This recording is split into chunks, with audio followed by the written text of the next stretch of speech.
Hello, chat. I'm just trying to. Hold on, let me change this to just chatting for a second. Because I'm trying to figure out,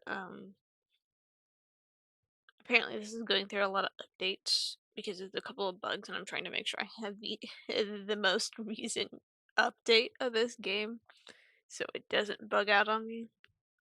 I should also probably. I forgot how to post in here. Oh, okay, I found where to post how I'm streaming this. Like that. My mixed box tape went out perfectly fine. Let me move OBS over here, if it will move. There we go. How is everybody?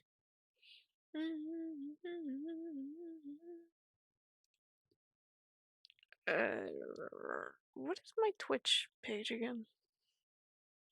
Oh my dear.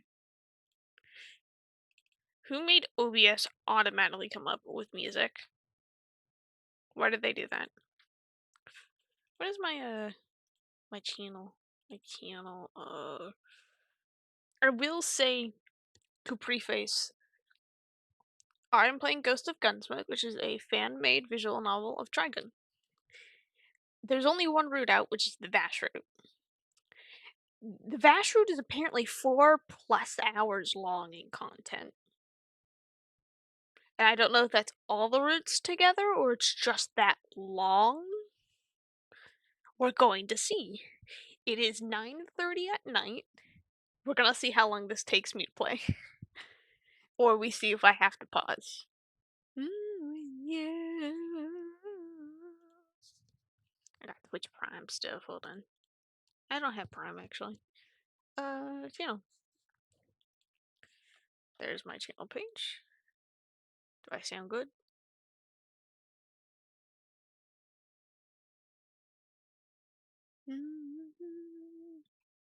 I don't know if I should wait to see if more people come. Or just start. Because it's been a while since it like correctly streamed. Hold on, there's game updates.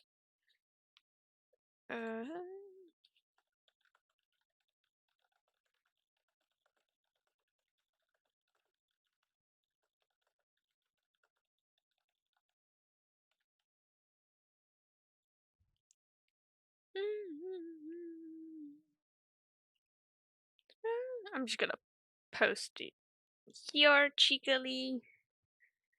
Where else can I post it?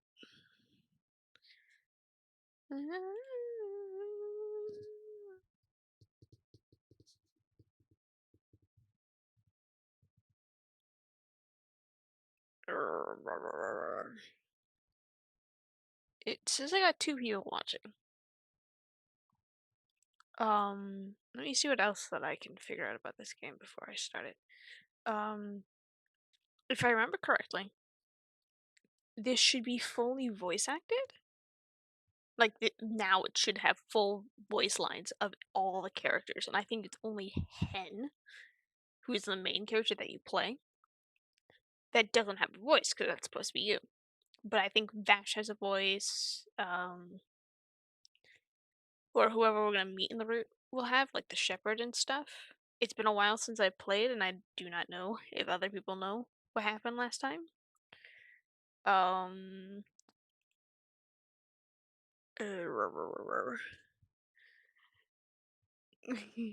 I'm laughing at your status. Of course, just glass. I can't mimic the noise, but please know that every time I see the word glass, that voice pops up into my head. Glass. What's not? Why is my PG tuner not locked in? What is lock in? Oh, yeah, that probably should be stayed locked in. Anymore. I won't go. Okay, I'm gonna try booting up the game. I think This should catch it the moment it pops open. It does not. Sedge. Sad. Oh, there we go! I'm actually gonna turn off the music. Because this has its own music. Where's my Spotify? There. There you go. Gotta reorganize everything. Preferences. Oh, no. Let's just do windowed.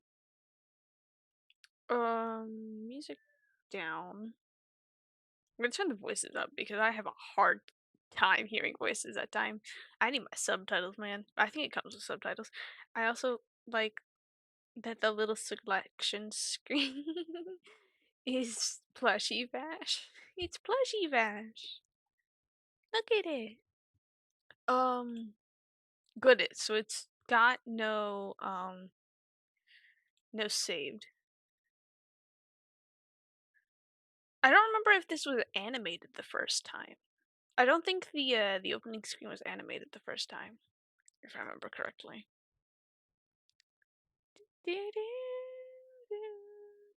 Oh yeah, I'm doing this on the new setup too. Okay, the thing is, should we hold on? I don't think this is active. Is it this game capture? That game capture. Should we do the close up? Or should we why is it covering my PNG? Hold on. Why is my PNG tuber under everything?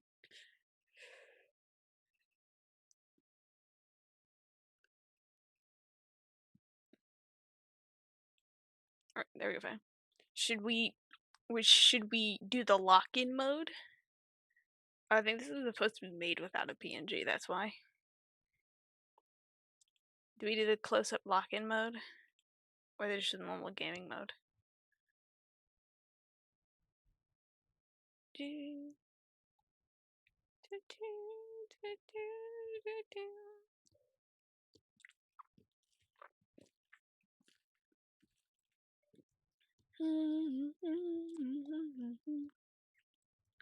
What is the noise? Oh, it's just Anya.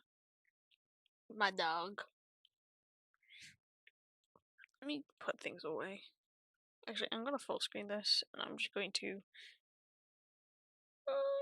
preferences, full screen, and I'm going to just mess with this. Hold on.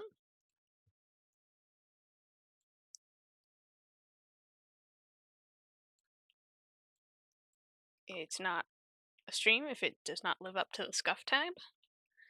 Let me actually open this fully up.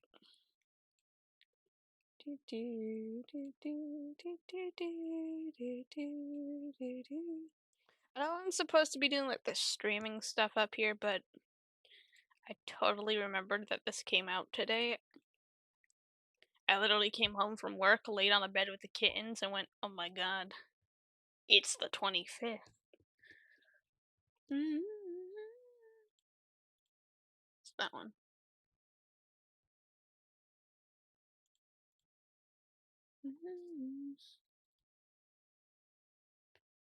This looks awkward. Hold on. Why does this look so awkward?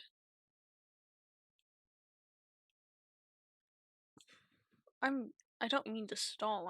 I don't like how it doesn't fit into the computer. That looked good.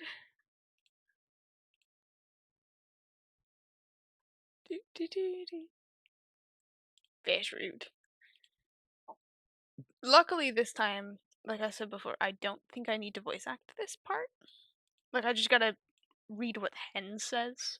Cause I believe this is fully voice acted. Let me actually check my phone to see if my mobile live dash. That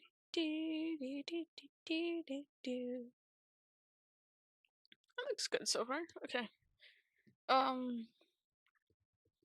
So I believe I was told the only place to get like the list of everything is just gonna be the credits at the end of this. So we'll wait to the end to find all the voice actors, animation stuff. I don't like how quiet it is, but that's just me. But I know people might be busy. But I like more activity. Oh, there's suddenly 3 viewers. Hi.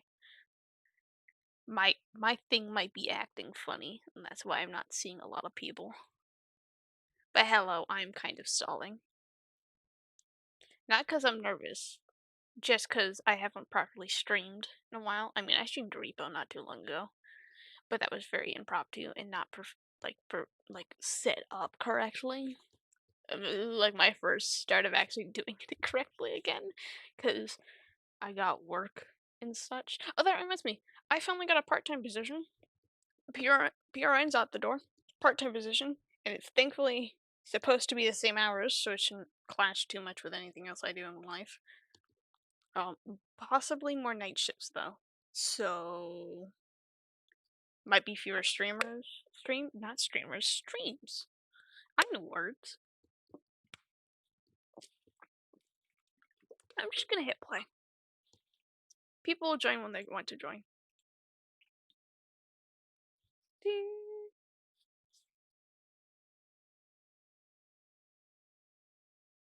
Oh, this is new. The scent of gunpowder and sage stirs me. Oh my, well, ain't you just a picture of death? Forget the joke, friend. Just been down here ever since I picked you up. Perhaps something from your past is weighing on you? Pull up a chair. I think it's about time you shared the tale with me. I sit close to the grounding fire. Remind me, what's your name again? So, I believe it's Hen. That's the only thing that's not voice acted. I can't remember if the update has full voice acting or not. Actually, let me go stall for a second again. Go look through the update and see if it says if it's voice acted or not. No, it's gonna be an announcement probably. Er,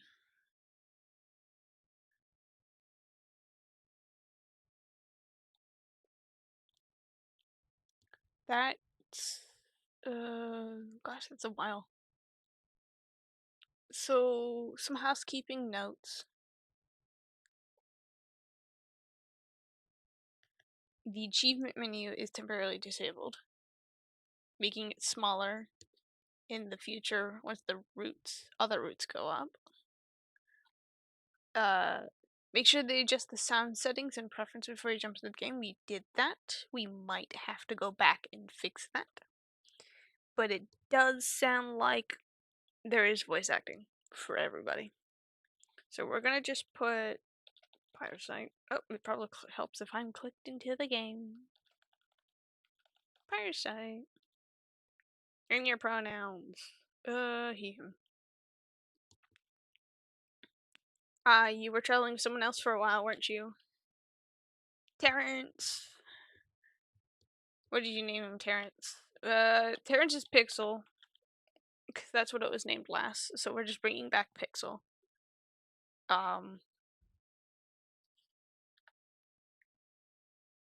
There's Lively. Hi, Lively. Parasite. The stage is set. She always loved stories, didn't she? Maybe that's why I'm here with you now. The floor is yours. Make the story a good one. Oh, excuse me, maybe I shouldn't download a Sprite before this. There are a series of gunshots shooting at shooting at a group of men sitting on their knees. Behind them is a large sinkhole. Oh, I forgot how gruesome the opening of this is. As they are shot, they fall into the hole and sink till there is no one left besides a woman holding a child facing the group. A slug got in her face as she pressed her hat on the kid's head and shielded them from the barrage of bullets. Blood's trailing down her face and the kid cries out. We all sink and fall.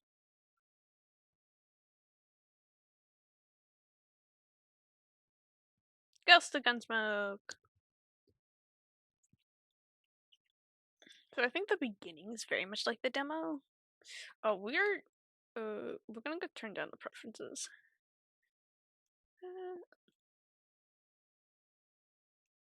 I want the music loud enough, but not blasting in my ear.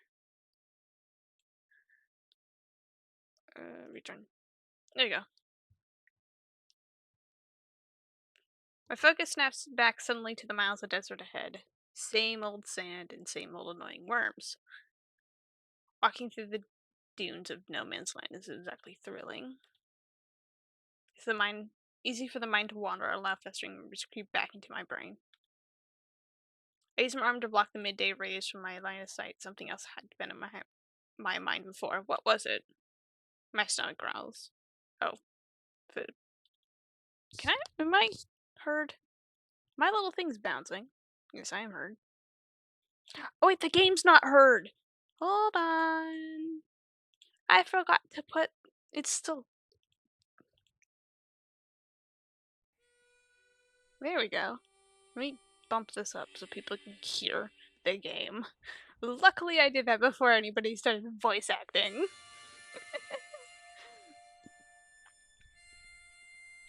There we go. I think people should be able to hear it now.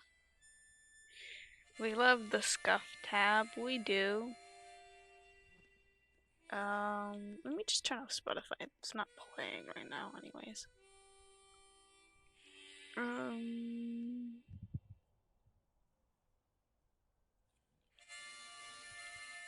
Right. Man, I'm starving. I mutter more to myself than my trembling companion. Speaking of which, I focus my gaze on the screaming man we captured trapped tightly in a thick cocoon of rope. I can't wait to turn him in and forget his greasy mug. Greasy. Maybe burgers. Hey, we're getting close to your stomping grounds. Know any good restaurants in town? Untie me now, or I'll put a bullet in that little skull of yours. Oh, okay, this is fun. Voice acting. Yippee. Well, actually, maybe we should just buy a ton of snacks and stay on the go. The tangents were kind of funny at first, but it's getting a bit stale. Don't ignore me, asshole! Let me put on my headphones correctly. The series of short beeps and boop come from my large companion. I tilt my head at his suggestion. Buy ingredients? Lots of work. Not sure I'm up for it tonight. More quick beeping. Clearly he's indifferent. He's a robot, after all, so it doesn't affect him either way. I shrug. It wasn't a bad decision, bud. Trying this guy down just took a lot of energy out of me, that's all. Thinking about food this far out from town probably isn't a good idea anyway. It'll just make me hungrier. Lewis's bounty poster rests in my hand as we walk. You got quite the track record, Lucky Lewis. All the robbing and murder paints a pretty intimidating picture. I grin mischievously, thinking about how loudly he squealed when Pixel came crashing through the hotel room. Yeah, real intimidating. To think, this guy gave us a real run for our money yesterday. The spindly legs can really move. No wonder he's avoided capture up to this point.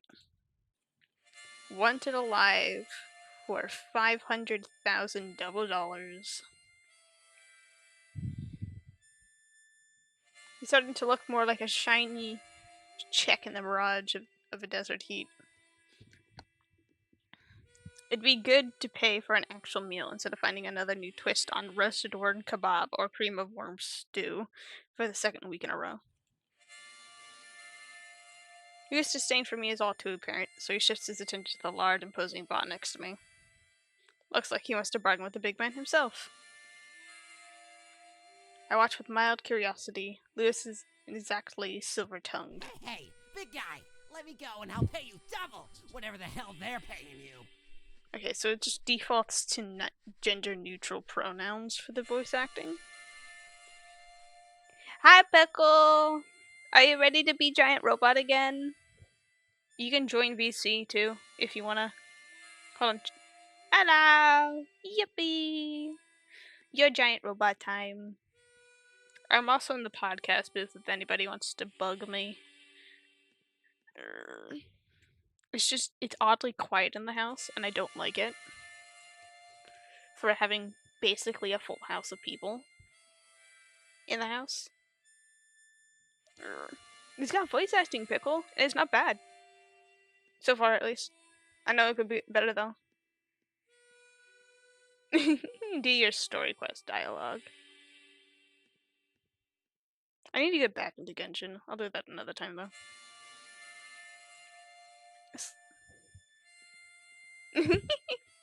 A sly grin grows on my lips as I wait for my friend's answer. Oh?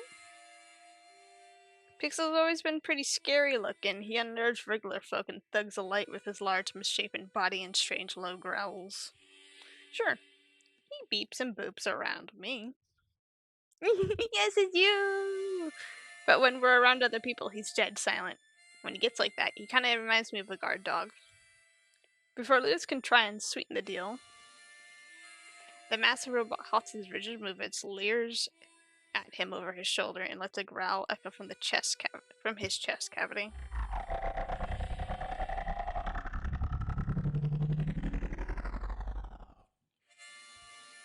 Pixel use Intimidate. It's very effective. His red eyes lock onto the pathetic man. The low rumble seems to mean be quiet. He said he'll skin your hide if you don't shut your trap. Target acquired. Message received. Lewis's mouth stays shut after that. A smirk. Good try. Oh! Chapter 0! Red Fern! It's got chapters! Yuppie! I don't know how many chapters are in the whole entire thing. All I know is that Pixel, this is apparently 4+ hours of content, and it's one route. Only one route. It has multiple endings, but it's just one route. Yeah, and it's 4+ hours of content. No wonder it took so long to be made. Oh, this looks a lot different too, actually, now that I think about it. I don't think this was the art angle they used before.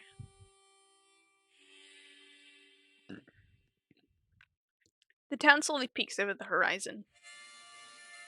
What a sorry sight this place is. The old buildings creak and ache in the blistering sun. But of course, the local bank is in pristine condition. Funny how that works. How else would a place like this be able to put up a bounty as high as this guy's? Pixel stays perched outside while I yank Lucky Lewis by the rope towards his final stop.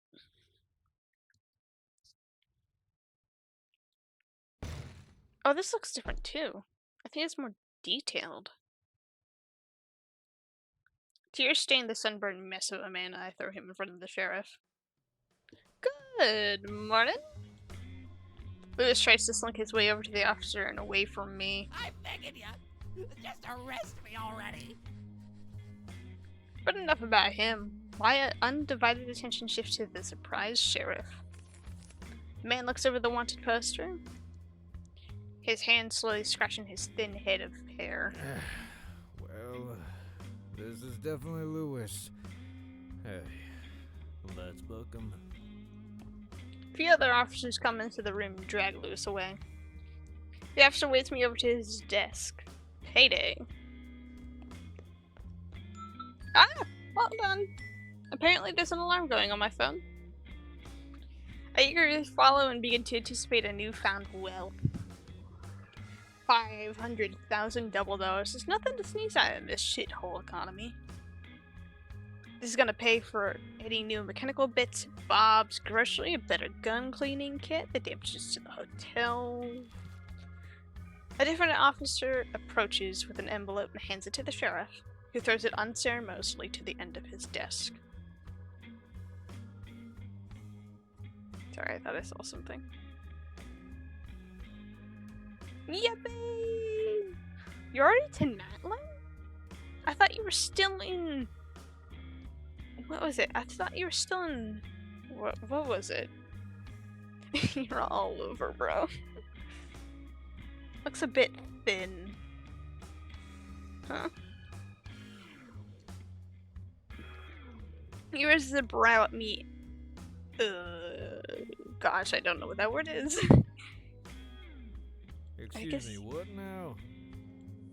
I pick up the envelope and look it over for tearing the top of it open and get a peek inside. Is there a check in this? What? No, that's your 50,000. My face scrunches up. The bounty says 500,000 double dollars.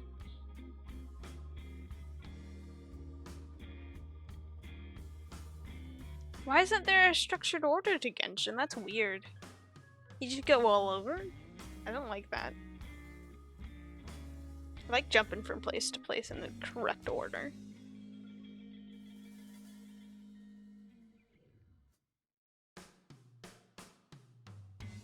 Yeah, get bonked, spam bot.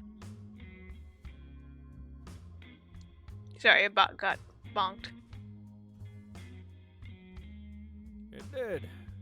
And it got a reprint update. My heart stops. Reprint? Yeah, you can go now. The officer pinches the bridge of his nose. Only now did I notice the stretch lines all over his face. Oh, that's a big login text. I'm technically still in Sumeru for Archon stuff, but I don't want to stream, but I want an Archon quest. I wasn't planning to until after I had done Fontaine, but it's taking a while to get there because I want to stream those. Yeah, that's fair.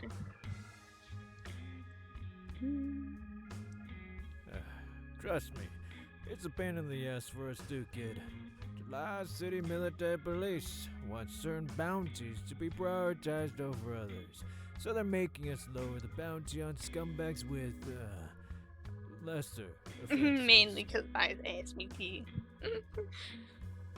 I'm shell-shocked. How the hell did the military police get to pull stunts like this? Someone with deep pockets must be pulling some strings. But why? What bounty is so damn important?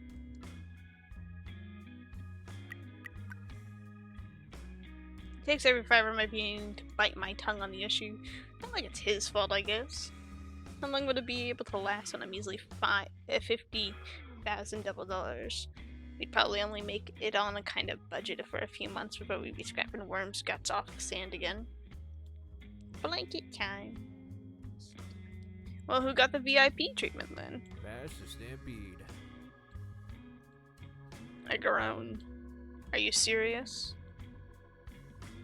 The legendary outlaw with a reputation for destroying everything in his path. With his spiky hair and red coat, he stands out like a bullseye. The man who will slaughter the innocent does the most evil of deeds. Oh my god! Yes! Okay, so if nobody knows this line, the man who will slaughter the innocent does the most evil of evil deeds with the price of 6 million double dollars on the side. This is an exact line from the 98? Yeah. 98 anime. That Vash himself does like little strength poses and says about himself. And I think it's like in the first or second episode. That's really fun. Yeah, no, I don't need another headache right now. Well, I think that's the advantage of a whole fan game, is that they're just gonna pick all the nerdy points and smile as they do it.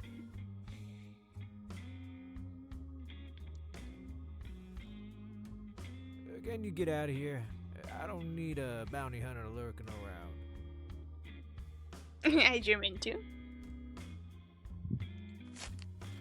I pocket the money and flop out of the rolling chair. At least point me towards the bounty board. The man oh so graciously gestures towards the entrance of the building.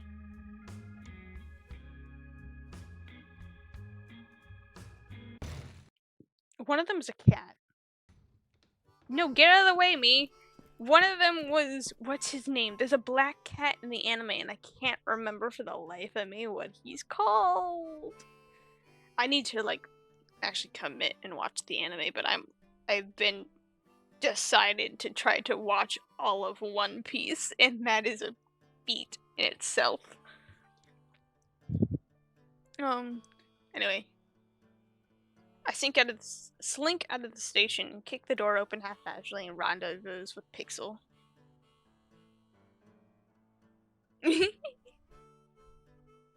Yee.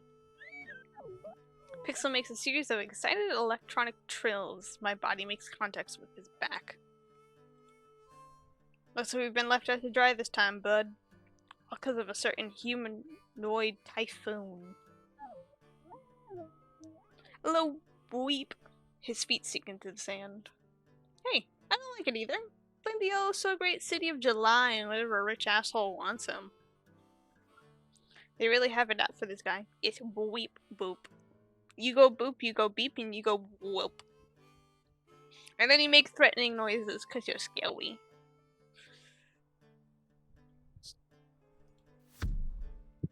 My eyes lock into the bounty board. Pixel follows my example. Guess we're gonna have to dive into another hunt.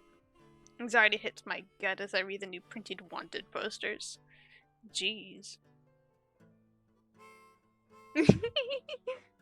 I'm making it canon that TV Ped Pixel makes silly little robot noises like that. Yeah, I mean it'd be cool, just like little computer noise, TV noises sometimes. Little beep boops. Yaps, but when he's frustrated, he goes boy.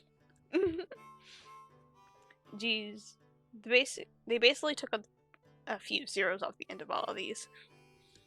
I keep on having to remember that double dollars are based off yen and not dollars. So like when it seems like a lot of money, it's not, because like yen is like really cheap, if I remember correctly. We sunk a lot of time and money into tracking Lewis, and now we have nothing to show for it. The money we have now is maybe enough to buy food for a few months. This doesn't include repairs, new equipment, or hotels. We'll have to scrape by for a bit if we want to make it last. No one really catches my eye here. Andy the Bull, Three-Eyed Elliot, new Neon Newton. None of these are even worth sneezing at anymore. But there has to be someone.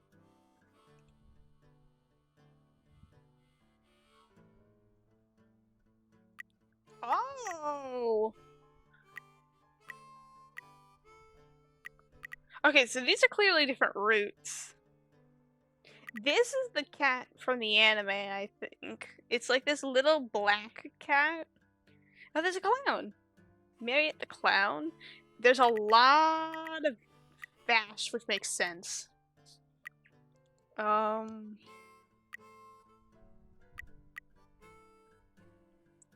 Yeah, he's so silly.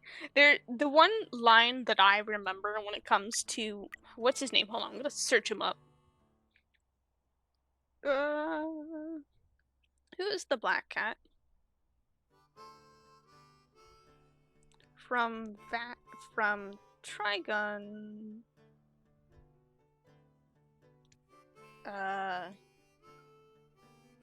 Oh, it's a she. Hold on.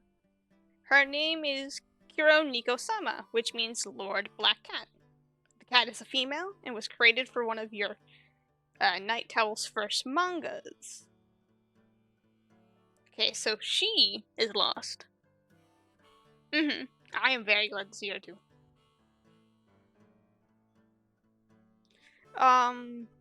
But the line that I like, the scene I remember is, if I remember, I think it's Wolfwood, who's another character in the anime, like cheating somebody at a game, but the cat like gets him and it's like stuck to his hand. He's like, "Oh, aren't they like? What is the line? Oh, they're like." I don't remember the first part of the line. It's like, "Oh, they're like a beautiful bounce of nature," and he just leans back and goes, "Oh, I'm in like something like, oh, I'm in trouble now." It's just really silly sounding. Yeah, she's so squibbly. That's like literally how she looks in the anime. She's just this little thing, basically. So we can click the kitty cat. This is William Holiday.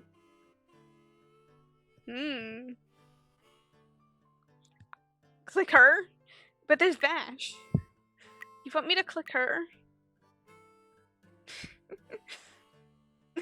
Fine, we must get Kitty. Have you seen her? Well, now you have. Wait, why is this on a bounty board? I just nothing. Screw love when you can have a cat. So I think this is supposed to be the shepherd, who's a character in this game, and then there's Vash the Stampede. But I'm very interested by an actual name, which is William Holiday, because we didn't have an actual name for any of these characters. They're named after like creatures and stuff. And I'm guessing these will open with different routes. I'm gonna click Vash. He's pretty cheerful for the most wanted man alive. What kind of sadistic shit do you have to be to rack up such a high bounty? I'm not stupid enough to go after someone as crazy as him. Okay, so it just allows me to read it. I just see a poster with an older man on it. He has a dour look on his face, unlike a certain humanoid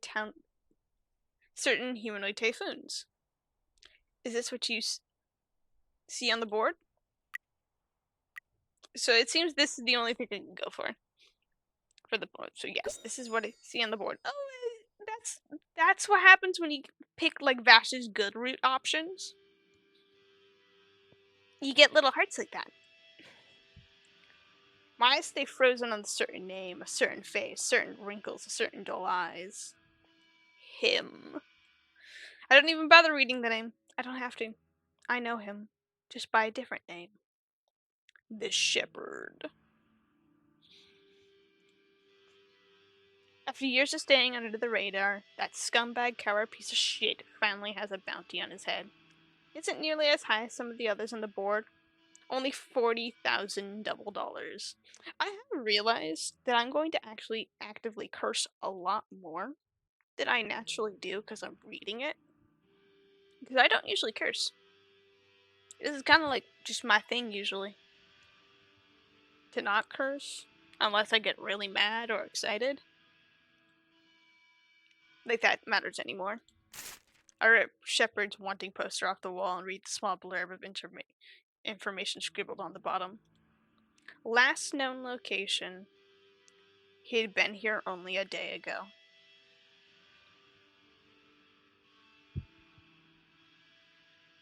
He hadn't participated directly in the slaughter, but nothing stung worse than his betrayal to the gang, to Fox.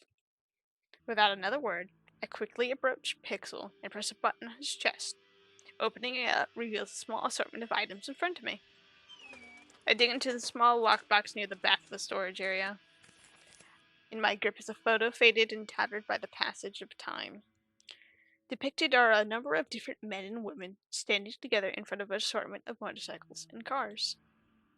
A series of faces are circled with a pen. Hey! I said if you wanted to, you couldn't. But you smiled, so it's like, okay, I guess I'm naming him Pickle again.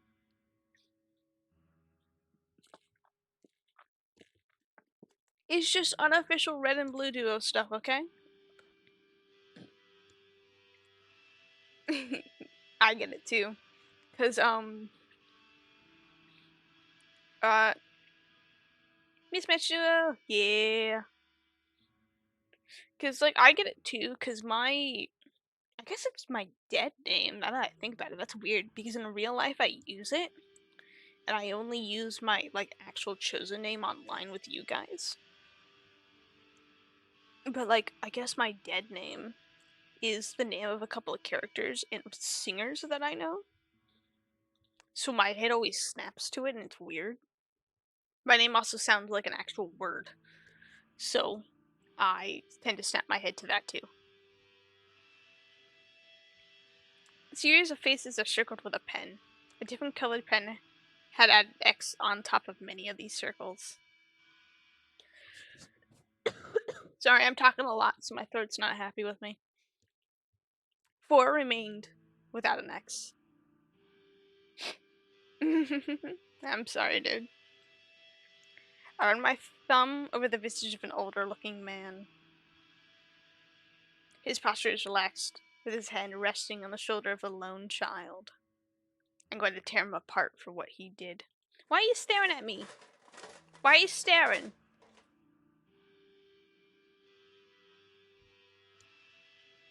Mm-hmm.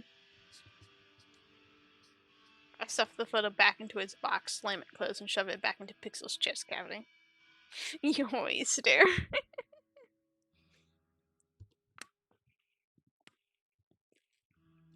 I'm gonna run out of this Sprite sooner or later. My hands stay steady on the cold metal for a while. I flinch as Pixel takes a step back and points eastward. You always seem to know just what to do to bring me back. And right now, he needs me to focus on what needs to be done.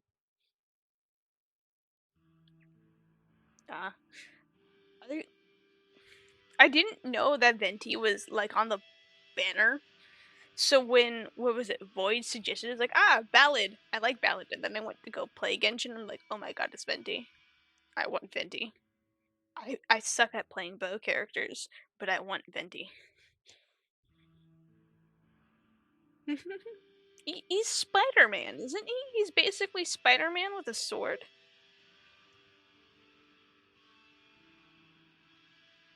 If you remember correctly. Yes, Genshin is Spider-Man. Hell or high water, I will seek the shepherd. Time to move. Chapter 1.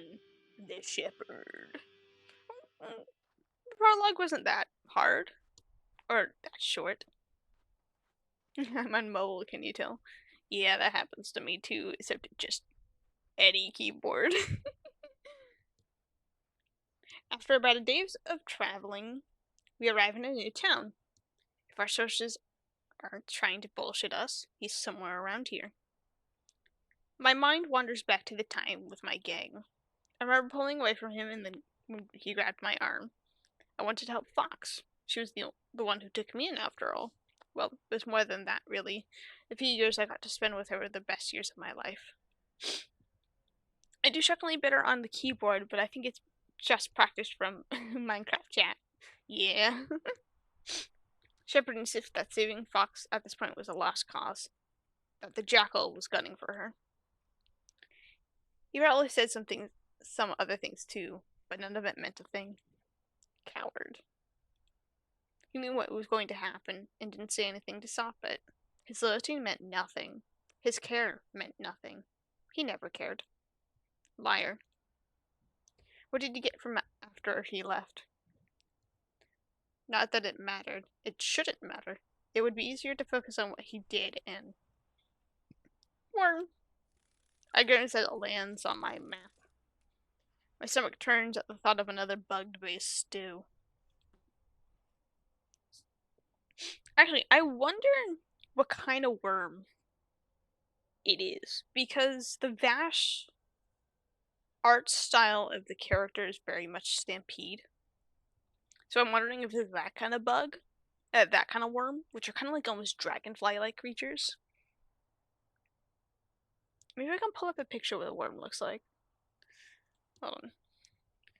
Trigun worm. Why? Yeah. Why does it bring... It brings me up Zazie, which makes sense, but Zazie is not what I'm looking for. Is there no pictures of a worm? I'm getting wolfwood. Okay, I guess I just have to describe a worm. They're just like dragonfly little creatures and they glow green.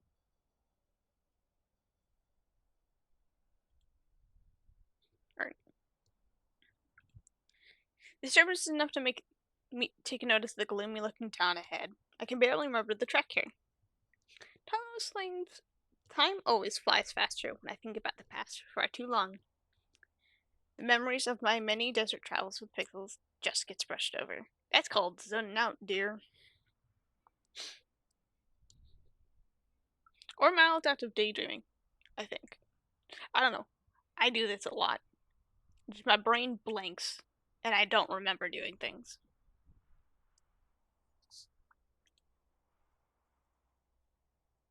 Nothing really memorable tends to happen anyway. Just a lot of walking or sleeping. An occasional story here or there.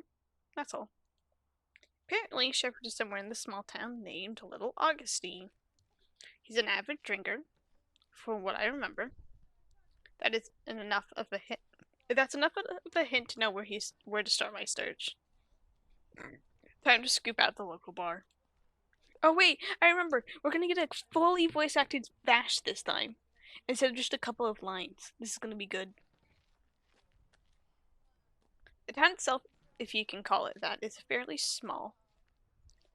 It's mostly snack vendors, shacks, and outhouses. Consume sustenance! Do it! Eat the food. Nurture yourself. Hydrate too. I guess for anybody in chat. Eat and drink. I stare at you.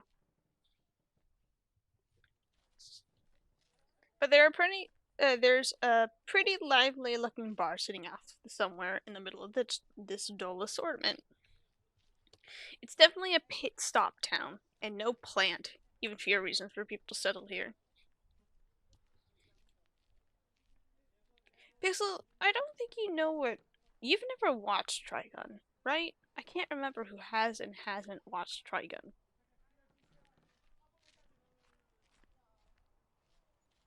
Alright. Been in pace the last 2 days because that monthly thing that unfortunately happens. Oh, yes, screw that. Whack it with a bonker machine. I guess I'll explain what a plant is really quick. Plants are like, I'm a guy. It happens to me too, Pickle. It's mean. I luckily just got off mine though.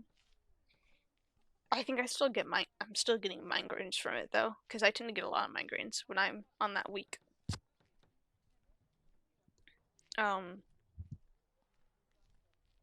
Let me just be joyous and whimsical.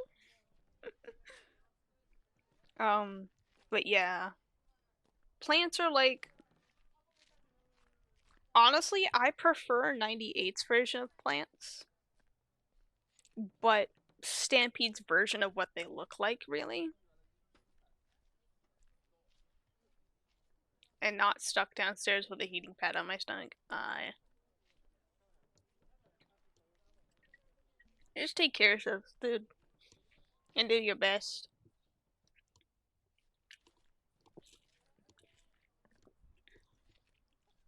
But like, back to plants. I personally like to mix both 98 and Stampede's version. So Stampede's version is how I like to see the plants look like. They're kind of like flower mermaids. The best way I can explain snacks. Oh no, you need more snacks. Go bug Gray. Go bug Gray to give you more snacks. Unless Gray's also on the cycle. Yeah, so they're like they all plants look like women, and they have like. Hold on, maybe I can pull up a picture of what a plant looks like. Mm-hmm.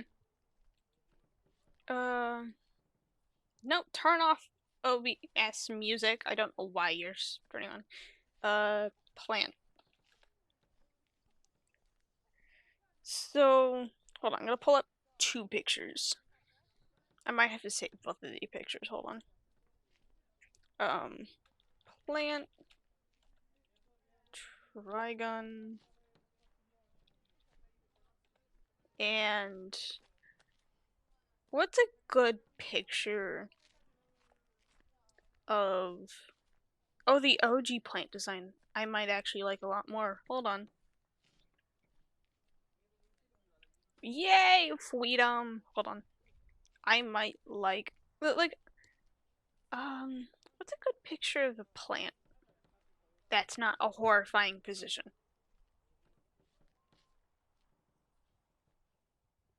That's a spoiler. That's fan art. Where's it? Where's a plant when I need it? Alright, I'm gonna take this photo. I'm sorry for I'm sorry for taking this detour. I think it's just important because I want to yap about Trigun because I'm playing it. Yeah, it's Stampede plant. Where's a good picture of a Stampede's plant? I have one that has Vash blocking it, but I want like an actual picture of a plant just being herself. Maybe.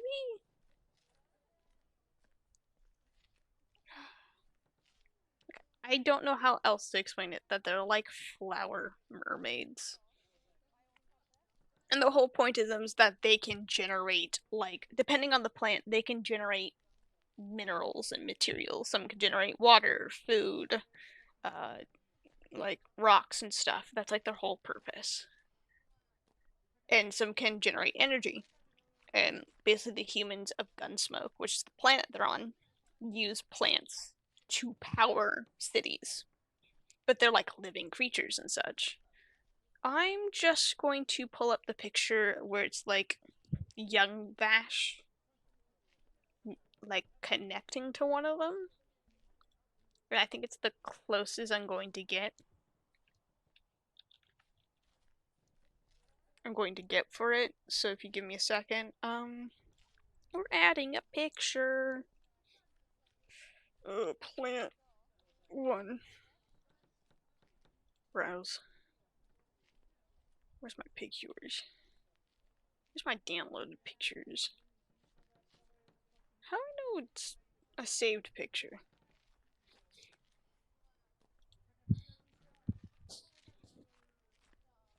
Where did I just save these pictures?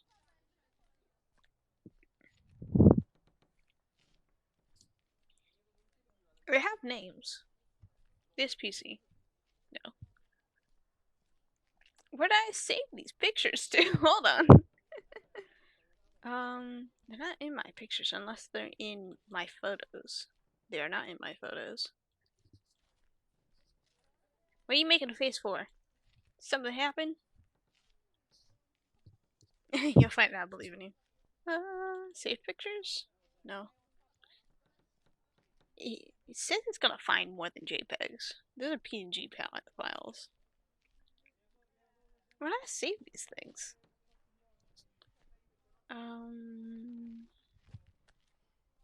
I know I saved these. I did it 2 seconds ago. Hold on. Let me see if I can save another one and see what file it's gone to.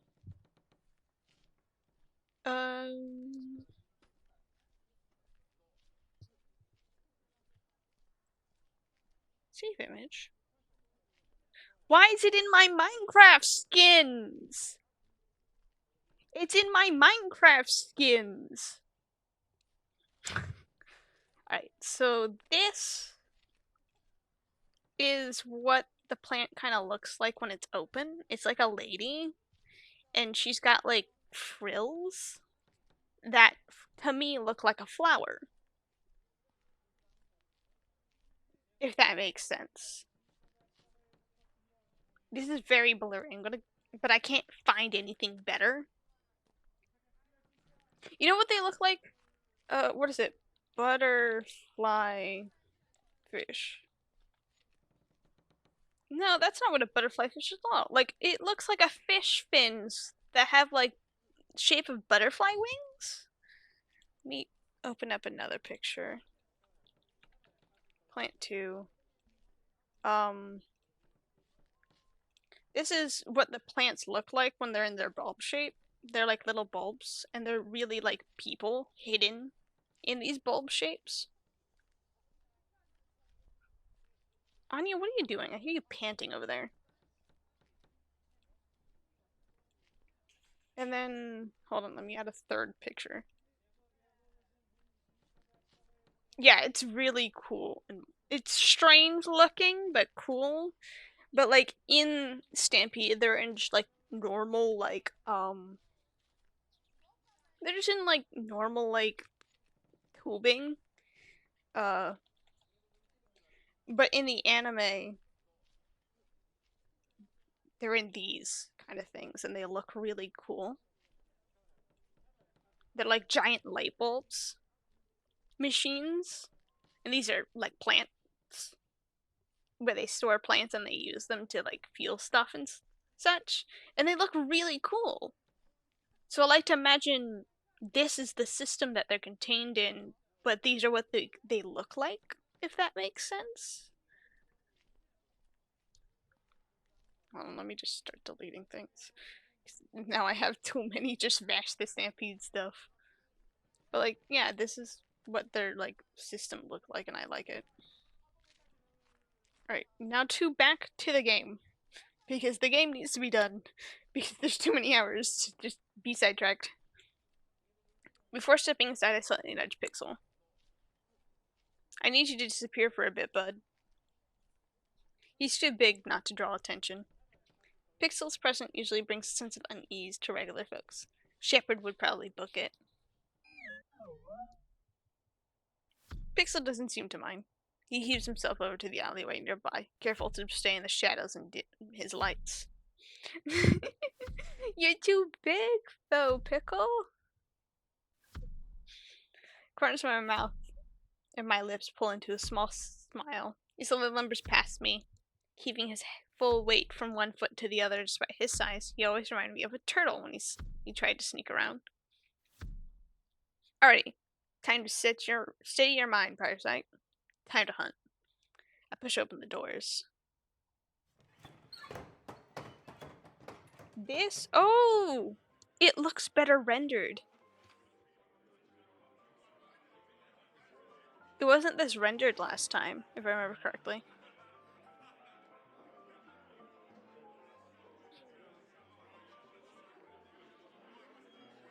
It looks a little choppy, but like not really like blended into the background. Because the background looks the same, but the characters here, they look a lot more dignified and defined than last time. If I remember correctly. I could have forgotten. The scene is crowded.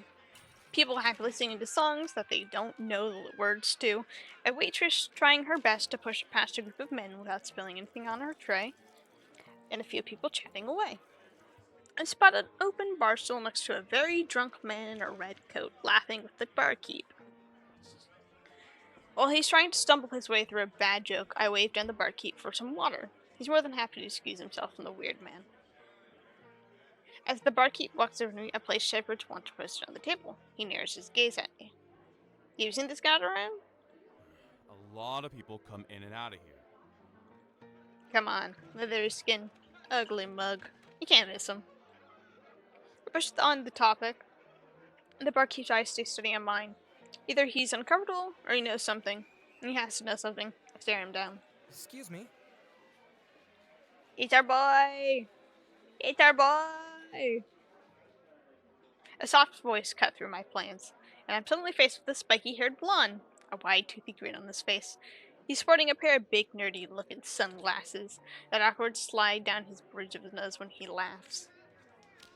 Can I just say, I love the arm design of this, the Vash Stampede. I do love 98's version. Hold on, maybe I can pull up both of the versions of Vash. So this is what Vash looks like. This is very much what 98's, not 98's, with Vash the Stampede, Vashes look like. But this, where is, Trigon Vash the Stampede Vash, Rumble. Brumble is probably the best version to figure out what Vash looks like. Where's a good picture of Vash the Stampede? Yeah. But it's also like, it's hard. They actually did pretty good if you watch Stampede to emulate the OG's hairstyle of Vash. Because, hold on, Vash, let me just put 98 and see if that helps. Oh, that helps so much. Where's a good picture of this man?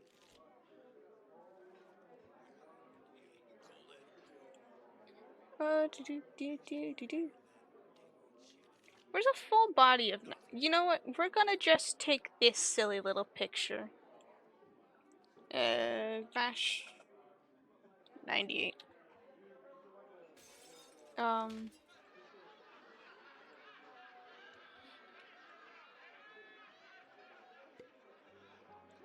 This is what 98 looks like.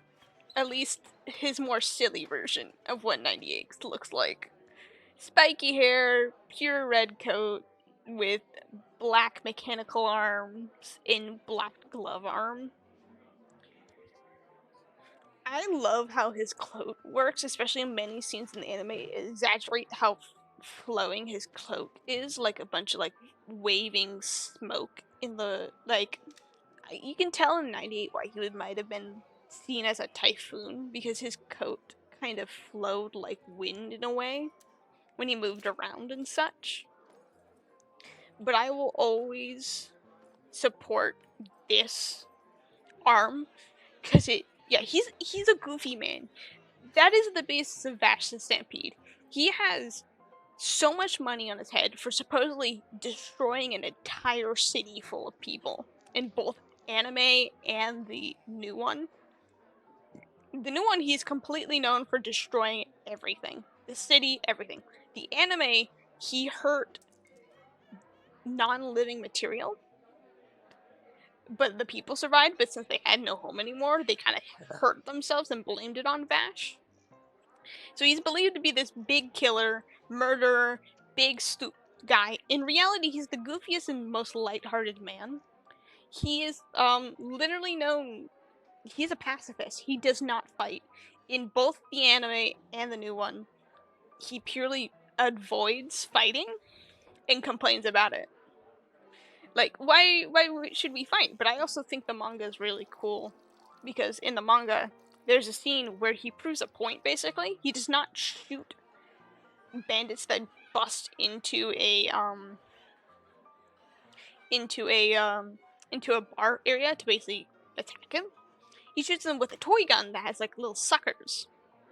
The problem is he shoots them all dead in the forehead between the eyes. Basically demonstrating that yeah, he could probably shoot you dead, but he won't. And I think in the anime and manga, there's a scene where he skillfully dodges bullets. And then when the big guy basically threatens him, he basically does nothing because the big guy has run out of bullets. And he basically says, you have run out of bullets. I've counted them. And I believe this Vash Stampede right here, he's known for his trigger discipline. So he keeps his finger off the trigger all the time. He's very good with his gun control. Vash Stampede is a goofy little goober, innocent little man, most of the time. 98 was a bit of a ladies' man who very liked women and would flirt crazily. He's just more normal. Well, as more normal as Vash the Stampede can be. Sorry, I'm getting into a rant.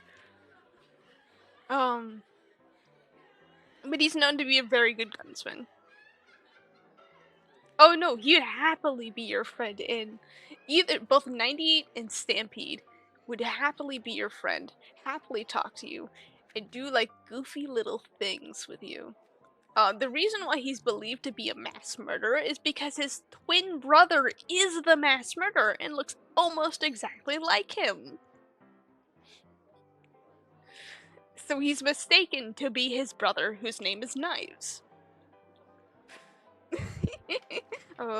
We will make him friendship bracelets with me. He'd probably wear one. He's very goofy goober and loves people. Alright, let's get back to this. Oh, it's the guy who was telling the bad jokes earlier. I think I blocked his voice out, but now he's vigorously waving his hand in front of me. Can I help you? Oh, you just seemed a bit down, friend. Got something on your mind?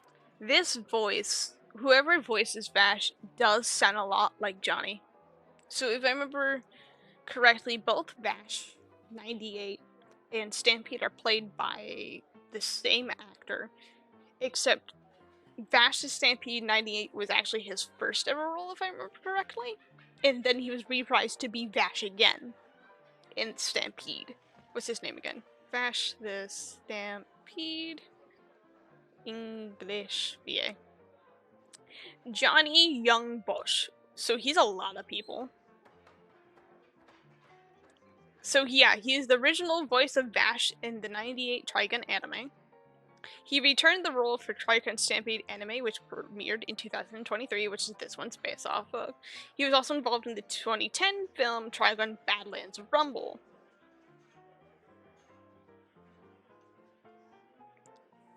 Yeah, I think Johnny's like everywhere, dude.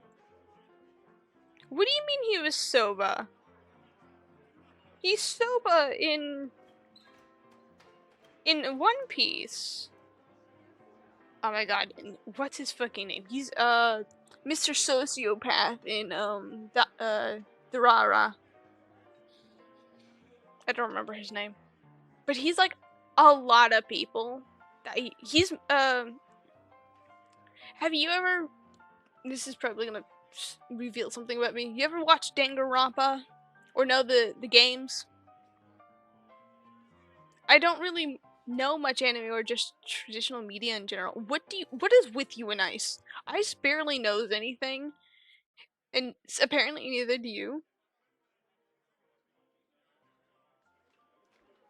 So he is the like one of the main characters. He voices like one of the main characters in one of the Danganronpa games. Actually, if I remember correctly, is this the bitch that's Cat Noir? Is he Cat Noir? Hold on. I could sworn Johnny. I think if I remember correctly, he might be Cat Noir from Miraculous Ladybug. Oh no, he's the guy that has a bunch of. Hold on, let me check. Don't take me too far. Oh, I remember. He is a lot of he was originally a bunch of Power Rangers, like live action Power Rangers.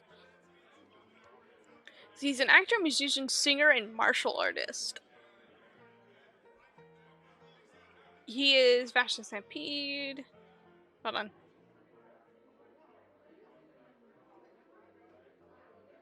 What's something? Yeah, he's Isaiah O'Hara in Drara X2. He's Yukio Okumura in Blue Exorcist. He is Brock from Pokemon Origins. What else is he that I feel like you would know? Have you ever watched Yokai Watch? He was the main character, little boy in it. He is Nathan Adams. He was Hajime Hinata in Danganronpa.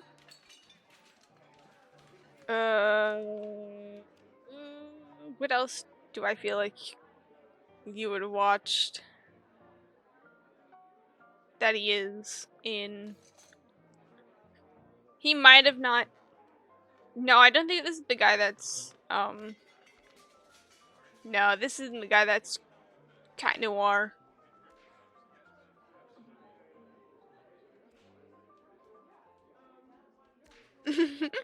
Gotta really stop being spread by this stuff. So he's not Cat Noir, but I think I'm thinking of somebody else who's Cat Noir that I just know that's like in all the media I watch. I know he's My Hero Academia. I know he's in a couple other things. No, I'm thinking of Yin. I'm thinking of Rin Okumura. Rin Okumura is the guy who plays Cat Noir. So the guy who plays Vash is the guy who plays his Rin's brother, who's also a twin.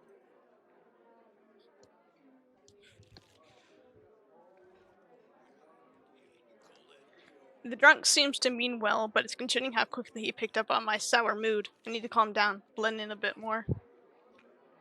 If Shepard is here, like I hope, then I need to lay low. I take a sip of my water and lean my arms against the bar top. I'll humor him for a bit. I'm just looking for someone, that's all. Who? I really doubt you knowed him. He leans forward. He leans towards me playfully. Try me. I've met a lot of people. tap the wanted poster and he squints at the photo. He looks sort of familiar. Hold on, maybe let me turn up the voice. I can't tell if Vash is just being really quiet in this moment. Hello? Hello? I'm just gonna turn it up loud because my ears are broken, dude.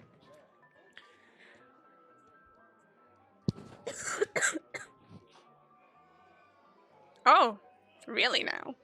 He's pretty drunk. I doubt he recognizes the guy he just wants someone to chat with. Blast that shit. The man's nothing but well-meaning, not a lick of danger to him. Man, this man, at least in '98, canonically won a shootout at a dip of a dime. Like a flip of a dime, basically. Oh, also, in his canon, I don't think it's happened yet. Or it's after it's happened. Because I can't tell when July is actually... The July event happens in this new one. Because I keep on mixing it up with the anime. Which, like, July event happens before everything starts. And, in Stampede, it's kind of set before the July event happens. Yeah. Has to love a quick to judge main characters. Yes, he's very much a quick to judge main character. He's goofy, he's dorky, and he plays it off well. But this man is canonically with one bullet stopped the equivalent of a small nuke with a bunch of rocks. Well, no, with one rock and one bullet. It is canonically stopped the equivalent of a small nuke.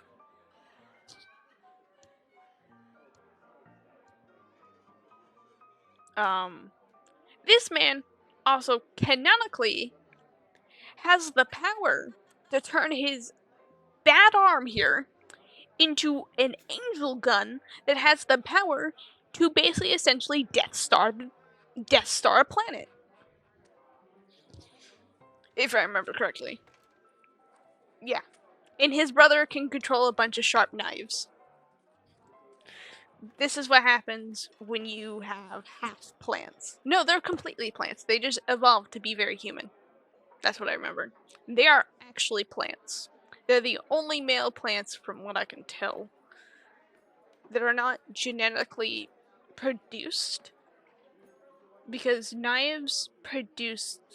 No, he genetically produced a young female, depending on which anime you're talking about. The new one, she's very young. The old one, she's a woman. I forgot her name. Sneeze, sneeze, sneeze, sneeze, sneeze, sneeze, sneeze. I don't know how else to help you, just other than yelling sneeze in your face. Your nose is itchy. It's really itchy. A good sneeze will fix it. Come on, brain, just sneeze. It's itching your nostrils, and not on the outside, on the inside.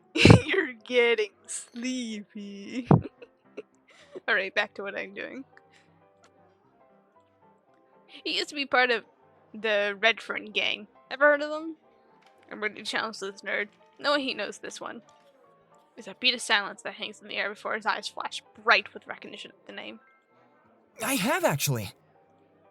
There's some history behind that statement, clearly. Not expecting that kind of answer, I can't hide my confusion. You have? How? The Redfern gang had all but disappeared over 7 years ago. Any known remaining members have scattered to the wind. None are particularly notable. Besides, oh yeah, I forgot. Pixel. He's like 120 years old.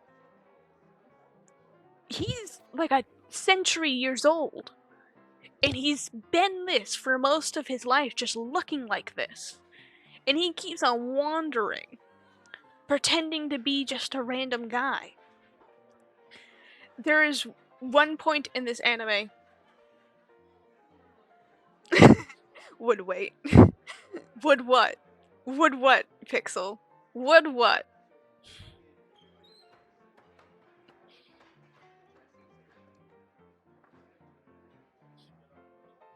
Nothing. Basically, he's like 120 something years old. And there's like a literal episode in the new Stampede anime that is about him meeting a kid when he's really, really young. Like a baby. He's holding him in a photo as a baby. And Meryl, one of the characters that is like with him, finds this pictured in a run down, like years upon years abandoned place. Yeah, he's immortal, mostly. He can die like a person. He just tends to live for very, very long.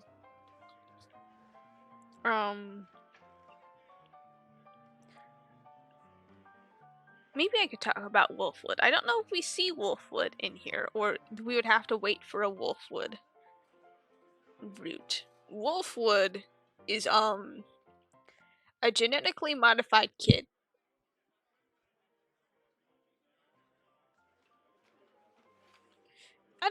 I think he can get sick, but he doesn't, like, die of old age, but, like, there's many times he's nearly died because he got shot. Or believed to have. No, actually, he got shot once, nearly drowned in a sinkhole, and still survived, and that's what happens in Badlands Rumble. That there's a scene where he gets shot, knocked off of a moving, like a fast moving car, and falls into like a sinkhole. And then the woman, I don't remember her name, and Wolfwood move on, and Wolfwood wears his glasses because he thinks Vash is dead and basically beats up the guys who kind of killed him. Who also stole a plant at the same time, if I remember the movie right. It's been a while since I watched the movie. But like he comes back because Meryl and why can't I remember her name? She's the best. Why can't I remember her name? Hold on. Meryl's like a small little news reporter and she has a little friend. In Stampede, his name is Robert.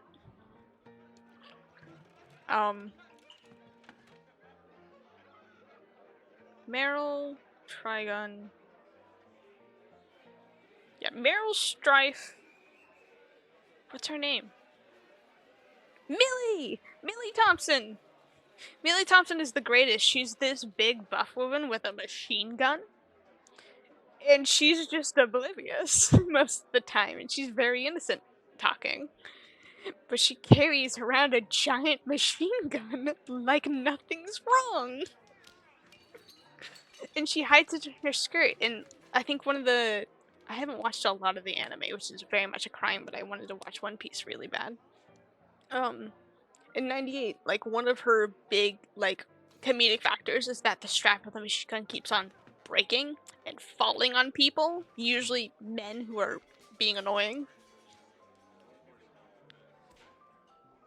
What else? Meryl is just this feisty little woman. I think in both in 98 and the new one, she's just feisty little reporter woman. And in the anime, Meryl and Millie work for an insurance agency. And the whole gimmick is that they're trying to keep big disaster, like insurance stuff from happening so the company doesn't have to pay people. But Vash comes in, and he tends to kind of cause a mess wherever he is. So they always have to pay, and they're always trying to stop Vash from doing anything. In Stampede, she's a reporter. So that's the difference. The Redfern gang had all but disappeared over 7 years ago. Any of the remaining members have scattered to the wind. None were particularly notable besides. Why don't you know? Why do you know about them? Just from hearsay and rumors. Their leader was some fiery red-headed woman. Hung around the west end of No Man's Land. They were pretty close-knit and dangerous. If the stories are accurate, I mean. AKA, this man has definitely met the Renfear gang when he was younger.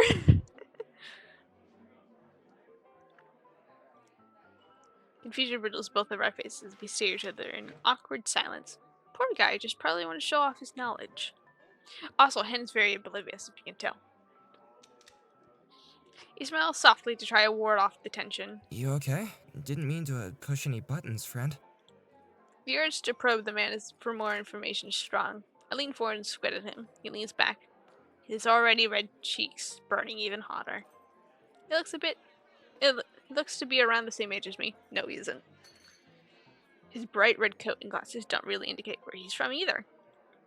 All I have to do is go on with a weird patch logo on the jacket that says Seeds, an antique name of a long dead era. I occasionally see it whenever I have to scavenge for scrap metal to repair for Pixel. So Vash is from like, I think it's like the first humans that came to Gunsmoke, and he was on the ship, one of the ships that the Seeds ships. That's what it was called. He and his brother lived on one, and I believe in if this does fall a stampede, his brother mainly caused the crash of the whole fleet, but a few of the ships survived. And like that's how people kind of like slowly get on to Gunsmoke, I think. Or at least like people who knew Vash. Please don't quote me on everything. It's been a while since I've committed my brain to Trigun, and do not worry. I will probably be thinking about it for a long time. Can we, not stare so hard? I'd rather not draw too much attention over here. He seems pretty nervous now. Did he not want to be recognized or something? The barkeep chimes in after he notices my reaction. You know, you really got a knack for putting folks on edge. The blonde smile turns sheepish, his face tinted pink with the drink he's nursing. I pull back quickly. I can't get riled up like that, but now my interest is piqued. A fake grin grows on my lips. Sorry, it's just when I heard that a member of the gang was around, I got excited. It's sort of a mystery. The drunk seems relieved to hear that. Oh, yeah, they are. I actually know a couple of fun stories about them. I've never paid much attention to any rumors. It might be fun to hear about them from an outside perspective. Tell me more. Sure, but they're a bit long. I don't want to talk your ear off. The barkeep scoffs at that comment. I simply wave the barkeep over for my own beer and get some more. I got time. An hour passes as the man tried to recount as many stories he knew about the Redfern gang. Emphasis on the word tried, because he kept cutting himself off to switch to a tangent after tangent. Big ADHD. My boy has ADHD, just like me. Leave him alone. Little notes about other towns and other people he met that I could not give two shits about. I just nod and drink. Another hour passes. Oh my god, yeah, brothers. Listen to his stories. He has a lot of stories too. He's really good. I think what is a moment that I love of just Vash in general? I think there's two moments. One of them is that one of the episodes in the anime, 98 anime, is that he gets accidentally stuck in like a shootout because he's simply just too engrossed in his music. So he's dancing his way into a tavern and then stops because there's muggers in the tavern and they take him hostage. The other one is that he this line I kind of remember is that he's like how do you feel about injuring innocent people? And he talks to this guy, and this guy looks him dead in the eyes like, how do you feel about burning garbage? And he goes, nifty answer, sorry I asked. It's just, I love that line. He's just like, okay, dude. You clearly don't give an opinion to this. Okay. I'm just gonna back up. Another hour passed, more tangents. We aren't even talking about gangs at this point. 2 hours. This man yaps for 2 hours. He's the ultimate yapper. And the Thomas was only dyed red. It was all a weird scam. My kind of guy. He laughs. My head is feeling a little light from drinking. He pauses as my eyes glaze over. Sorry, I must be rambling. No, I was just... Before I can say anything, I notice a new patron entered the bar. His steps are quick. as he easily navigates through the crowded space. He beelines straight for a table near the back of the bar. I be living their stream. I am live. I am streaming. Hello. We're attempting to try to get through this 4 hours of content, but I keep on pausing to have tangents about Trigun because I love it so much. Pixel being gay. He beelines straight for a table near the back of the bar.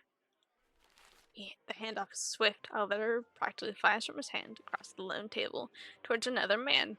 The speedster quickly exits the bar through the back entrance with a small sum of cash now in his hand, as if a breeze had carried him on, though.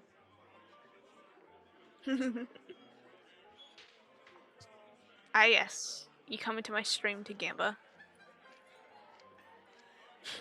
Is Vash the Stampede part of a pretty guy? What will Forrest think?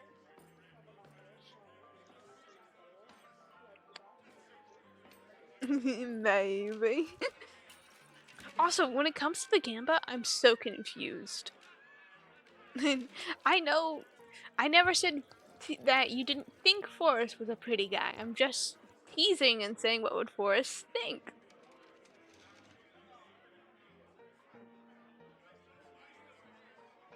So what you're saying, I need to get you to play Final Fantasy. He thirsts over Slenderman, okay? I'm allowed to be gay. He thirsts over Slenderman jokingly. He fear flirts with Slenderman. I'm good with my Genshin right now.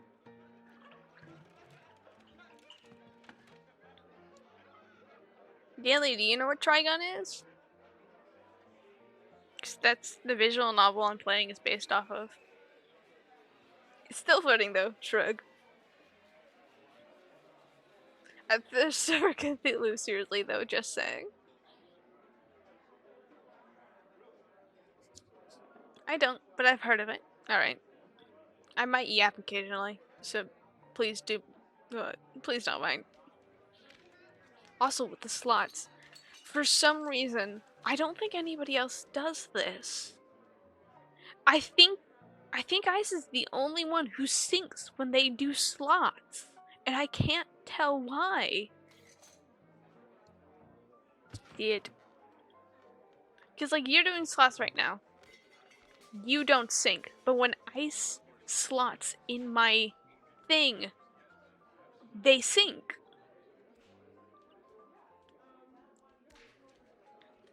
My eyes are magically drawn up to the man unsealing the envelope. He's an older gent with leathery looking hands, poorly aged in the beating hot sun. Paint night, ooh. Pixel also went, ooh. The distinct hat he wears gave him away. No doubt about it. That's who I'm looking for. The shepherd. I calmly stood back from my chair. My drunk companion must have noticed my sudden change in demeanor because he tries to recapture my attention with a wave. Hey, what's with the serious look all of a sudden? I'd like to hear your stories too. This is what Vash is like. He give him attention. This is kind of how Vash works, because both animes, as far as I can tell, Vash like really gets rid of conflict between people. He doesn't like fighting at all. 98, and I think in specific, I don't remember if he does it in Stampede, but I know he does it in this visual novel. If the demo is still the same as this, he will physically take weapons and bullets from people to make sure they can't fight each other. And he sneaks around poorly as he does it. I'm sure you'll see it in a second. Hold on.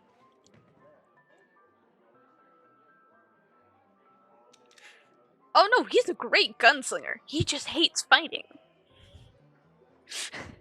He is literally known as one of the greatest gunslingers on No Man's Land. He hates fighting.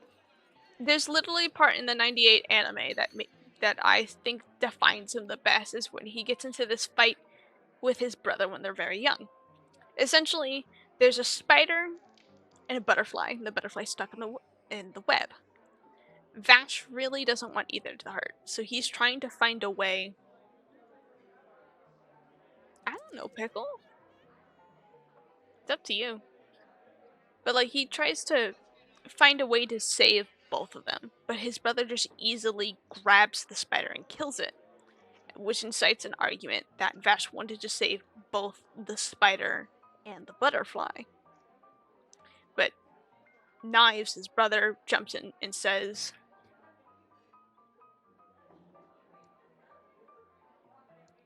yeah, that kind of character. He is that very much that kind of character, except he stares down big bad guys that would probably shoot him dead and says that to them.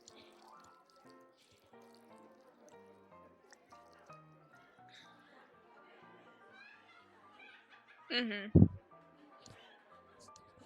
I mean, it's up to you. I can't have long nails or chew them. So I cut them short. Mm-hmm.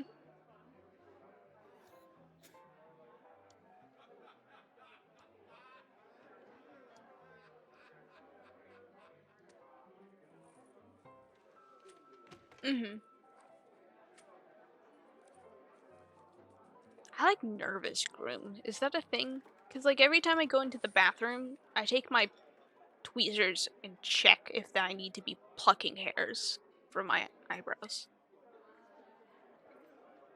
Mm-hmm. I look back a bit annoyed. Why does it feel like he is stalling? Afraid I don't have much to share right now. We should try to avoid starting trouble. And this is also what I really like about Vash. He's goofy. He's funny, and then can instantly become very, very serious. A chill runs down my spine as his change in tone. His observation was strangely blunt. Well, I guess I'm gonna cock them. Snip, snip. I keep my cool and grin. What if I want to? The intense energy immediately fills him and he leans in closer to me. I don't think it'd be the best place for that is all. Folks here are just trying to lay low. I'm guessing you are too? He nods and doesn't elaborate further on that note. Why not try to make a new friend instead? Variety is the spice of life after all. He lightly taps his mug of beer against mine. Cheers! Doubt he could even hurt a fly. What would a guy like him be hiding from? Usually his brother. The annoyed aura I must be the exclude melts away to match his energy. You know, I think you're right when you're talking about making new friends. Yeah, drink water, I say as I drink my Sprite. I drink water all day, dude. I served today and was stuck next to a hot stove and not able to eat the ramen next to me. I got some ramen and brought it home, but like, I really should have grabbed more seaweed salad. I love seaweed salad. It's so good and crunchy, so nummy. And I forgot to put soy sauce on my noodles too. It's really sad. The strange blonde eyes sparkle at my words. Yeah? Time to make a new friend. Over there. You know, break some ice and all that. His smile quickly falters, and he heaves a sigh. Poor guy. Maybe in another life. But my fate is tugged somewhere else. I make my way over to the far table in the corner. Shepard doesn't lock eyes with me as I rest my hand in front of him. His fingers start to fidget on the glass of rum in his hand. What, do you miss Vash already? Or are you saying no to the fact that I'm drinking Sprite?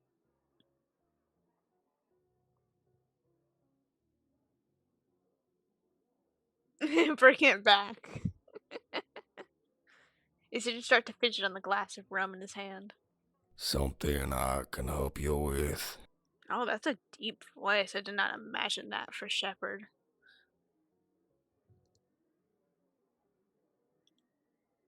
The room seems to drop out of the front as my eyes burn holes into his downturned face. Look at me. I stared down at him, memories flying bullets and screams overtook my senses. He continued to avoid my gaze. Do you know who I am? Also, I love the parallel that Hin also has the big round glasses, like Vash. Like you really need to ask. Then you know why I'm here. He pulled a lighter from his pocket. Hmm. You made a mistake getting your name plastered on a wanted poster. Yeah. Voice acting sounds fun, but I also know that, to me, my voice sounds like a pubescent boy, but I know it's higher pitched. And I know it sounds very feminine, but I don't think I'm allowed to go on T. Not at this point, at least. Also, because I don't think I have enough money to do anything like that. You made a mistake getting your name plastered on a Wanda poster. A calloused thumb casually fixed it open and closed. And now it's gonna get you killed. That's a risk I've known my whole life, kid. I hate how tired he sounds. He isn't scared of me. His gaze stays glued downward even as I reach back to unholster my pistol. But my hand had nothing to grab onto. There's nothing in there. Where's my gun? My head whips around to see what could possibly have happened. Shepard had finally taken notice of my fumble. Shit, shit, shit, shit. That's when my eyes lock on a familiar crimson coat trying to crawl away from me behind me on the floor. My eyes bore into him as he shively turns back to me, my guns in his hands. I wouldn't say that was a good icebreaker.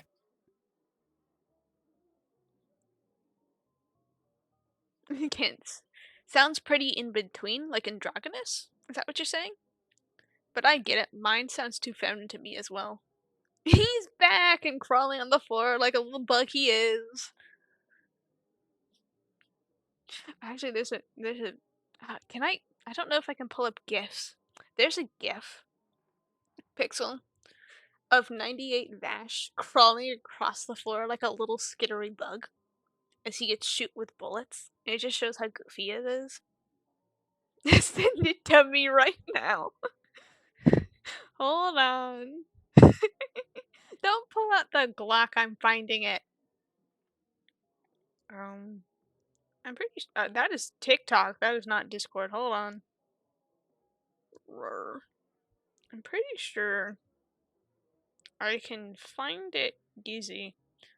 Why is... Oh, I was about to say, why does... for a moment, it sound...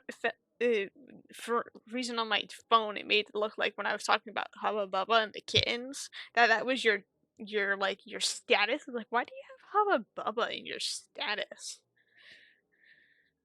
That's a game. That is a gift. Gifts. Vash the Stampede. Here it is. There you go. Him being a little bug. Yeah, it's still W's. It's just the last thing I sent to you in DMs was talking about the foster kittens I had. Yeah, that's Vash. There he goes. Yes. How did you win? Shepard shifts his position. He briskly reaches for something in his jacket. Before I can even think of what to do next, the sight of a weapon is aimed at my face. Oh. Oh, pause. Typing is hard. Hard. Help. I think I need help. There's a gun at my face, and there's no pickle around to save me. It's far too late to try and bum rush him. Cover. Look for cover, but nothing's close by. I could feel my heart drop and my mind crawl to a slow stop. It's a shame that I can't recall anything of a note at that moment. I feel a familiar sense of sinking, falling, bang. A subtle pain shoots through my body as I'm yanked back. It isn't the searing pain of a bullet hitting my body, though.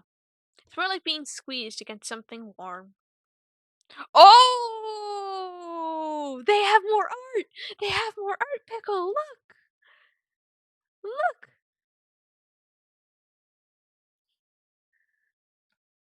Oh, that's cool, because he does that in the anime too. He just uses his hand as a shield. Also, now that you can see this, let me be there. Wait. Anyway, now you can see it easier. His hand in this version is designed like an actual like this is like the two bones and the arm, and you can see the tendons build into the hand. It's such a good design. I love this design of his hand. You should see how it's animated too. They like it literally twists like an actual bone, like the actual bones in your body when he twists his arm. It's really cool. My vision is suddenly overwhelmed with the warm blue hools boring into me. My eyes shift up and a metallic teal arm is reverberating slightly at the impact of a bullet. The bullet that would have killed me falls harmlessly to the ground. Are you okay? Oh, this is so cool.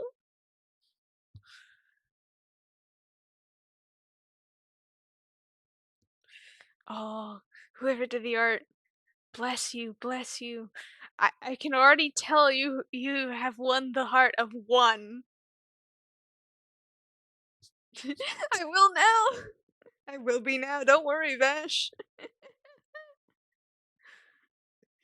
Oh, I fear you when Wolfwood comes out. He's this brooding, big priest character who's not really a priest, who carries around a giant, like, ton-weighing gun the shape of a cross, and he whips it around his body. I don't sip very often. You get a rare side of me, Red. And it's the goofy little gunslinger man.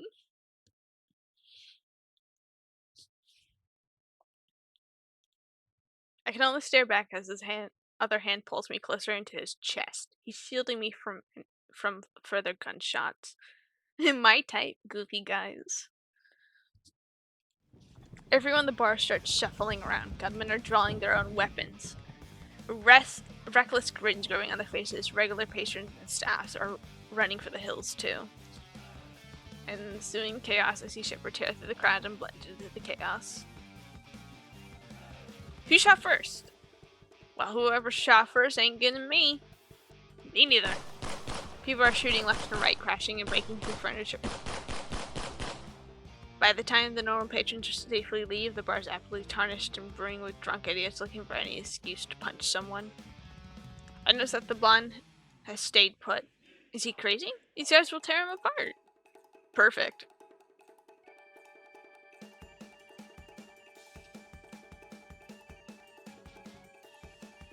We're staying in the bar. I do not care for Shepard, I care for Vash. And I'm sure you agree, Pickle. We're staying in the bar and earning another heart from Vash. I quickly push myself away from him, taking back my guns from his loosened grip. What the hell, man? As I get up, one of the thugs tries to bum rush me, but I just step back and I watch him tumble onto a table. Hey, watch it! Damn it, these idiots are in the way. As another one rushes me, I notice him lead with his fist. As I take a step back, then another as he continues to throw punch after punch, but nothing lands. Practically dancing around this chum. Eventually, we make our way over to the table with some bottles sitting on them. I throw up one in the air, as I stop following me and shift to the bottle. I take the onward, it's a roundhouse, kick him in the jaw, sending him flying to the floor. Down you go. I catch the bottle and the third guy who's trying to aim his pistol at me. He falls right on his ass, glass lodging into his forehead. Sorry about that, but I'm in kind of a rush here. These men should have left when they had the chance. It looks like in the chaos, the man in the red coat is disarming a thug or two as well, although he uses the blunt end of his gun to quickly end fights. guess I misjudged him. Suddenly a large man grabs onto my shirt. You! Oh, it's the barkeep. I grin sheepishly. Oh, hello. My bar's ruined because of you! Okay, technically, yes. But first off, it was already pretty gross. I can see veins popping on his temple. Maybe we can start fresh? Guess not. It's not surprising to find myself staring down the barrel of a gun. I pumped both of mine at him too. Wait! The blind steps between me and the barkeep. The fighting's gotta stop! No one's gonna get anywhere like this! That friendly tone from earlier had melted away. I'm sorry, sir. There seems to be some kind of misunderstanding. Move, Vash. This doesn't have anything to do with you. I stare at the man in disbelief as he says the name. This guy can't be the humanoid typhoon. There's absolutely no way. Well, it doesn't really matter what I believe.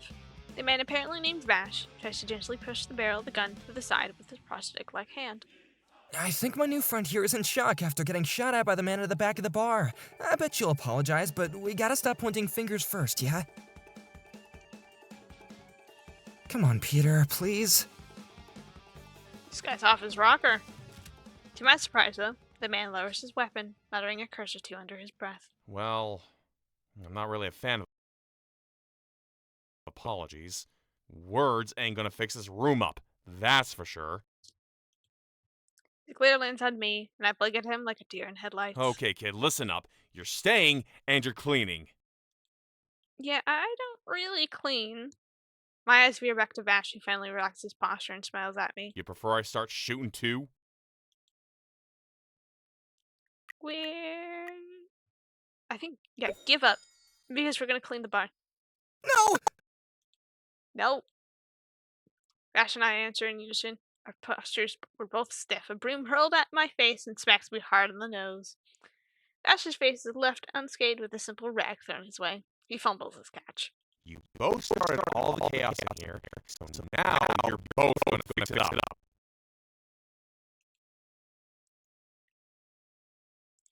Vash smiles graciously at the barkeep. I grimace. Well, I guess I should be grateful that I don't have a whole size of a shotgun blast through my chest right now. Right. That big glass-wearing dork saved my ass twice now.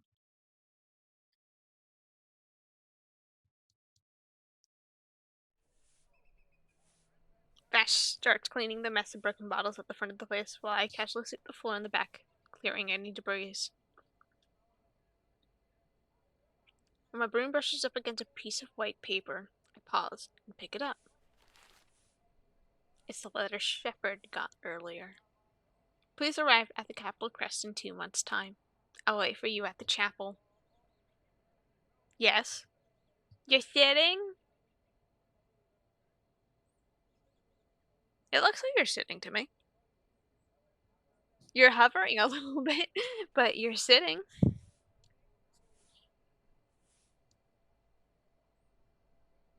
It didn't send your message? I mean, you're sitting on my screen.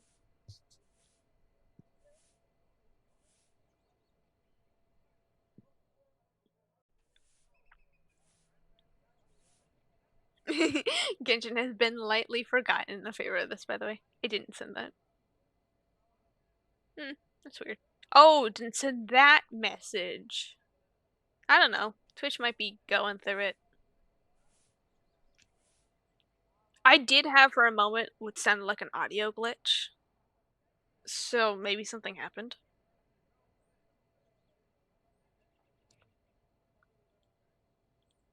Oh, no name, no contacts, no dear, or even just a hello. But there's a place. I fear the chapel because Knives is based around religious imagery. And there's a scene in the original anime where I think it's the chapel, someone writes knives in big bloody text. So I fear this might be Knives. But anyways, Capital Crest, I'd only ever passed through there, so I don't know it very well. I think there's some festival there that put them on the map. I stuffed the letter in my pocket and continued to sweep in silence. In truth, my mind was still buzzing from the earlier encounter. Seeing Shepard again was throwing me off. Despite seeing him look in such like a sick old dog, what gave him the right to exist so quietly? He didn't deserve the extra years time had given him.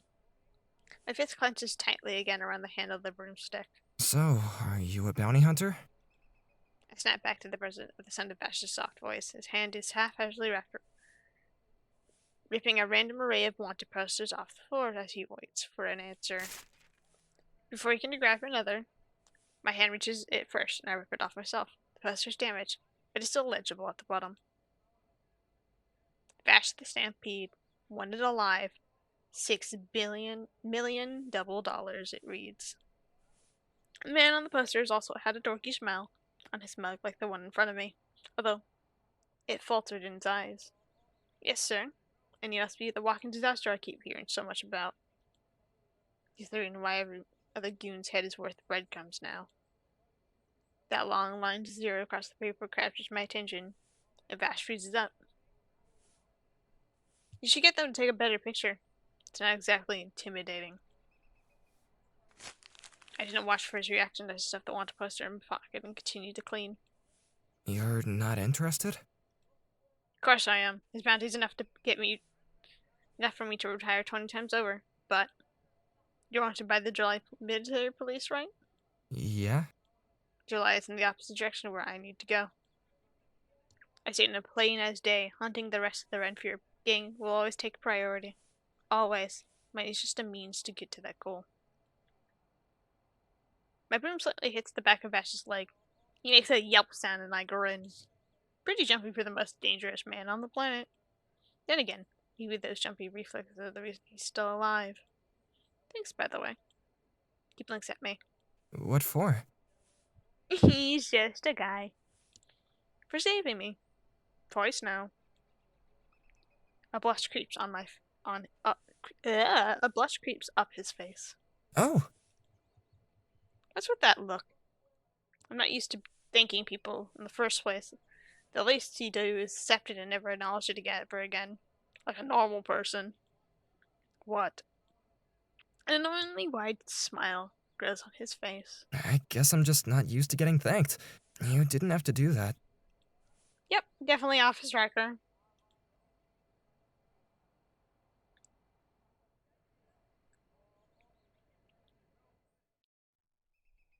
After finishing our cleanup, I reached the barkeep and generously offered to give the two of us our own rooms to stay for the night.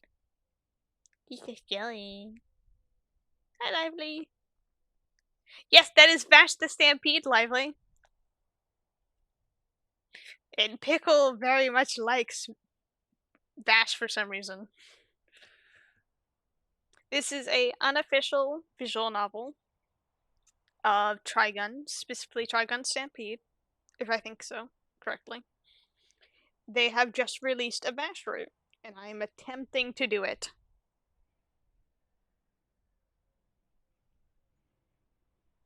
I don't blame Pixel. Hold on, Mother's arrived home. You're an old Trigun fan? Yeah, I've been yapping about it. Yapping about both the old and new one. A lot. Yeah, Mother has arrived from work. I don't know. Mother. No, my phone! Shush! Shush! How long have I been streaming? An hour? Nearly 2 hours. I'll keep on going. Because I don't think I'm anywhere near finished. You haven't seen the new one? It's good. It's good, Lively. The animation's really cool, and they brought back Johnny to be Vash again. Do not stop. You have an accidental Vash cosplay? Yippee.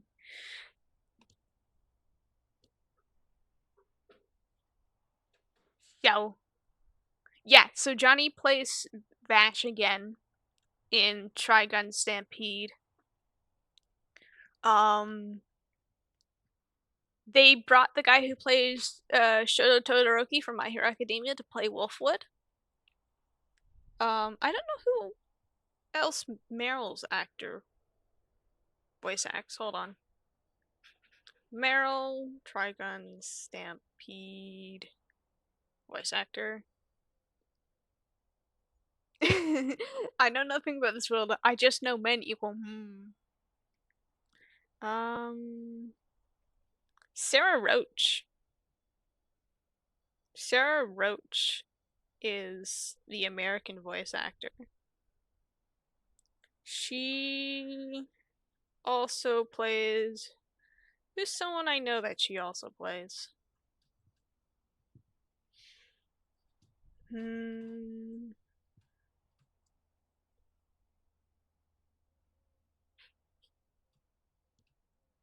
Vash is just a cute dumb puppy. Yes, he is, and we love him for it. He just saved us from a bar fight and getting shot in the face twice.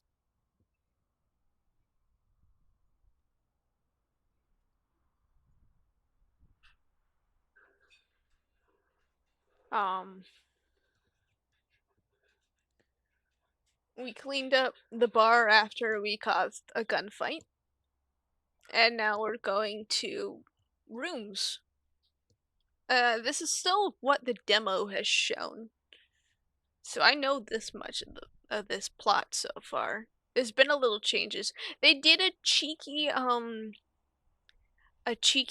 quote to the original anime earlier. They did the uh does the evilest of evil deeds with 60 million double dollars on his head, kind of a quote line. I can't remember it completely on my head, but they quoted it in this game. I've been mentioned. Yuppie! I love Action Stampede.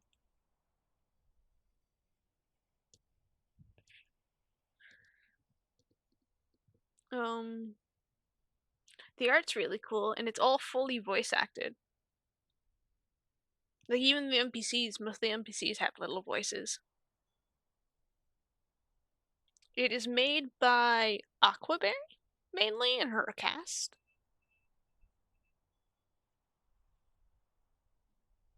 It is a dating sim, but we smile and keep on playing.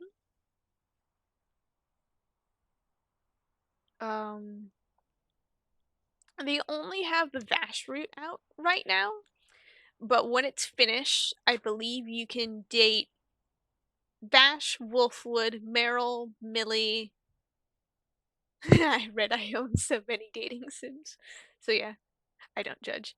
I think, what's the full list? It's Vash, Meryl, Wolfwood, Knives. Did anybody else? I don't remember who else you can date. But like they're all gonna be voice acted. They have all little roles.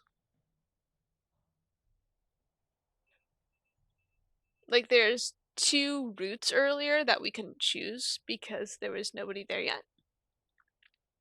Because they only have the Vash route. And this is 4+ hours of content that I need to go through.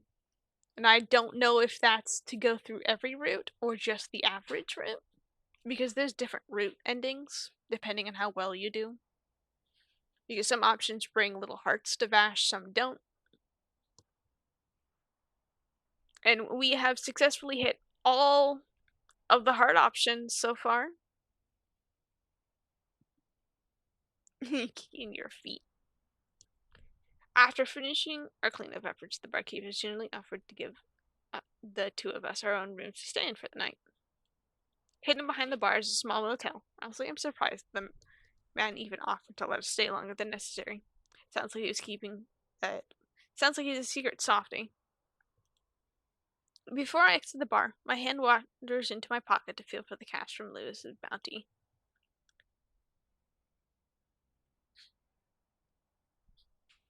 Was the go-to person to find more. Yeah. It is technically my fault the saloon got thrashed. I wonder if I should help out the barkeep a bit more. So, we're gonna leave some cash for the barkeep, because I know that makes Vash happy. You have got a chunk of the cash I got for Lucky Lou's bounty. No prying eyes around to see it cashless behind the counter. I exit the bar with my hands in my pockets. That was pretty generous of you. My soul proudly leaps out of my body as Vash form towers outside the bar's entrance along with Pixel. Play it cool. I just don't know what you mean. Shit. Vash snickers, but I don't say anything more. My attention turns to Pickle and I tap the knuckle lightly against his chest. I see you two have met. This bot's yours? He's more like my partner. Me. Vash pauses to squint at me and then back at the Pixel, as if he's trying to dissect the meaning of my words. In crime, not in life. Well, you didn't say. I had a lot of questions about how that would work, is all. I'm so used to calling you Pickle, dude. It's Pickle or Pixel. Both fit, both work. I use both.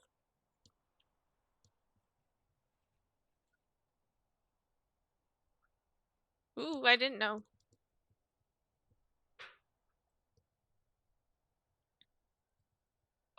Hold on, I'm gonna take a big drink. My throat hurts.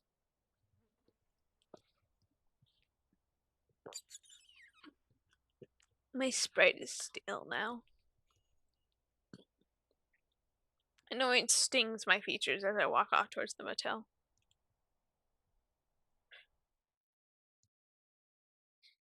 Yeah, that makes sense.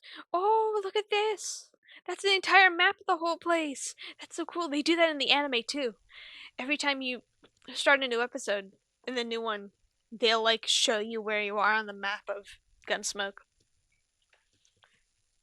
Not too long after that, Pixel sets himself in sentry mode outside my room, and I use our little electric griddle to cook up some grub next to him.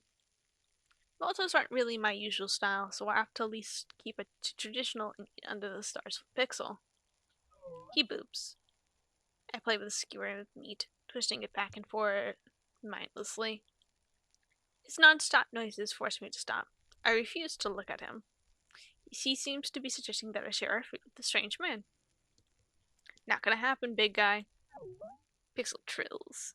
Hold on, I think the music is connected to the beat boops. So I'm gonna turn up the music a bit. I look back and notice Vash has left his room as well. He's sitting further off into the desert, staring into the night sky. I observe him curiously biting into my kebab of meat. It seems that he had opted to leave those goofy glasses and jacket back in his room. Without that bold red surrounding him, he almost seems to blend in with the darkness of the night. My eye twitches and something twists in my chest. I regret tearing my gaze away to look down at my companion. If the bot can grin, I imagine he looked pretty smug about right about now.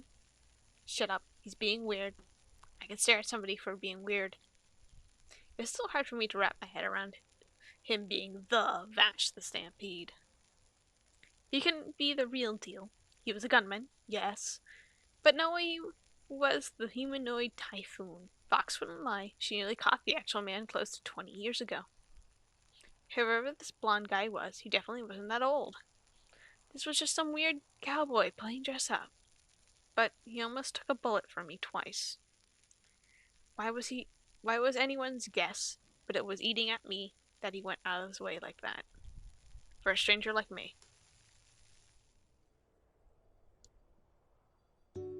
You must be hungry, kid. Here, eat already. The small child's dirt-covered hand stayed balled into a small fist as an older woman held out a protein bar. She frowned at him. Hey, come on now. You're all skin and bones. The kid turned away before the woman could lean in and get a look at his expression. It's hard to see all the shaggy brown hair covering his face.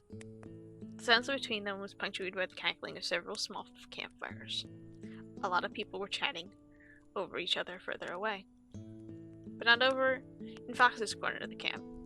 She had to deal with a weird mute kid she caught stealing from her tent at the ass crack of dawn. The other members of the gang were more than fine with teaching the kid a lesson and sending him running for the hills, but Fox saw something in his eyes when she dripped him away from her satchel. This haunting, empty look, like a deer caught in headlights. It sent a shiver up her spine, and she was defending the kid before she knew what she was doing. It was easy to smooth things over with the other outlaws in our gang. He was scrawny, but quick, and could squeeze into places the crew couldn't. What's going on now? A new voice approached the fire, deep and comforting twang in his tone as he stood over Fox. She moved from her rock and addressed her right hand, Shepherd. He was a bit older than most of the other members of the crew, but pulled his weight around the camp more than anyone else. His tired eyes searched his leader's face, hoping to mend whatever issues seemed to plague her for the moment, though he had good guesses what it was already.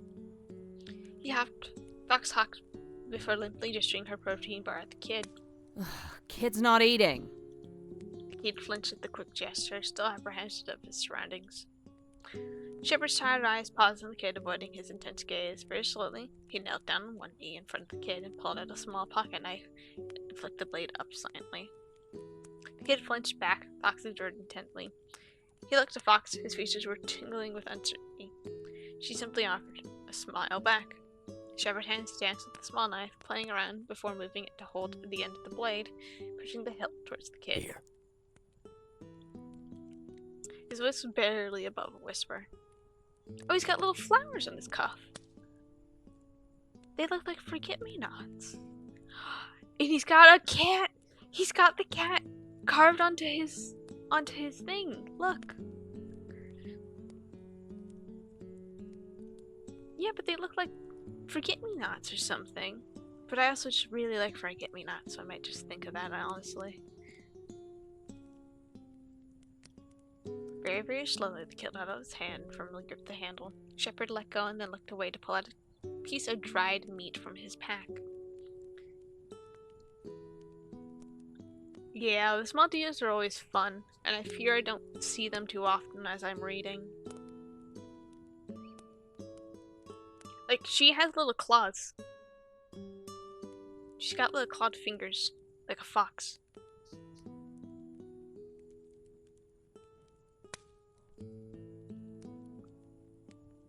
Instead of waiting this time, he holds the meat out and tosses it over, aiming for the kid's free hand. He fumbled but caught the small chunk.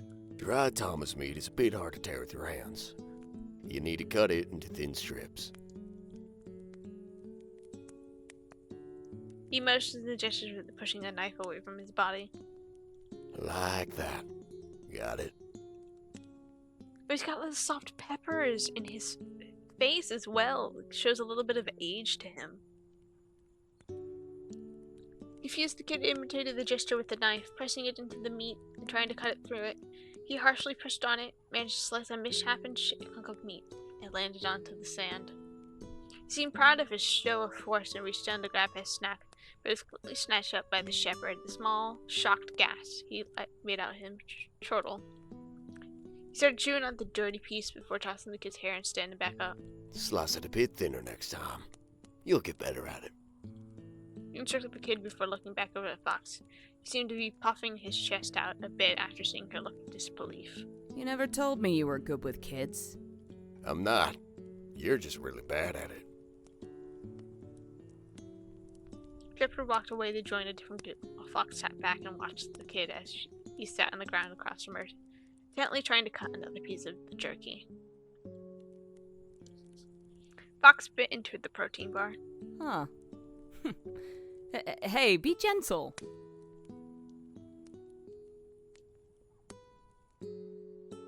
Vash was caught off guard by my sudden appearance at his side. Maybe I should have been a little louder when I approached. Uh-oh, Pickle. I'm gonna let you gush in the corner as I keep on going. The look on his face was interesting, to say the least. He was tired, contemplative. He had been lost in thought. Honestly, I didn't take him for someone who had the many deep thoughts. He just didn't look like the type. You call him head empty? Because, yeah, I see it. He a bit head empty, isn't he? He a bit head empty. Pat, pat. Also, I forgot that I was going to say to him. Shit. I just look like an idiot holding out a skewer of meat in front of him. He looks at it, confused by the gesture. Finally, I speak up. Here, you can have it. Vash seems hesitant for a second. You don't have to do that. It's fine. His stomach growls, annoyance quickly ceasing his features. Aw. Looks like your stomach disagrees with you. Vash pauses before limply reaching towards the kebab, but I pull my arm back. Nuh-uh, I'm not a charity. I have some questions for you, Mr. Humanoid Typhoon. Then we can share. Vash hesitates. Why'd you use yourself as a meat shield back in that shootout? I didn't want to see anyone get hurt. But you don't count in that equation? My body just kind of moves before I can think too much about it. I can take a hit or two. I couldn't help but grin at his conviction. Someone important to me used to talk a lot like that. Her smile was so much like his, too. It was kind, but also very tired.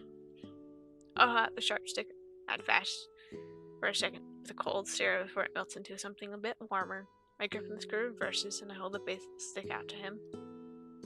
You got a saber complex or something? Well, I wouldn't put it like that. I just don't like seeing folks get hurt is all. He takes the skewer. His face lights up and takes a bite in the meat. Wow, this is pretty good. Thank you. He scarfs down the rest of the food a bit too quickly. That really hit the spot. My gaze moves to the stars. It's whatever. Far from it. I don't like the splurge, but I make an exception when it comes to cooking. We can't really travel with perishables often, so dry spices really come in handy. It took a lot of experimenting around burning food, making different dry rubs, burning more food, and getting my dinner exactly how I wanted. Vash looked confused at the first place before a toothy grin forms in his face. Well, I wouldn't say October and barbecue spice is whatever, but I appreciate it nonetheless. My eyes widen at the strange man. You could tell what I used? How? I took an eager step forward and stared at him a bit dumbfounded at the fact that he knew what city it came from. He must have been a real connoisseur. Well, I move around a lot, so I've tried a lot of different kinds of food. He looks it off to the side nervously. You must too. Most traders don't really sell that stuff outside the city. My pride swells. I do, in fact. I've been most of the major cities, so I pick up some of the interesting stuff. Oh yeah? That's pretty cool. Yeah. There's a beat of awkward silence between us before Vash flips the empty skewer holding the basin, allowing me to take it without any hesitation on his part. I grab hold of it, but he holds it for a second too long, like he wants to ask something, but ultimately he keeps it to himself. Mouth stays shut too. Hold on, I think my mom said something.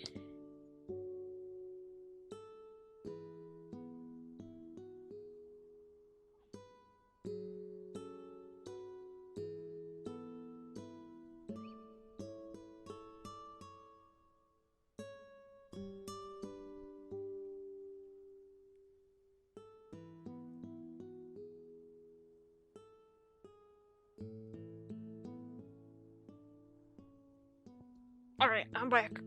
Asher was getting to my mom's food. The small talk is definitely not my strongest suit. Honestly, to be plain, I fucking hate it. There's another beat of silence. So, are you planning on traveling some more soon?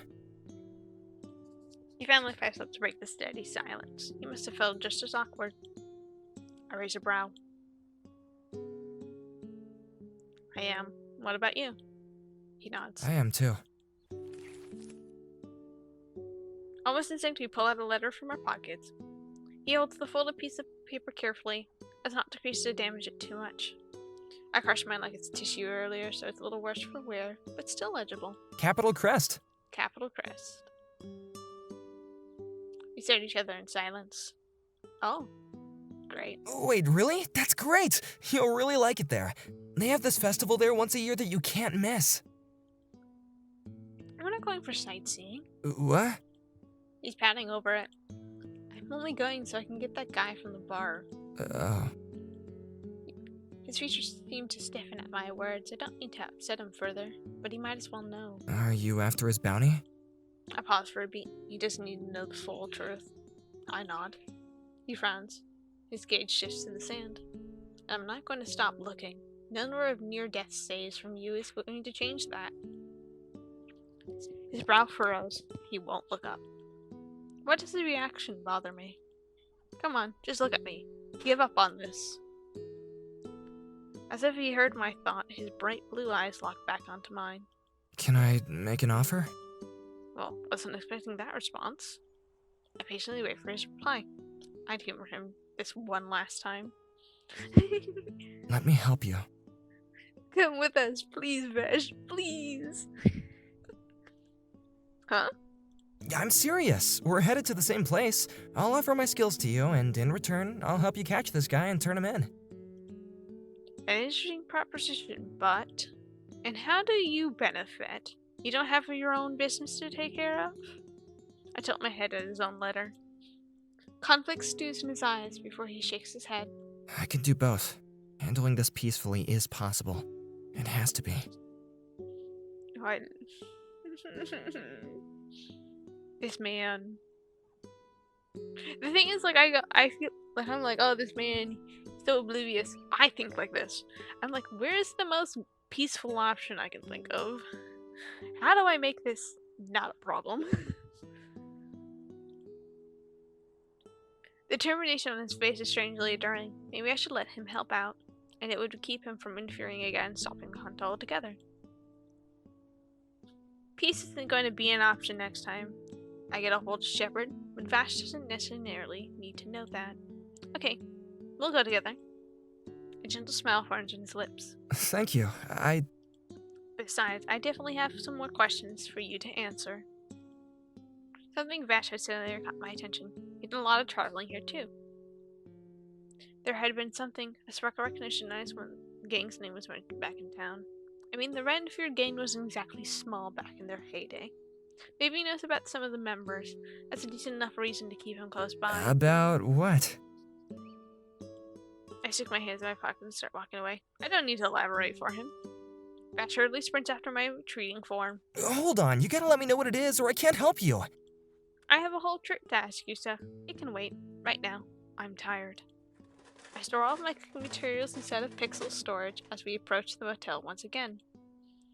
Vash hesitates lasts a few seconds, but eventually takes a step forward to his own door right next to mine. The same gentle smile forms on his face.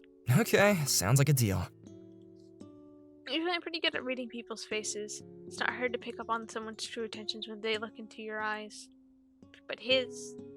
They're like cool, clear pools of water. They sparkle like stars surrounding us. He's content.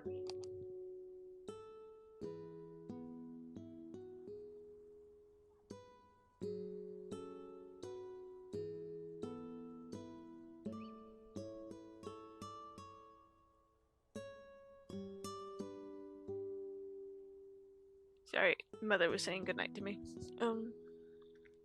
A slight blush dusts my cheek as I take his features in for the first time. He's strangely pretty. I'm definitely staring too long at this point. Play it cool, Parasite. Pleasure doing business with you, Vash the Stampede. As if in time with my grogginess, Pixel begins to survey the land around us. He will always go into sentry mode this late at night. I feel Vash gaze settle on the two of us. Same to you, Oh, I forgot to give him my name. And no offense, I'm not used to giving it out. It's actually Parasite. It's a pleasure to meet ya. God, that smell is going to kill me. This is going to be an interesting hunt.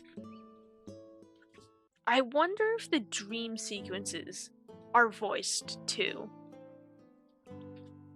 Because each character, depending on what route you go down, will change depending on it.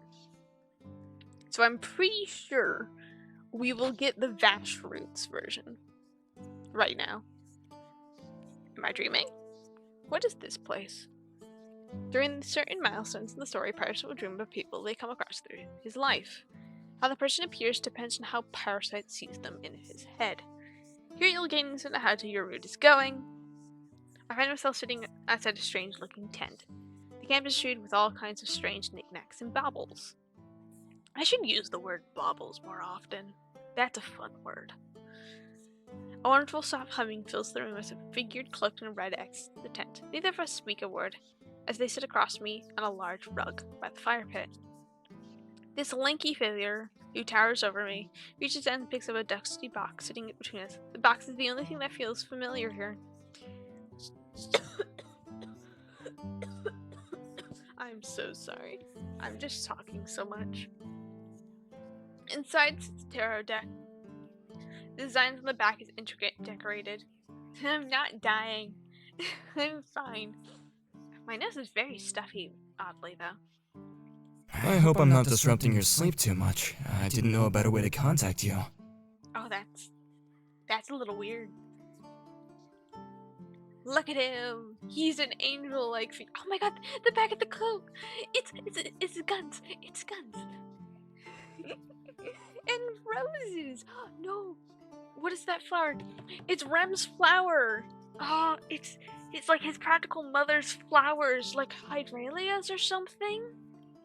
They're like red hydrangeas. They're like big important in the series. I look about the cloak figure, the voice. There's more than one hiding in there. Point, point, point, point. Like it's right here. The right here is settled between the two guns.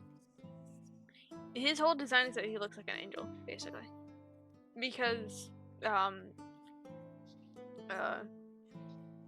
plants are very, like, angel design, especially in the manga. They looked a lot more like biblically accurate angels. They had a lot of wings and feather, kind of like limbs. I look up at the cloak figure, the voice. There's more than one hiding in there. I don't usually dream, so this is definitely a surprise. Despite the strangeness of this thing, I feel at ease. Somehow I understand that the figure means me no harm. The figure sheepishly laughs at my comment. Sorry about that. It sounds like it's clearly Vash's voice actor, but it also kind of sounds like it might be Knives at the same time. I can't remember Knives' voice actor completely though. The figure begins to shuffle the deck with the grace of a practiced player. Are you going to do a reading for me? Ding ding, you pick up on things fast. I went a little all out for— Hey! While he's talking, my hands wander to the small table sitting behind us. This is a lot of snacks sitting on top of it. I steal a donut. So if that doesn't make sense, Pixel, in the anime, Vash, the 98 anime, he loves donuts. That's like his whole thing. He loves donuts. We were gonna eat after we finished up with business. Come on, you gotta let me do my thing. Yeah, I think this might be Knives and Vash's voice actors mixed into one character. Because I think this is Vash, that's Knives. The deeper voice is Knives' voice actor.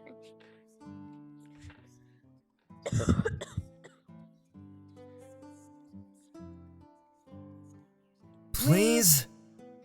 Because you can hear that it's like two different voices. I still shove the whole donut in my mouth and lick my fingers clean before turning back to the figure. You can't blame me for being curious. I've never had a dream donut before.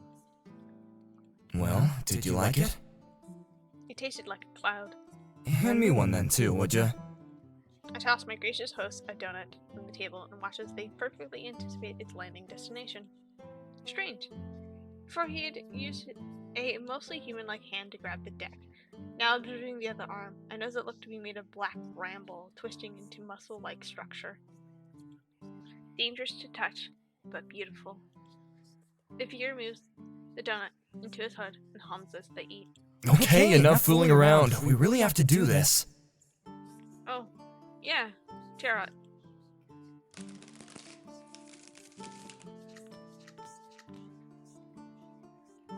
Look at the flower. This clearly looks... Which one is this of it? I think these are... Oh, no, that's cool. So if I think correctly, this is 98's gun, while this is Stampede's gun. I think that's what this is. This is Vash the Stampede's anime 98 style of gun. While the big chunky one is what Stampede's gun looks like. I cross my legs and watch as the cards are laid down in front of me. I've been getting pretty good at readings lately. Well, show me what you got. I see 3 cards on the table. Click on the cards to flip them. The Fool. Oh, this is what OG Vash looked like! Look at this! This is what 98 looks like with the big flares. Oh, and the kitty cat! The Fool card is a powerful symbol of new beginnings, spontaneity, and taking a good old leap of faith. It suggests that you are at the start of a new chapter in your life, particularly in the realm of love. Soon enough, you may be changing your job title to Love Hunter. I can't tell if that's a reference enough, because Vash is known as the Hunter of Love and Peace, or the elusive Mayflower of Love.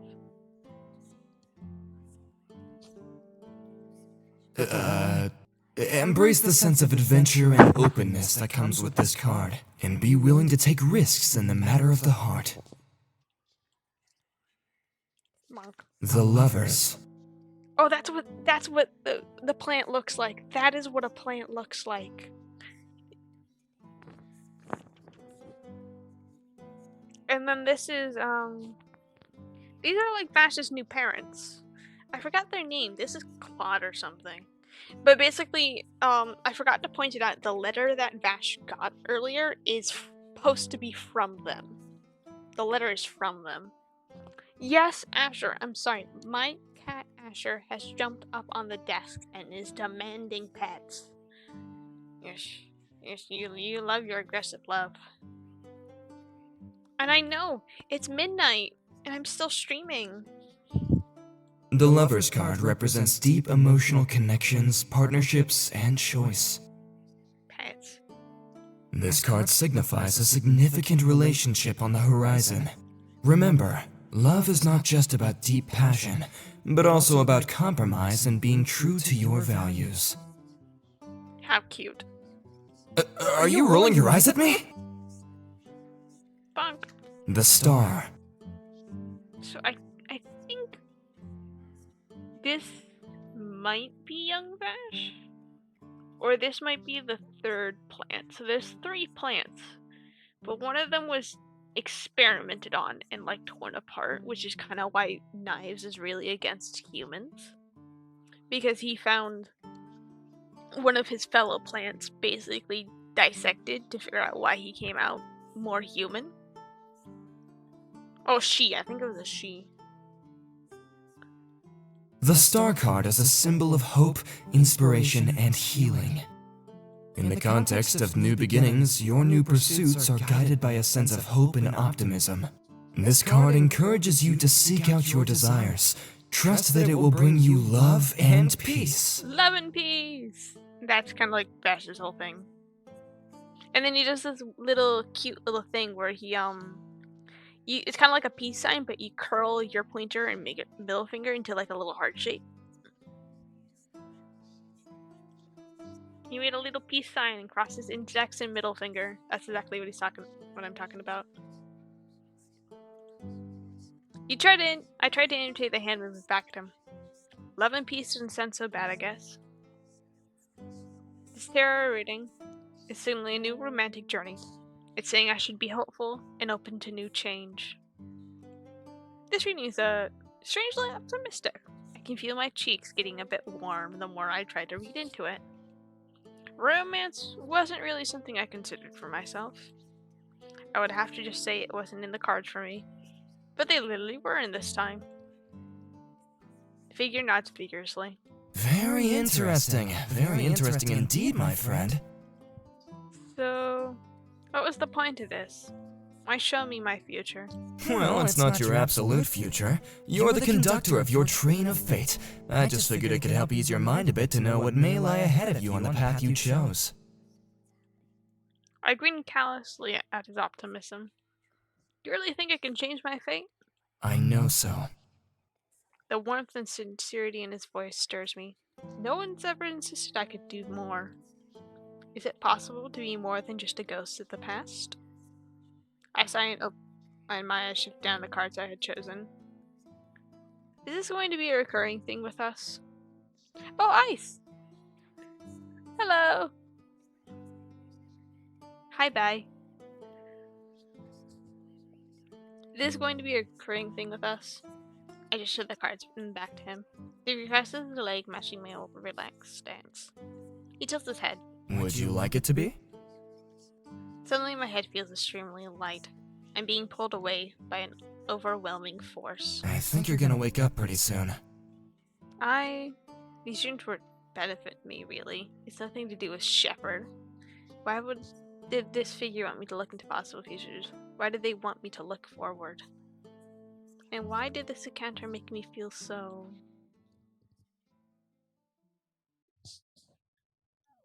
Oh, we get a room! Hey! No! Back. The light blinds me and my eyes flutter open. Uh-oh. Hey! Hi. Oh! Hi, Vash. You're very close. The fierce thing that shields me from the overpowering bar rays was not my usual companion, but a distressed-looking blonde. Okay. Your bot started freaking out after I knocked on your door, and I don't know what to... hey, were you crying? Hello, sir. Still groggy from my rude awakening, it takes me a few seconds to realize that Vash's hand is trying to wipe some dust and dry tears off my face. I don't pull back, but I feel his hand jerk away suddenly with a yelp. The blur of red is ripped away in Pixel's grip, an alarm ringing from his body as he tightly grips Vash. Oh, he's still in sentry mode from last night. Yeah, I'm sorry. I swear I wasn't trying to do nothing. Honest. Ow! Disengage, false alarm, bud. As soon as my command is stated, Pixel suddenly releases his versatile grip on Vash, dropping him onto the hardwood floor. I rub my head and look down at the man as he squirms around trying to get his bearings back in order. I protect. Yes, you do. Sorry about that. Not used to having other people with us in the morning. Vash grimaces as he sits up properly. Make sure to warn me next time, please. I will. Next time. It doesn't sound too off-putting to me for some reason. I find his words comforting. He still wants to be here. I follow Vash out the door. Ready?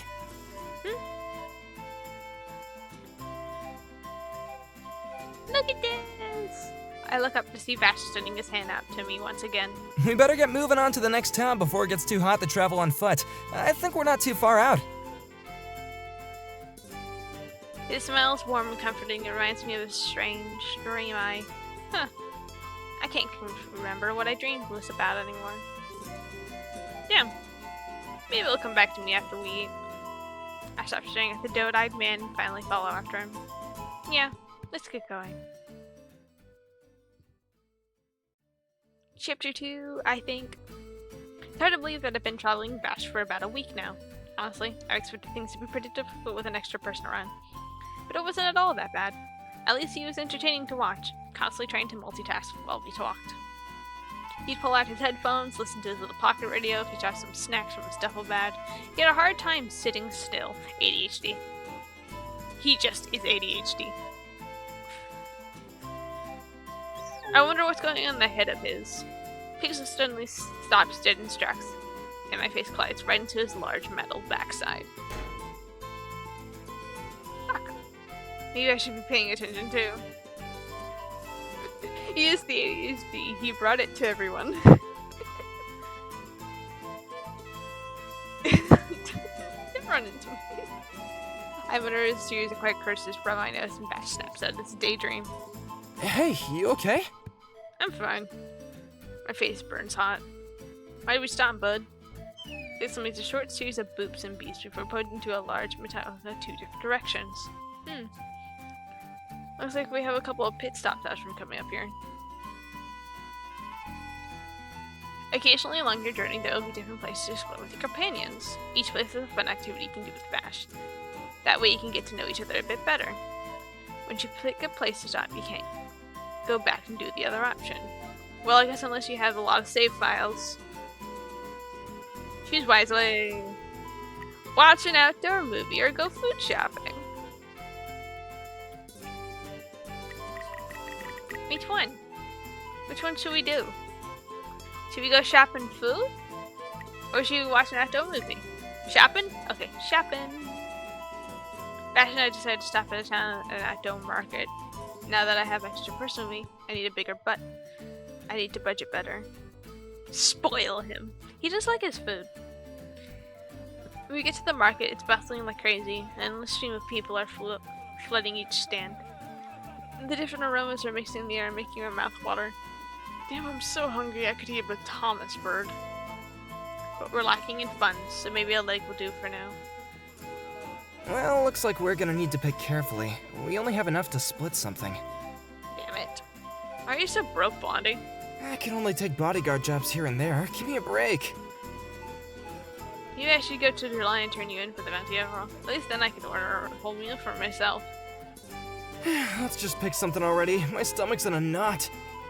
Mine is 2. Well, it's pretty obvious that should we pick? Mm-hmm. I had the bravery to stand off in the distance and make my way towards it. But Vash veers straight to left towards the small donut stand. Oh, you gotta be kidding me. Hey, where do you think you're going? Aren't we getting sweets? He's me. He wants sweets. I have a death sweet tooth, dude. I love sweets. No, we're getting meat. Oh, but we can eat donuts on the go. It's a better travel snack. I'm not eating that. I want a burger or something. Vash scrunches up his face at me. Don't tell me you don't like sweets. I'll share their donuts with him. My eyebrows furrow are practically growling each other over a snack.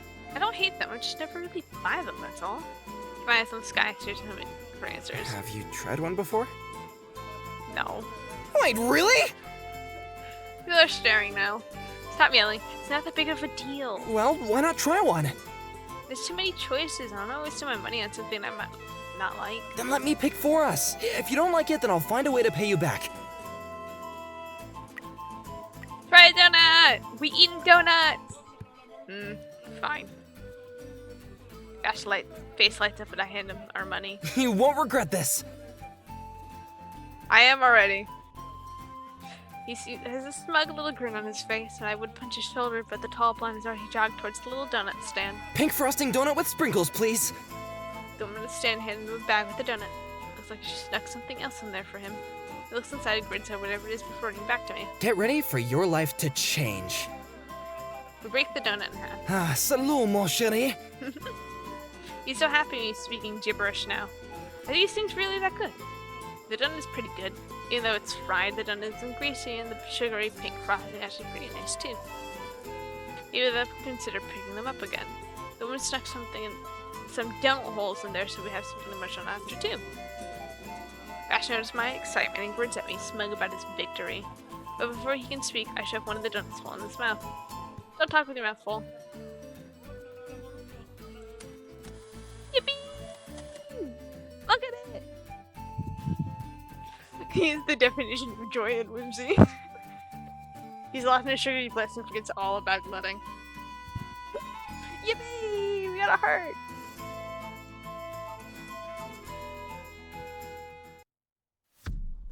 Walking through the desert was always boring, but at least I didn't have to worry about anything when it's just Pixel and me. I could forget the whole world for a while, but lately... The bright red critter will show up in the corner of my eye and snap me back to reality. Oh, he's got his headphones in! He's listening to something. Probably the radio. He listens to the radio occasionally. Vash always seems lost in thought when we're traveling. He only really livens up if we hit a town or if I try to chat with him. Besides that, his eyes will always stay on the horizon line. But sometimes he'll catch me looking at him and flash that goofy grin at me. It's definitely been affecting Pixel too. You know, you keep glaring at him. Don't you think he would try to kill us by now if he wanted to? Exactly. So just let the nerd be for now. His hesitant assortment of sounds seems to mean we can kill him if we need be. I'll keep you safe.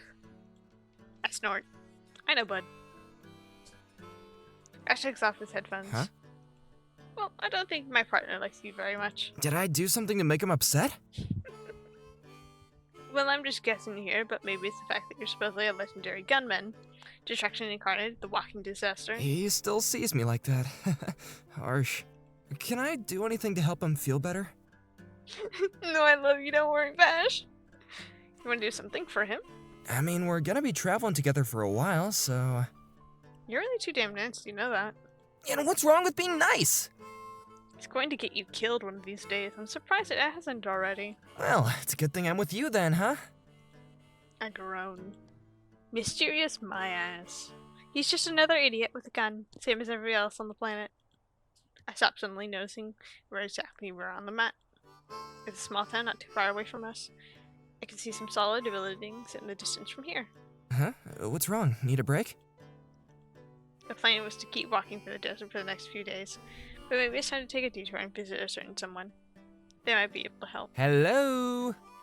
We can stop in that town for the night and then make a quick house call. He tilts ahead at me and smiles. Visiting a friend? I hesitate to answer it at first. I suppose this person would still be a friend if they knew I was even alive. Something like that.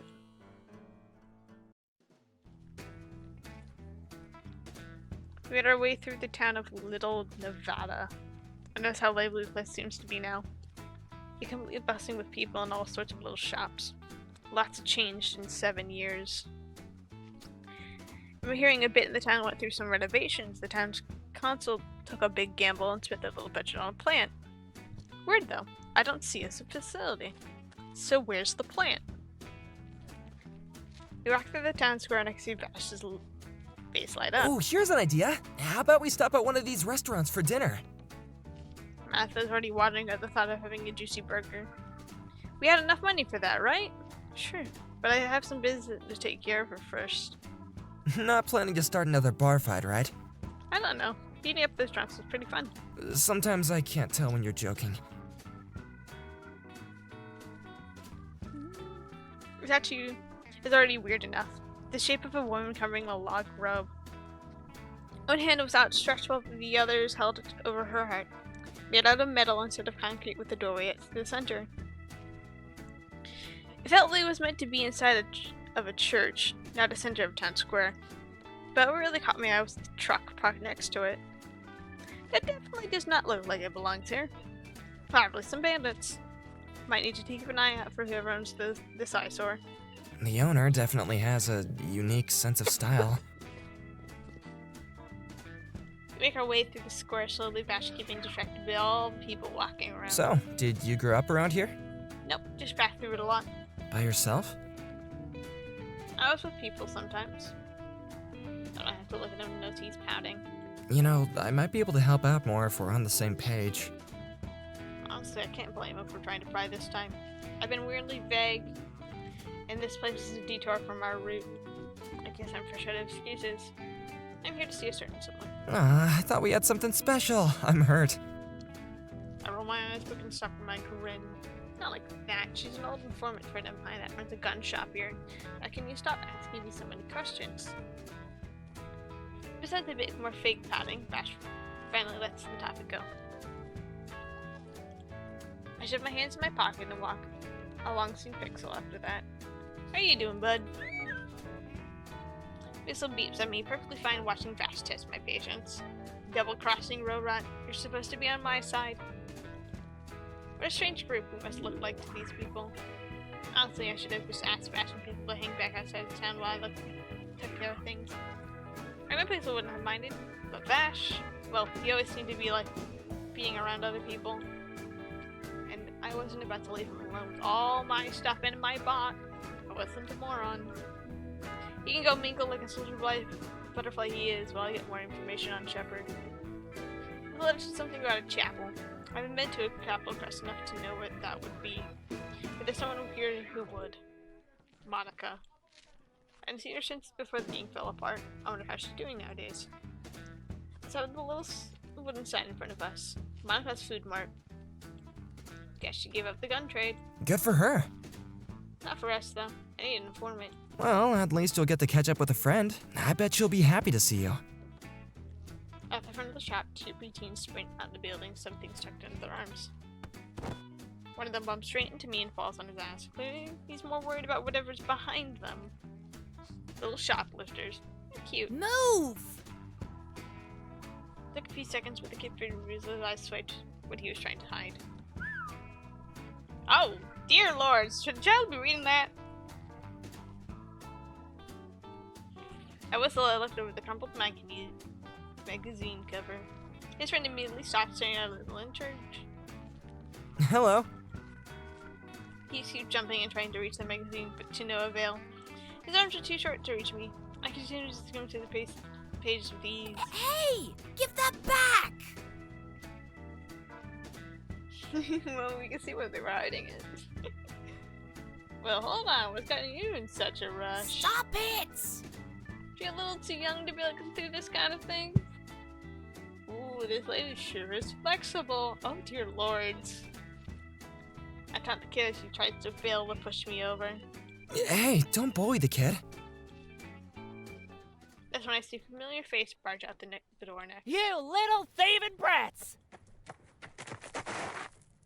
The woman wielding her broom came at us like a wrecking ball. With kids distracted, she was able to grapple each of them under her arms. She gripped them firm and squirmed for the dear You life. two are banned for real this time, you hear?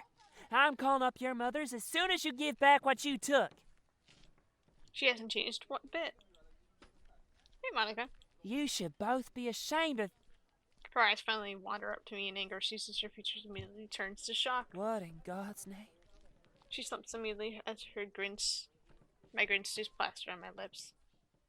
Kids make a break for it. Bam. Ow. You! Shit. Maybe I shouldn't have been so cheeky. You damn brat! Her fiery gaze travels over the Vash and Pixel necks. Bart doesn't seem rattled, but Vash looks like as white as a sheet. Couldn't blame him there. Monica is one scary lady. Who the hell are these two? A strong hand takes a hold of my arm and drags me into the grocery store before I get a word in. You have a lot of explaining to do, kid.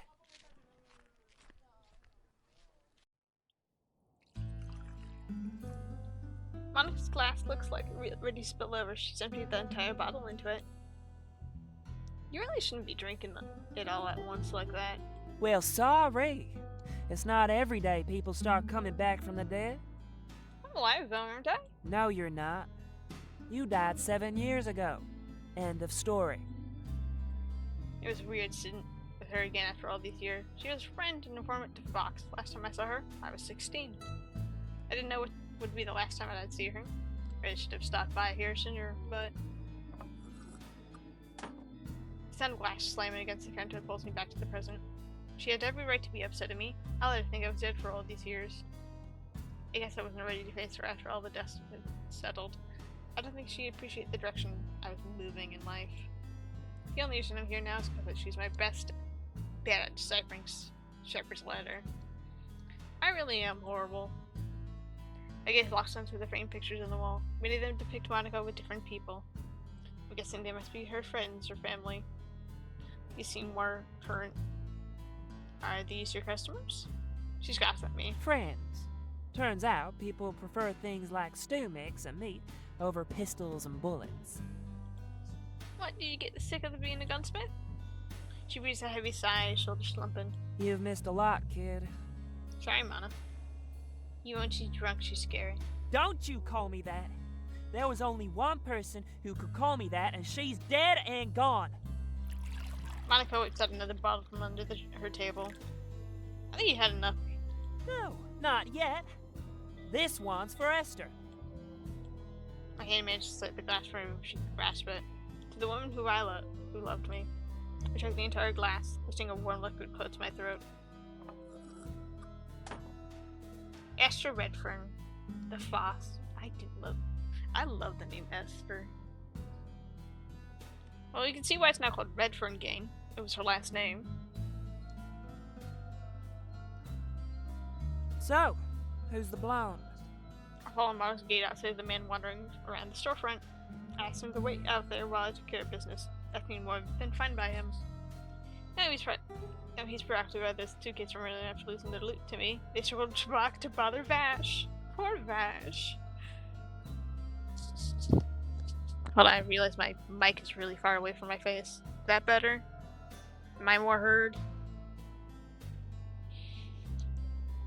He's helping me out. Ah, I see. I'm glad you're making friends. I know she would have wanted that for you. Okay, kid. I know you're not just here to try and mend old bridges after all these years. It's information you need, right? Have you not heard me that whole time I was yapping? 'Cause I've been just reading lines.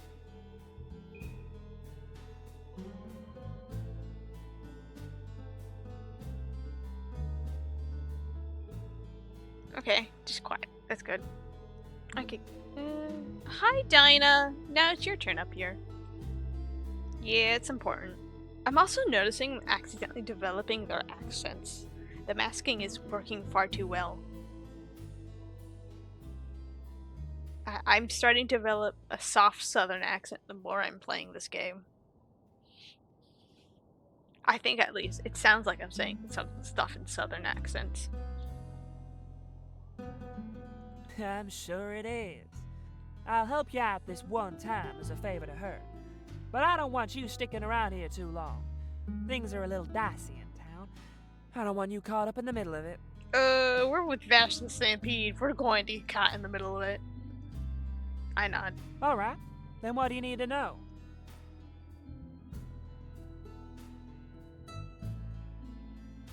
Oh.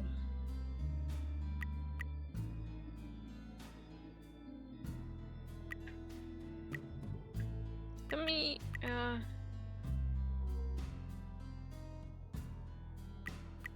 let's go with Capital Crest first, and then if we get another option, I'm going to go for the truck.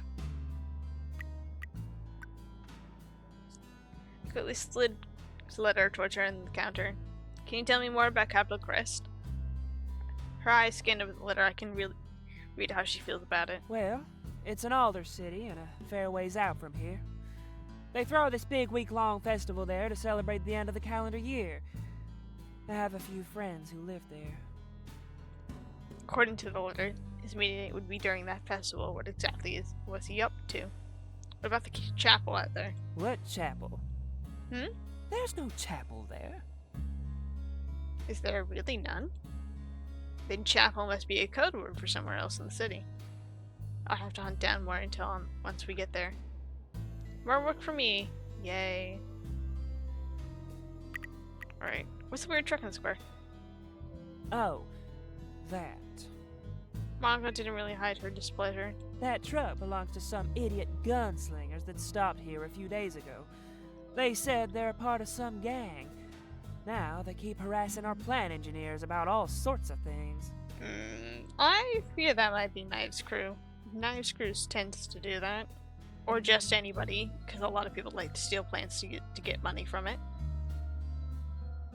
Why would they care about a plant? I don't know. Everyone's too scared to kick him out. Idiots and guns are a dangerous combo. So, best not to stay here too long, you hear? I don't think that's... I know that's gonna have a problem knowing Vash. Just knowing what he gets into. What can you tell me about Shepard? Shepard? Oh, you mean Will? Hearing his real name made my stomach twist. He was a drifter. Before he joined the Redfern gang, he was running from something. Whatever it was, he never cared to tell me. Fox got him out of some trouble and he stayed with the gang after that. Recently, I heard he killed a gangster in a bad way. That's what his bounty's for. Mayday. What about Fox? You still use that old nickname? You know, before you showed up in her life, she was so different. Not sure why she decided to grow a conscience because of you. I mean, you were hardly an angel. Judy, thanks. Different hell, though. Well, to be frank, she was a prick. That's not a comment. I can believe that. Don't get me wrong, she was a good leader and a smart cookie. But she only cared about money and a good glass of whiskey back then. But then you showed up, and I don't know. It was like something clicked in her brain. There was something new there, something warmer. She started to give a shit about people. I wonder what she'd think of us now. That everything? Thank you, Monica. Now get the hell out of here. Your little weird blonde boy toy is gonna drive away business. Don't call him a boy toy. He's not a boy toy, please. The of us should just enough to point me in the right direction. Is Vash still out here being harassed? Even the store I noticed Vash pixel moved to a nearby bench. Then I was staring at the sky, lost in thought before I decided to interrupt his daydreaming with a kick. My big bed'll come in, boops and beeps in relief when he sees me. You ever heard of the gay fanfiction problem? What? The what problem? If it's called Yuri, it's a case of you reading too much gay fanfiction. I'm sorry, I'm addicted already. You cannot take it away from me.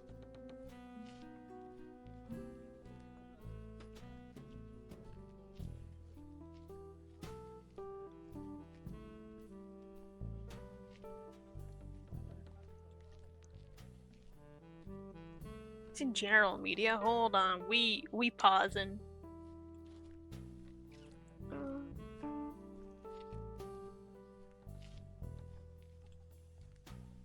Have you heard of the gay fanfiction problem? Now I know that this term kind of looks like it was coined by some random Tumblr user 10 years ago, and that's because it was. But since then, it's seen actual use by linguists. So what does it mean? So imagine that you're reading a story about Jack and Jill and come across this sentence. You should automatically know what that means. Jack sees Jill.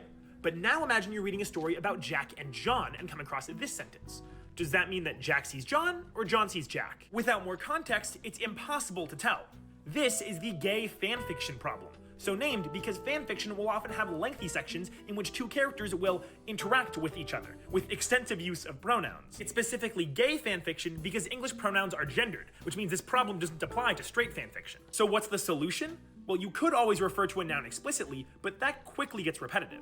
You could also use synecdoche, which is when you refer to something based on one of its traits, but that feels kind of clunky. Honestly, there isn't really a great solution other than just restructuring the whole sentence, at least not in English. But other languages have workarounds. For example, some languages mark social status on their pronouns. So if the two characters have a different social status, you could use different pronouns for each. One of the coolest solutions, though, is obviation, which is a way of marking a noun as less important to the discourse. Now, obviation will manifest differently in different languages, but in Blackfoot, for example, nouns take different suffixes depending on whether or not they refer to the subject of the discourse. Take, for example, the sentence, John saw Jack and he smiled. In English, it's ambiguous as to whether he is referring to John or Jack. But in Blackfoot, there's no ambiguity. The pronoun would take a different suffix depending on whether or not you're referring to the most recent subject or the most recent object. But in my opinion, the coolest solution to the gay fanfiction problem is only possible in sign languages. Now, not all... Yeah, I'm gonna read that later, that's weird. Hey. Vash crosses his head with me with a smile. Did you find what you needed? Yep, and then some. I'll give you updates on the road. So, that woman seemed really surprised to see you, and very angry. What's the story there? I just shrugged his question off. I'll spare you the boring details, she just had some good intel, that's all. I grinned him to avoid his prying. Playing my cards close to my chest is more fun. Besides, he hasn't exactly been a chatty about his past either.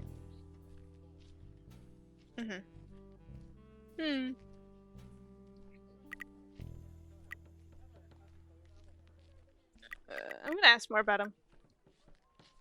But now that we're on the topic of stories, I'm very curious about yours. Mine? Yeah, I barely know anything about you. Everything about him's complete mystery. He's friendly, but there's always been something sad swimming in his eyes. I really couldn't quite pin it. I know you didn't like talking about the arm. I tried getting closer to look at his medical leave a few days back, and he wasn't exactly open with where he got it from. Shook his head with a smile. Yeah, no on that one. Sorry. Or why you're on the run from July military police. I know he wanted to live supposedly terrorize at any time happened to blow through it, but come on, that couldn't be all there was. Feels pretty unfair to ask all these questions and answer none of mine, don't you think? It looks like neither of us are really ready to share. Can ladies know what your letter said? The letter was written on clean blue stationery and was wrapped in a level of care you would see it from a loving parent. This had to come from someone important to him. Well... Before he can answer, the sound of a loud engine caught me both of us injured. An armored car covered in graffiti made a beeline for us. Looks like there are about 4 men shoved in the front row of a stupidly large number of goons in the back, operating guns sticking out of the sides of the car. No doubt these are the annoying gunslingers Monica complained about earlier. Like I said, knowing Vash the Stampede, we're getting involved. Figures they eventually come to bother us. Vash's attention is mainly drawn to the metal large weapon, but he doesn't make a move to stand. What the hell is he doing? Knowing that, he's probably trying to keep things civil. The ear-splitting sound of a shill man blares from the car. Well, boys, looks like a troublemaker's trying to run around our town. Vash tilts his head. Sorry, am I missing something here? This you? Oh, hello. He knows you're Vash. The man in the driver's seat presses the tattered poster against the windshield. I can see the slightest twinge of annoyance crease his features. That glare shifts between me and the driver. Is he stuck? I hesitate. What's he up to? We got the humanoid typhoon himself here in our little town. Your town? Yeah, we're keeping it safe and collecting that bounty to boot. One of them snickers. Now give yourself up before we start tearing holes through this whole town. Do something already, idiot, or I'll do something myself.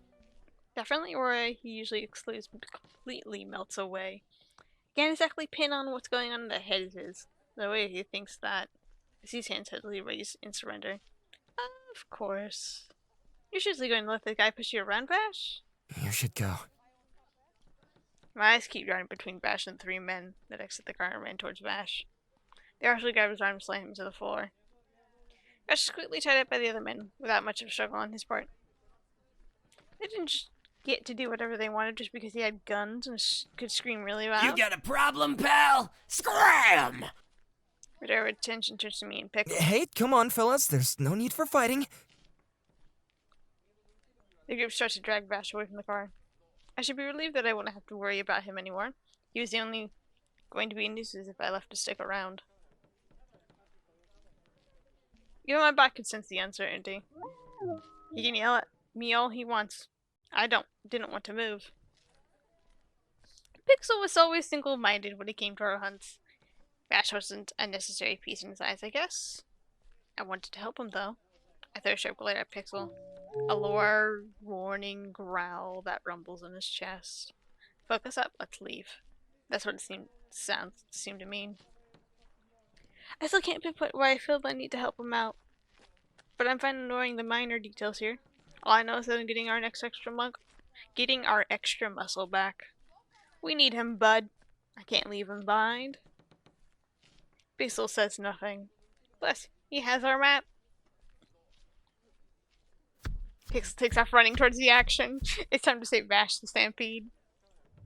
I cringe usually. Normally I think some burly-looking meatheads would be annoying to fight. But this time I'm not stuck in some dingy little bar. Now I have Pixel to back me up again. A wide open space to use him properly. I love a good challenge. Hey! I said beat it! You're pissing us off.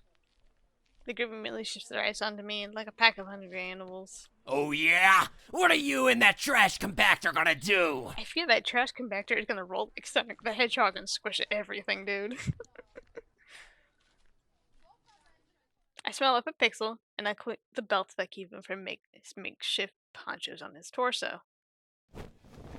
Oh my fucking god!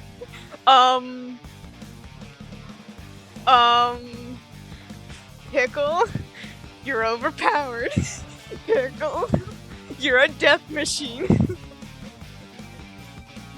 Your own Gallon guns covering Pixel's arm, and they can back up and shut them up right away. He has like bug tusks. Look at this. He's got bug tusks.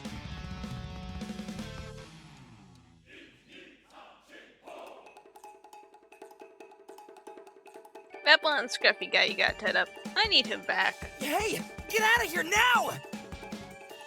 The man only scoffs at me, annoyed by my show of force.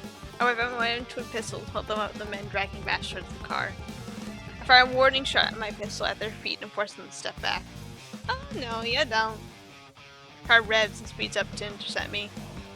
As I run towards Vash, Pixel stands his ground. A ladder rounds from his rattling Gatling gun.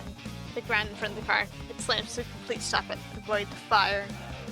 While Pixel keeps the car busy, my kick launches the nearest slug away from Vash. Wait! Stop! Save it, I'm not gonna kill anyone, I'm just gonna get you out of here. Make quick with the other thug and send him flying with another kick. Anytime they try to get up, Pixel shoots their feet. All I need is a knife to free. And Vash is already inside himself. Damn, he's fast. How does he get tied up?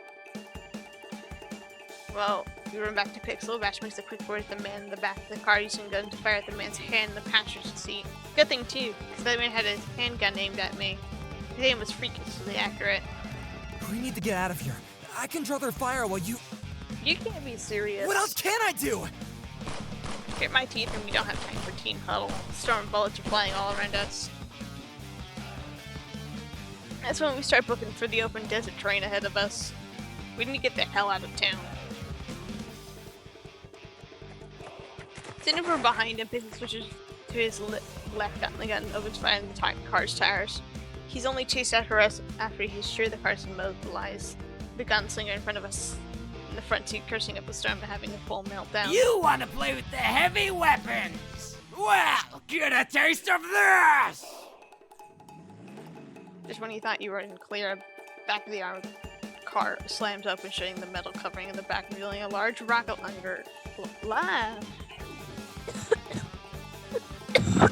rocket launcher attached to the back.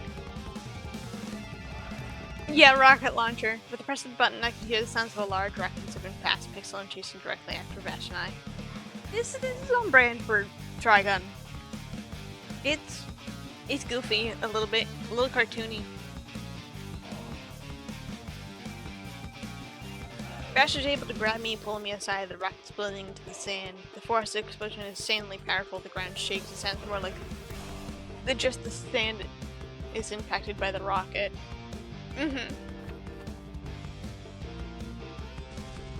Oh. Yeah, the Grand Plant Facility. Oh damn, the plant! I can see the sand around us being pulled towards the concentrating point, pulling us both in. We're being pulled into the facility. Oopsies! My whole body freezes. Pixel's too far back from us anywhere to meet the pool of sand. We're going to get pulled down too fast. Vash can see the panic on my face and manages to hook onto me. Yay! Barely registered his voice. This is all too familiar.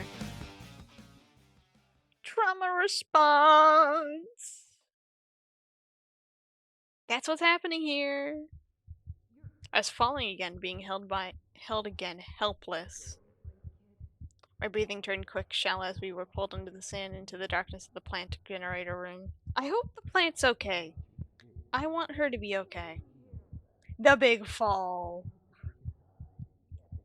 Falling is one of the strangest decisions a person can experience. It's weightless, and your heart pulls your heart into your throat. Once you were in freefall, your fate was out of your hands. Being held during it is both comfort and a curse. On one hand, I was alone in the hellish fate. On the other, I was being caged in by arms, locked in place. The person holding me would take the brunt of the fall. They'd likely die, just to save someone like me. It was so much worse. Luckily, this fall was cushioned by piles of sand that had fallen through before us. Oh, is the plant red? No, don't be red. Red means it's hurt and dying. Vash lets me go and checks over my body. I feel numb. I think that's a panic attack, dear. Oh, he's scuffed. Are you okay? Did you get hurt? Oh yeah, that's a panic attack. The muffled voice and everything. I don't think I'm hurt, or at least adrenaline's preventing me from feeling anything too painful yet. But there's no way for me to reassure Vash. I can't speak. Hold on. We need to find a way out of here, okay? There's gotta be an actual exit around here, right? Yeah, that's a panic. That's a panic attack. Hey, please. I have to get you out of here. I'm sure there's an elevator or something around here that'll take us back up. No, not again. Fox, not again. Fox? Vash's voice sounds steady, even with our grim situation. He manages to find that the elevator he's been looking for, but the buttons refuse to work. I watch the hope drain from Vash's determined expression as he tries to fails again and again to find another exit. The elevator was his only hope, and it isn't working. Gil contorts his features. Slowly, Vash kneels down in front of me, squeezes my hand. His grip was warm and reassuring. We're not done yet. I still have things to do up there.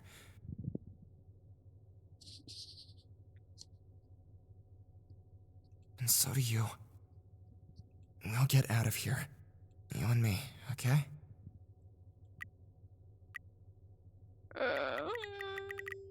I would reassure him. I guess that wasn't entirely the same as when I filmed that sea ship haul all those years ago. This time I had someone with me, someone I wanted to help. You and me. And look up and his face softens after hearing me speak again. Did you hear that? Hear what? That crying. I'm more confused than ever. Oh, he's probably hearing the plant cry. No? She's scared. No, it is her. No, baby.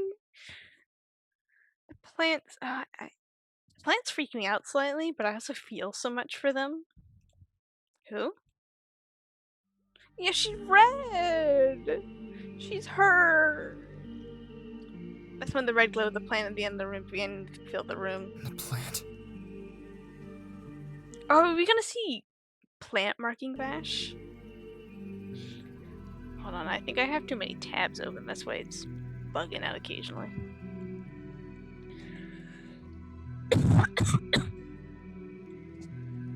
The plant is upset. Wasn't generating power to the facility anymore. That elevator wasn't going to start back up with all the noise and damage around its tank. I might be able to get that elevator working again. How?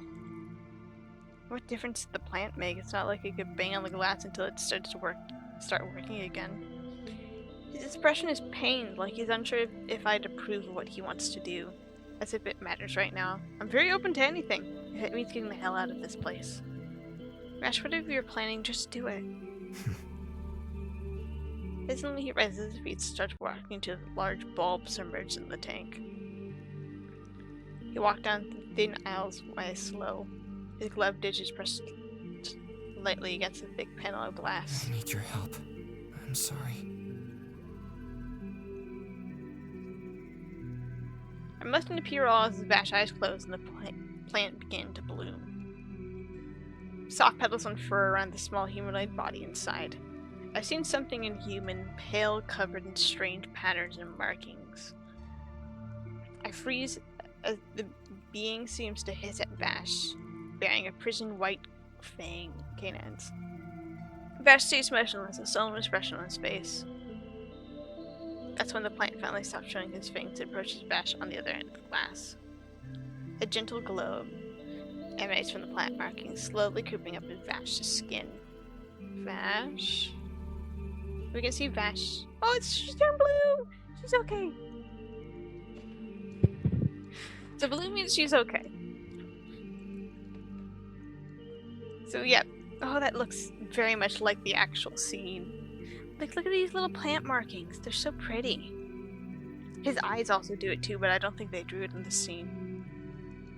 They're just like little networks of cells that glow on his skin. It's cool. Hold on, I think my cat's going wild in the other room. No, not in the other room. You're right behind me going crazy on that pole. You getting it? You getting it? Yeah, rub yourself. Rub yourself against me and get my love. What's up, Vasher? You that mad we're not going to bed yet? Can I stay up late for once? Alright, I'm back. He's so pretty! Look at him! He turns to look at me, a blank stare on his face. It's like he's looking right through me. Both the plant and the man before me have the same look on their face. What are you, Vash? Oh, did I just pass out? Rem. Everything moved so quickly after Vash had that weird mental connection to the plant. The power came on and gave us a chance to get out of the hellhole. I never wanted to fall again as long as I lived. Hearing that fall again, it was too much. I'm glad Vash was there, though. The thick head of his. Having him with me was the only thing that kept me from spiraling completely. I'd never seen him so serious, but the plant seemed to spark some kind of desperation out of him. Turns out that elevator would have been right back in the center of town. Monica was waiting for me when I was carrying Vash out. She looked less than pleased. Get out. Monica, please, he needs help. Well, he's not getting in here. I knew something was strange about your little friend. He's the humanoid typhoon. Do you have any idea what you've brought here? He didn't do anything. Those bandits would have just left if it wasn't for him being here. Now we'll all suffer. Our plan was already on the fritz. I don't know what this could do to it. Hey, he helped fix your stupid plant. Shut up and get the hell out. I better not see you around here ever again. You hear me? Huh? Bellowing wind and sand started to swirl around us before I could speak up again, with a large white object beginning to touch. Oh, is it? Oh, what is this? I could barely see or hear anything at this point. All I could do was hold on to my friend's unconscious body and hope that ought to get blown Hey. away. Yay! What's your name again? You're gonna tell me soon. A voice I've never heard before suddenly ripped through the tumbleweeds. What's happening? Did I die? Is this the afterlife? A firm hand grabs my shoulder and my eyes shoot up to see a man. He was older, wearing a weird white jumpsuit. You plan on squeezing him to death? Or are you going to let me do my job? Hi, sir. Hi, Vash's practical dad. Who the hell are you? Relax, kid. I'm just trying to help. Brad? Yes, this is Brad. I think it's Lidna, something like that. Women's cut through the chaos. Asher! Please, we mean no harm. We just want to help Vash out. You can stay with him if you'd like. Her gentle smile was disarming. Butter. I didn't trust entirely, but Vash needed help. Fine. Helped the man help carry Vash into the bright, open doorway. Made our way through the large metal entrance, anxiety twisting my gut. Those people better not be lying. Yeah, so we're in lowland over here.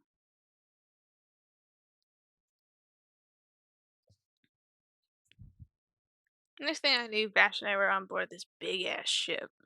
Yeah, so this is like a siege ship that survived and still floats around hiding in a giant sandstorm. The old man in the white jumpsuit tried to pry his body away from me, but I refused to let go. Who the hell are these people? It wasn't until the older woman in a similar green white getup calmed my words that things were finally starting to make a lick of sense. Sort of. Thank you for trusting us. I never said I did. The one was just continually smile gently. I get it. I won't stop you from staying by his side. It might actually be better for you to be with him when he wakes up. Don't want to shock him too badly. My name is Louita Leitner, by the way. I'm in charge of this ship we call home. Rest assured, we'll do our best to help you and Vash. The ship is literally called home. She doesn't mean like home, that's where she lives. The ship is called home. It's home. Sure. Apparently Vash grew up on a colony ship, and this Lidna woman was in charge of the place. Guess the old seeds program was still active in some way. I could recognize the carving on the walls from where I could scavenge older wrecked ships. The ship wasn't falling apart at the seams, though. Everything looked clean, sterile, and not a speck of sand in sight. I still refused to leave Vash until I knew he was safe, and I wasn't just carrying around his weird alien corpse. That story could have been fake for all I knew, and they would have tried to do some science experiments on him. Seeing those photos of him in the room helped on the story, though. Now I find myself looking over each picture taped to his bed headboard, trying to piece together a puzzle I have no business solving. I have time to kill before Linda comes back to check in on Vash again. Huh? Yippee! You're awake. You're awake, sir.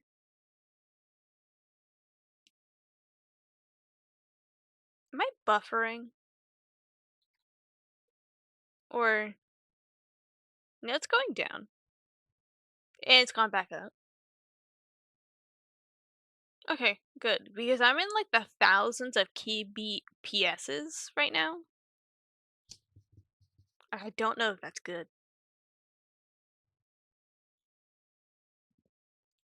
Hey, What happened to the town? everyone's okay. That sandstorm your friends created the car flying. Bet Monica's put them in the work shoveling sand, closing up the hole they made in the plant reactor. Relief washes over his face. And you? I've been through worse. I'll be okay, Blondie. Vash relaxes his shoulders. Actually, I cracked the rib during that fall, but I kept that to myself, knowing him. He blamed himself for it. That familiar face I'd grown used to felt alien to me now. I can't stop thinking about those glowing marks tracing across his skin. I think he senses my hesitance. Nothing gets past him, I guess. Doubt he would have shared anything about his origins with me unless the situation was really dire. His resolve was the longer I try to hold his gaze. His expectation. He's expecting questions. I can't hold back my overwhelming curiosity. So, you're an alien? My answer seems to throw him off. I knew it.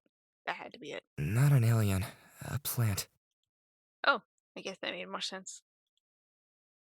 It's just that there's that big flying ship and your face was glowing and everything. Glad he wasn't up early or he would have caught me screaming at the scientist that grabbed him earlier. I had so many questions. His origins only being one of them. The ship made a whole other bag of worms. That's what happens when I talk to the other plants. Talking, huh? I didn't hear anything. It sounded more like singing to me. So were they talking to each other in some other way? Kind of like an animal?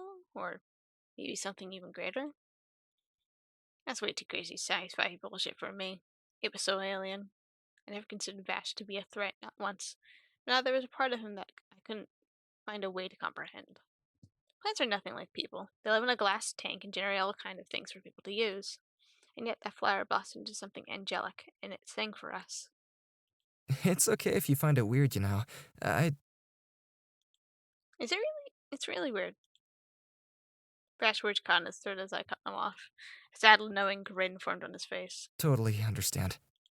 I stayed trained on Vashes, looking for some sort of answer from them. I find none.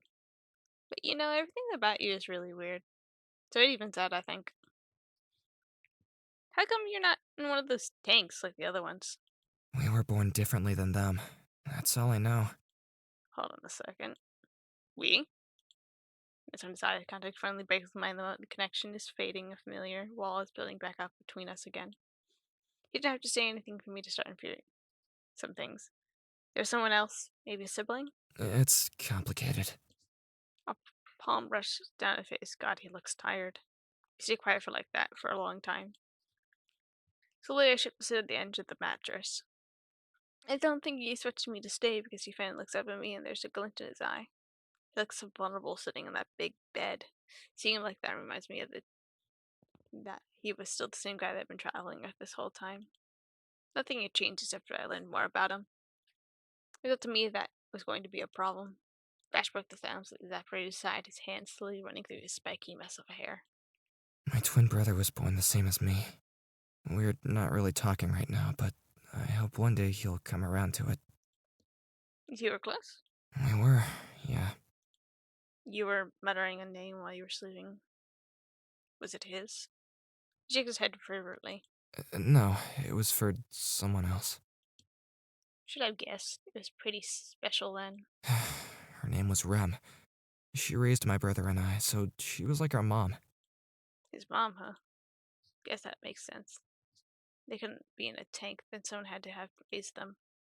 I've had a million questions buzzing in my head about specific all of this, but I hold back. He looks tired enough as it is, and I don't want to push him.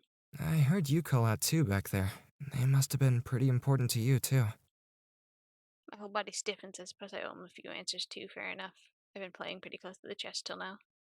She was there in a way, a constant itch in the back of my mind. But how would I string together her tale for fresh ears? I had someone who was like a mom too. She led the Renfield gang back in the day. She's gone now, but I think about her all the time. That's why you were asking about them in the bar. So that man was. He's the one of the reasons she's gone. She wasn't the only one who died on his watch either. Everyone. The thought made my stomach turn into knots as I spoke. A lone teacher woke up on the sound of gunfire. He'd grown used to the sounds of guns in the distance, but never so close to where he slept at camp. He had to shake the grogginess from his body quickly. Something was very wrong. Screams and wails filled the air as more gunfire sent off around the team. As he ran through the camp looking for any sort of explanation to the chaos, something grabbed his ankle. His body slumped in the ground by his grip, and his ankle left him scrambling like a trapped animal, his nails dug, scratching this hand, holding onto them, until he heard a strange cry from the person's mouth. I don't want to die. Dirt and blood was starting to fill the man's lungs. His words were barely above a whisper. Yancey? Dean recognized the man's voice immediately anyway. He's been a tough man rambling about how good of a shot he was. He was also no stranger to a good prank. Stop messing around. What's happening? Save me. Please. Esther. He could only stare at him in horror. There was more gunfire and yelling. He needed to move, find out what was happening, and help somehow. He could hear footsteps drawing closer to where he was. It was a gamble to play dead, especially how panicked the teen breath was. Something had to be done. Let go! He began to violently kick against his head, trying to loosen his hold. Blood was spraying down his forehead as he continued to cry and choke on his own blood. The teen felt tears brimming in his eyes, but he grit his teeth and continued to kick. I'm sorry. He could feel Yancey's grip beginning to give, but it wasn't enough for him to wriggle away just yet. I'm sorry, I'm sorry, I'm sorry, I'm sorry, I'm sorry, I'm sorry, I'm sorry. He finally stopped. Part of the skull was dented. He continued to cry weakly. The teen finally took notice of the full damage done to his friend. He was lying on his stomach. His back was filled with cuts and bullet holes. What the fuck is going on? There was no time to really understand what was happening. We needed to move and find somewhere everyone else. Where had they all gone? Kid! This time his wrist was grabbed by a different gloved hand. His eyes shot up at the man holding him, only to be greeted by William, although Paris liked to affectionately call him by the nickname Shepherd. He was like one of the tired old herding dogs. He heard about those in old Earth stories Fox would tell him. What's happening? Never mind it. Come on, I need to get you the hell out of here. He tried to yank his wrist away, only to be held tighter. Yet again, he was being stopped. Where's Fox? She left already. Liar, she wouldn't do that. Listen, William used his free hand to grab onto Pirate's arm, steadying the child. there's some things going down tonight that's gonna leave a lot of folk dead. I'm trying to save you. The low anger and that rumble in his voice made the shiver run up Pirate's skin. You can't just say shit like that and expect me not to go along with it. Tell me what it is or I'm not moving. William avoided his intense gaze. A lot of people didn't like the direction the gang was moving in. It was just a matter of time before they do something about it. They're gonna kill her. And anyone still loyal to her. Parasite froze. Well, we have to stop them. We can't just run. It's already happening. There's nothing you can do. Did you know that this was gonna happen? Kid, Did you know? please, just... Tell me. I did. Huh? Why? It's not worth dying over. So that's it? After all these years, you just throw it away? Your family isn't worth saving? Y'all ain't my family. Without another word, the teen grit his teeth and ran back into the fray towards the fire and fury. Even if it was their slim chance to save someone, he'd try. Go ahead then. Die with them for all I care. I gave you a chance. Dean ran and ran looking for Fox. She was somewhere in the heat of this chaos. Desperately, he called out for her, pain ripping through his vocal cords. Bodies of his companions lived in the sandy dunes. Some of them seemed to have had their throats slit while they were sleeping in their tents. Parasite and Fox lined up with a group of other gang members on their knees facing the quick pit stand. And so many more about to die. Between Parasite and the rest of the captured family stood Jackal and the other men from the gang they had once considered family too. Hawk, Fawn, Jay, Hare. Their faces began to distort in Parasite's head. All of them were demons. The teen's handgun was aimed squarely at the back of Jackal's head.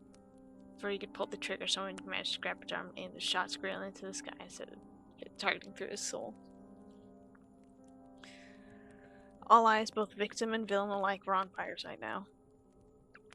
Parasite was clearly shot for in the line of executed villains right in front of Fox. He rushed right into her warm embrace as he faced away from the line of men about to end their lives. What are you doing here? I couldn't leave you. Guilt riddled Fox's features where she forced a smile. You're a very brave kid. Everything will be okay.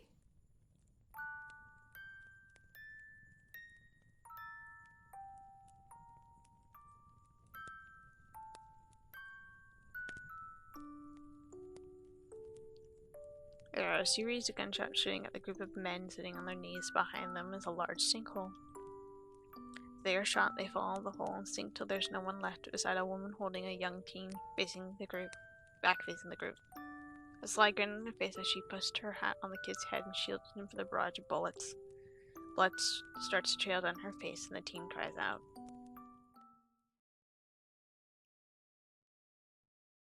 Hey, I snap back to her at the sound of my name. His hand squeezes mine reassuringly. Something about it is strangely desperate, along with the misty-eyed look in his eyes. Words fail as he leans closer. I wish I could have done something.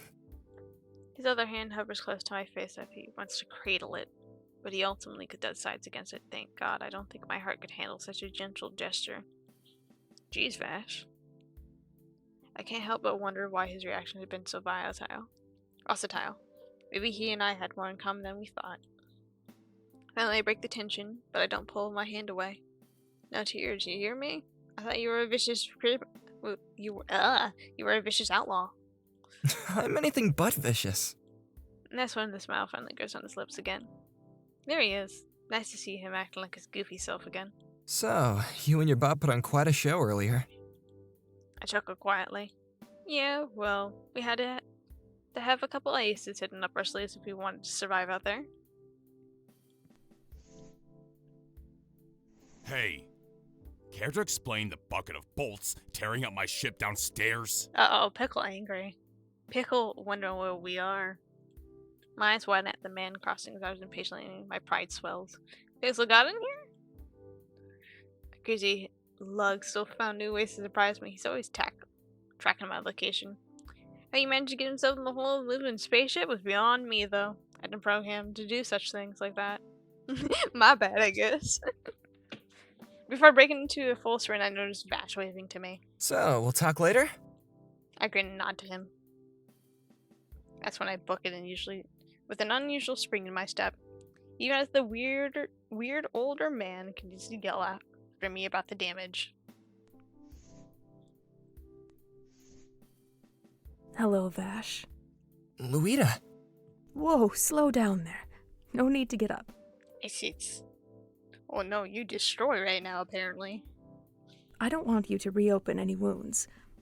You also used a sizable amount of your energy to help that poor plant. You guys went out of your way to save me, again.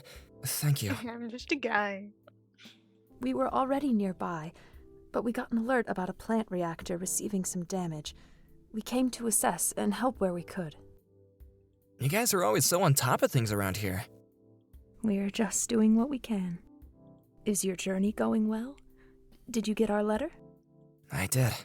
Will you still be able to go to Capital Crest? Yeah. I'll take a look at that town's plant for your friends. Thank you, Vash. I've been worried about them since they left the ship to settle on their own.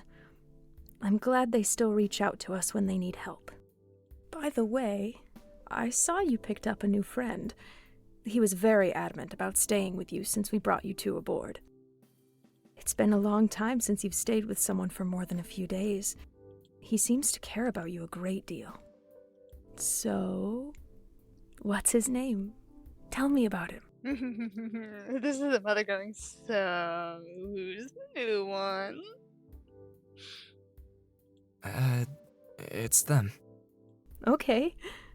I didn't get to talk to him much. What is he like? They're very brave, stubborn, and pretty reckless.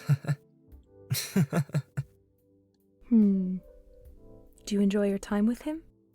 I do. When I'm traveling with them, I feel like I'm just a man, free of my past, Knowing helping a what you friend out. are. It's a selfish, terrible thought. Hold on, I didn't read that correctly. I do.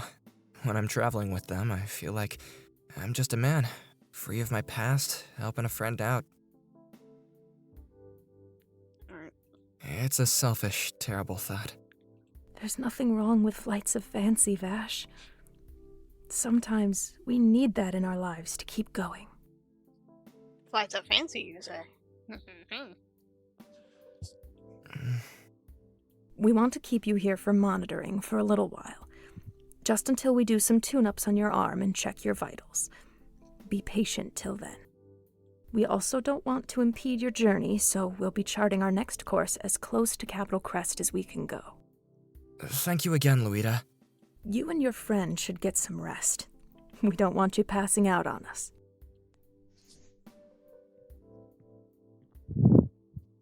I sprint around the corner after the old man, outpacing him as we go.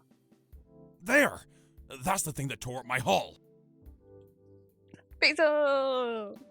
The wild, happy beats and boots erupt from Pixel make me smile. Did you just jump up here? Look at you, defying the laws of physics. Such a good robot. Excuse me? Oh, sorry for the mess he caused. He's mine.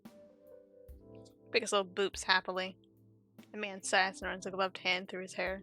Being friends with Vash doesn't give you a license to tear this place apart. I'll close this up for now, but first thing tomorrow, your contraption is helping me with the repairs. Makes sense. Better listen to the man, Pixel. Oh, you haven't looked out just yet, kid. Once you're all healed up, I'm putting you to work too. Damn. I hate being lectured like this. I remember too much of my childhood. My bot's curious little bleeps tells me everything I need to know. Cheeky buckets of bolts. Despite his anger, Brad pats my shoulder. Your room is down the hall from Vash's. You've had a long day today, so you should rest up. I don't know if I've hit all the little heart points for Vash, and I feel bad that I haven't. Name's Brad. But I feel like I've done everything I would've. Nice to meet you, Brad. Yeah. Now get going. Yay, another dream. Welcome. Oh. That is different. Why do you look... Yum. Design. He looks mysterious. His appearance seems to have changed since the last time I met his figure in my dreams. I wonder why. They're shrouded in a black light surrounded by bright wet light. The moons around their head remind me of horns. There is this more... Sure, you're in the way! Yeah, it does have slow lives, doesn't it? More plant-like features now, too. Everything about them unsettles me. I've brought more cards. Oh. Take 3, and I will read over them. I want a happier Vash. No small talk this time? There's no need for it. It would just be an empty formality. I don't like this. I feel like I've made bad choices. I don't want bad choices. When you found out about my origins, your idea of me changed. You know more about me, and yet you distance yourself. Why is that? I wasn't trying to. It's just that his expression did not change, but his gaze pierced into me. A cold chill ran up my back. Then there is nothing more to discuss. Please draw your cards. Yeah, there's technically a guide to get it right, but I didn't want to follow the guide. I wanted to play as myself.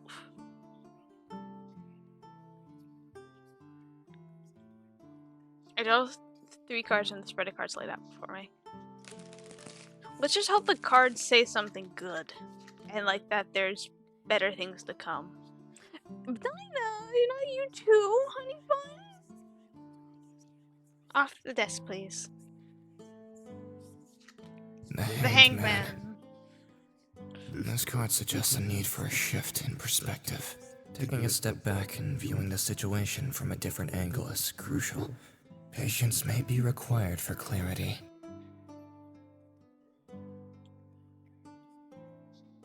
Oh, he's not, like, explaining it fully either. The lover is reversed. There's a lack of alignment in your relationships. You don't know how to communicate your values properly. It is important to find common ground with those around you. The Tower. Oh, I don't like the tower. Tower's always a bad card. Sudden and disruptive change. A revelation has shaken your understanding of something to your very core. It is important that you take this as an opportunity to seek the truth on the matter. Do not run from the truth.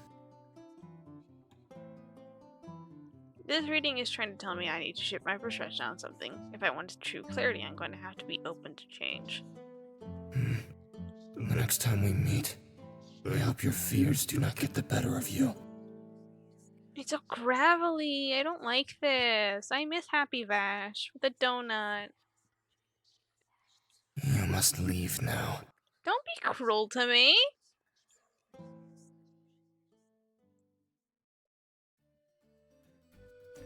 So Vash grew up on a spaceship. I wonder what it must have been like. I've only been here a week. I'm already growing really anxious from being cooped up all inside. At least it wasn't boring. How could I when everyone's running around all the time? This place is run like a well-oiled machine. Those people in the white are constantly running diagrams on different plants and shouting out weird jargon I don't really understand. It was giving me a headache. But since our little heart-to-heart, Vash has been sticking the point in my head. Anything around me is just a constant reminder of Vash to the plant. Not sure how that's possible, but weirdly, no one here seems concerned with it. I had to wrestle with my feelings on this. Fear wasn't the right word. It was more like deadly fascination. Mine keeps wrapping back around it to think about it. Those piercing blue eyes and glowing marks, I can't help myself. What's wrong with me? All this seems so unreal, like a dream. Not really sure if I had a good or bad one yet. Guess I'll have to see. At least this ship seems safe. Laudna and Brad are nice enough too. I guess they were Vash's caregivers growing up. Brad's a pretty relaxed guy, but he doesn't like it when I try to poke around his ship. Now I felt the ship's like a mechanic's playground. Laudna scared me a little. I can't help but shrink when she shows up and talks with me. I don't know. I think her weird opponent kindness put me off. Vash updated me a little while ago about our travel situation. Looks like we could hang tight for a bit, but the crazy ship helped. Last leg of shit, no complaints here. I had focused completely on fixing a pixel. He needed a oil change. Gotcha, changed out depleted plants on his arms. Maybe switch the coolant while we're here. Rise and shine. Hello, Vash. I hear a familiar voice, and my hand starts to shake my shoulder. I shoot up from the workbench, a few papers sticking against my cheek.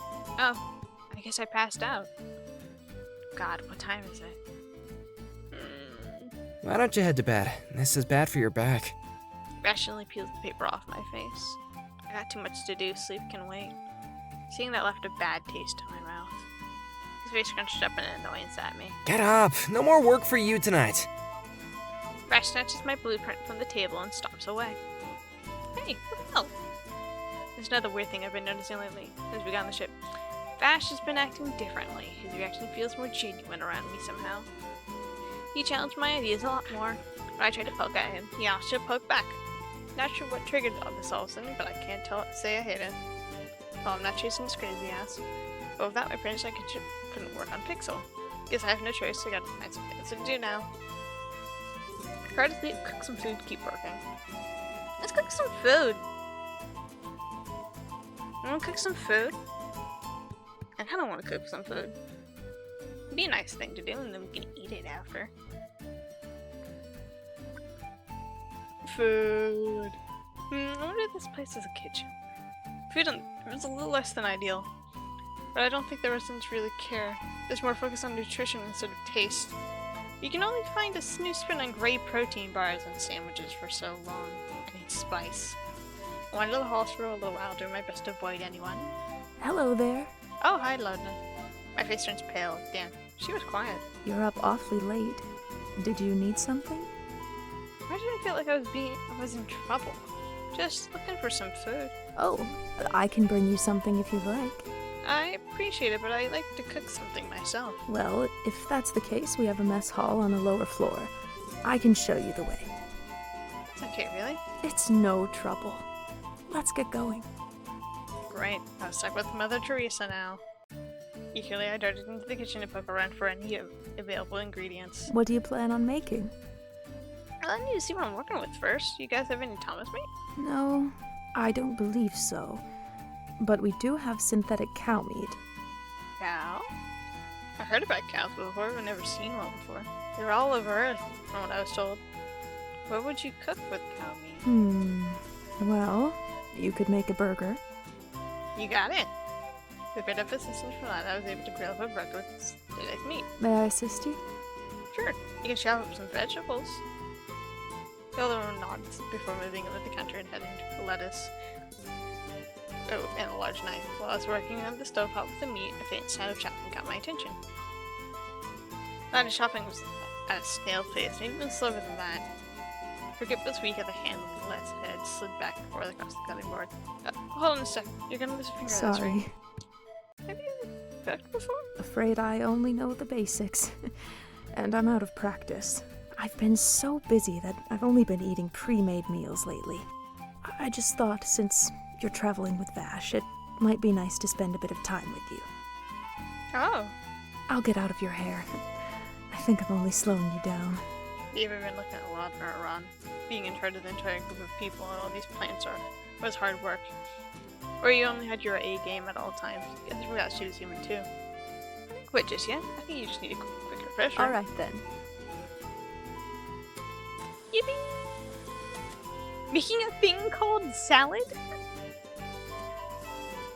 Spend the next minute chopping vegetables with Lana, hoping every once in a while to let her take over and try it herself. Luckily, she picks up things fast. We're back on track with our food prep. And soon we had our burgers. Lana and I both started to eat at the same time. I was ravished after eating nothing but gray mush for the past week. The meat was so tender I practically died and went into heaven. Lana seemed to be off her own little world too. It's melting in my mouth. I've never added seasoning to this recipe before. It adds so much flavor. We both finished our food and took a chat about cooking for a little while. There's no Vash hearts. I'm mad.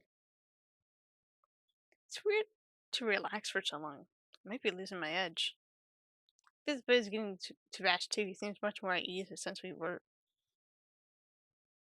Why would we have slept?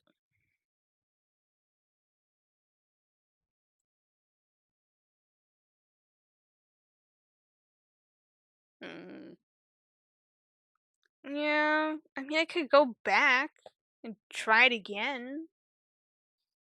We do have a back button. Do you want to go back and try to get good Vash? Hold on, let's see. Alright.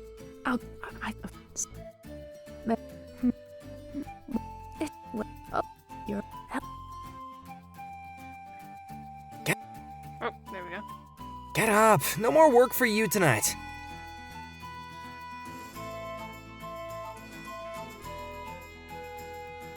Try to sleep. I wanted her to catch him asleep, but the route they gave me is pretty far away. Just being on the road made it easy to fall asleep nearly anywhere. I picked slumped up against Fiddle to just stumbled hole, even if he was offline. Just being nearby helped a ton. What are you doing down there, kid? I peeled one eye open to glare at the old man leaning against the door frame. Trying to sleep. Not down there, you're not. I just glared at him, closed my eyes again, tried to drift off, but the loud clanging of a wrench woke me back up. My ship, my rules. Go find a bed to sleep in. Fine. Can't sleep. Is my body messed up? Can I only sleep on uncomfortable surfaces now? No, I think I just need to be sleeping. not used to sleeping by myself. Without my body Vash nearby, things were just too quiet. I needed a quiet hum of process to get rest. Even Vash's god-awful snoring was better than stale silence. Maybe it wouldn't hurt to see what he's up to. I'd all go off the mattress, make a way to the start of the hallway. Guess the ship really never sleeps. I tapped my knuckle against the door. The door slipped open slowly. I was expecting to get to the door so soon. Everything okay? His state was he in, as the hair wasn't usually a thing of note, but it's way worse than usual. His eyes are noticeably red and puffy too. No, he's been crying! No. I should probably be asking you that. I'm okay. Just a bad dream. His smile was so forced, it hurt to look at. Drink with him? No, just spend the night with him. We do not need to get drunk, dude. It's okay if I hang out with you a bit. I feel restless. Yes, it's Andrew. First, I didn't expect a request like he didn't. I don't think he expected a request like that. Yeah, of course. Thanks. Vash let me into his room and I take a seat at the small table in his room. You can sit on the bed, you know? I join out the edge of the bed, my arm nudging his. You want to talk about it? It's nothing, I promise. Liar. Being on the ship only made it more obvious. It's like his walls were lower than normal. But I can't force him to open up with him. I had to be patient. Listen, you don't have to tell me anything you don't want to. It's just that I've noticed you bottle up your emotions for other people's sake, and right now, you seem like you're in a lot of pain. I just want you to know that there's nothing you could tell me, nothing you could tell me that could make me change how I feel about you. Sentiment isn't really my specialty, but I just want to be there for you. My room's really quiet at night. Abnormally quiet, actually. I'm not used to it anymore. When it's that quiet, my thoughts start to swarm. I think about the past and every little mistake I've ever made. There's too many to count. I start feeling like I'm in zero gravity and I'm just hopelessly drifting around. Nothing I do will stop it. It's terrifying. Focusing on my heartbeat usually helps, but I guess not anymore. His hand grips at the sheets a bit shaky. I bet it took a lot for him to talk about this. Pretty dumb, I know. No, I could just leave him like this. It's not. Would it help if I stayed with you tonight? I wouldn't mind that.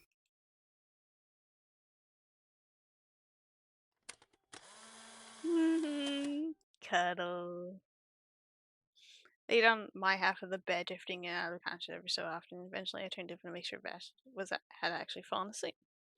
I think he's asleep. He's breathing really shallow, though. Tears were streaming down his face. He must have been having another nightmare. So I reach forward and pull the sleeping man closer to me without much of a fight. He leans into my touch. My heart's racing. He holds me just a bit tighter. I feel like I'm being enveloped in a very heavy, warm blanket. It's nice. My eyes won't stay open. He's just too comfortable. Oh, I think someone's having fun with a camera in the morning, noticing their little boy cuddled up to somebody. The morning sun slowly floods the room. It was probably the best night's sleep I've had in a long time. Yippee! Okay, we got a heart. We've definitely missed hearts, though. It's 1:30 a.m., though. I don't feel like going... Do we go back and cheat and find all the good options? Because we clearly missed... No? Okay. I think this place is getting the Vash, too. Later. Dude, it's 1:30 a.m. Seems more at ease since we were forced to board this big-ass ship. Everyone on board seems to know him well and treats him with a lot of fondness. They're like one big family. I should be happy he had this place to go back to. Now I know he won't be all alone after we separate. My gut twisted uncomfortably. Whatever Vash and I have going on right now is temporary. I have to rip that bandage off eventually. It had to be done. It would haunt me if I didn't put an end to Shepard. I walked to a familiar stair hallway toward Vash's room without Pixel around. I was getting bored, trying to bother Vash and talk about our travel plans. Vash's door opens right as I hit the call button.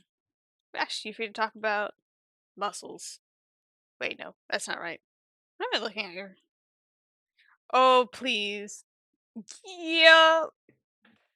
Anime reference time. He's really damaged. Oh no. I think Pixel's been shot and killed. Hold on. Whoa. Mm.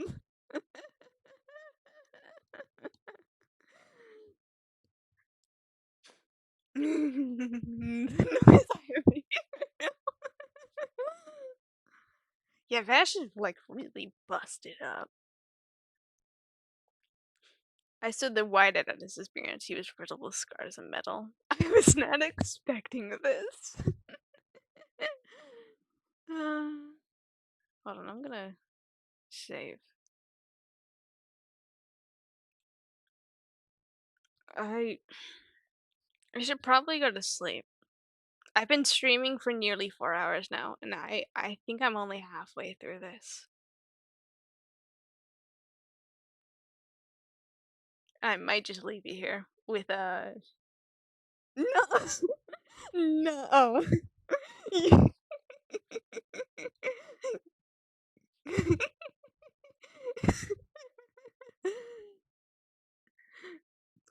I'm not allowed to stop. Please keep going for me. Please for me.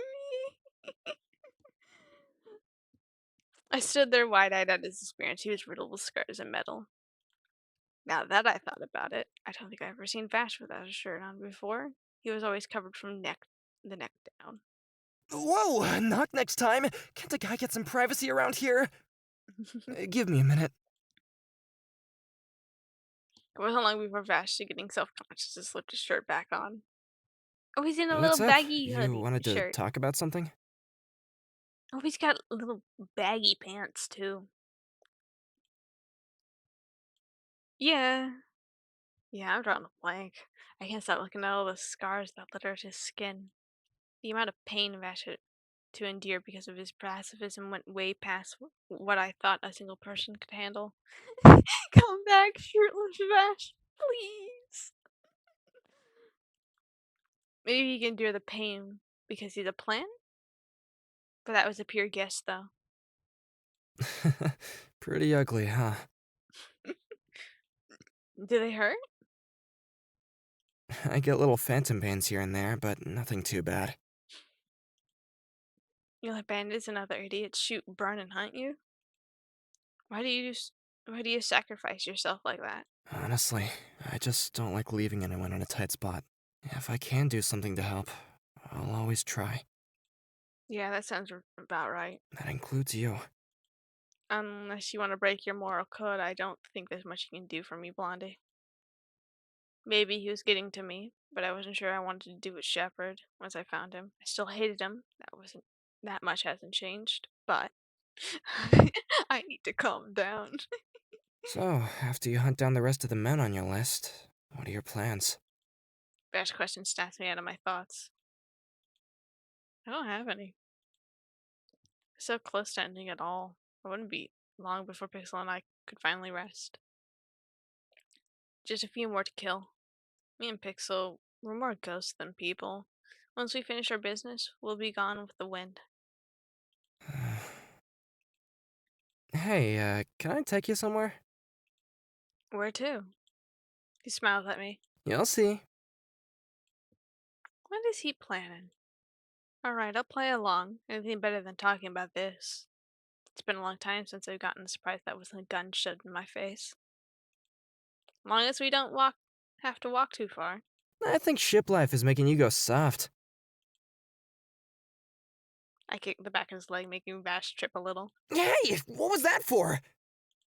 Seems like you're losing your edge too, Typhoon. Cultivation.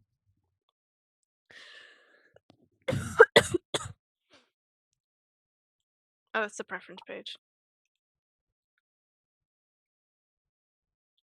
Since we arrived on the ship, I've only gotten a chance to wander around a handful of times. Someone was always breathing down my neck, keeping an eye on the weird outsider Vash brought with him. People were here would probably smell gunpowder on me. Most steered clear, despite Vash's insistence that I wasn't a threat to their way of life. What a sheltered, privileged bunch they were. They had the luxury of staying in this little slice of paradise, never really having to see the horrors on the planet below. I feel sorry for them. Wait. Hmm? Can you close your eyes? Why? It's a surprise. I raised a brow at him, but go along with his request. The world around me goes dark, and I feel Vash gently pull me through the door. His large hands clasped to remind us we walk. Your hands are a lot rougher than I thought they'd be. I work a lot with tools. Get off my back. Pick up on the sound of the large door slamming open as we enter a much brighter room. There's a strange but pleasant aroma wafting through the air around us now. Vash grips on my hand slowly as it appears. I try to open my eyes, but a cold metal hand slid in front of my eyes to stop me. Wait, no peeking. Ah, that's fucking cold. Vash's hand assumably flipped his back. Oh, sorry, just keep your eyes closed for a little longer, okay?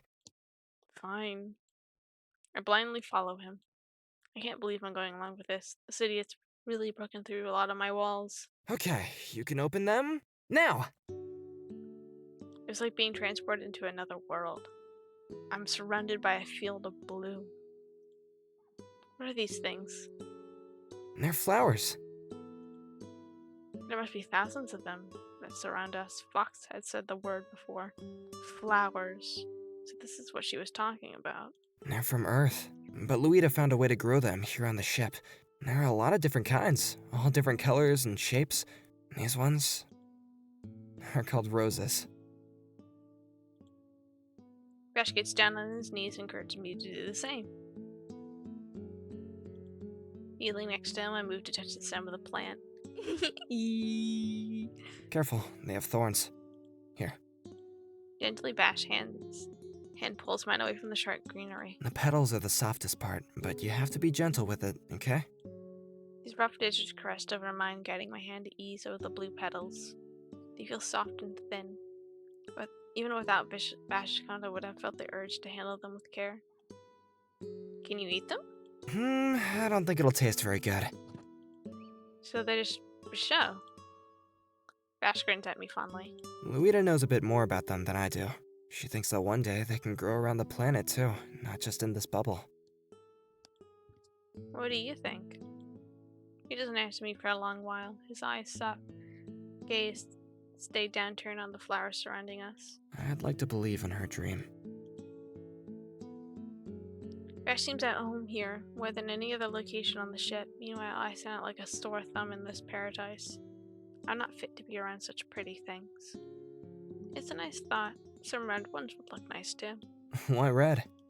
Gee, I wonder. It's a mystery why I pick it. Oh, gotcha. What's with that look? It's nothing. There he goes, being all secretive again.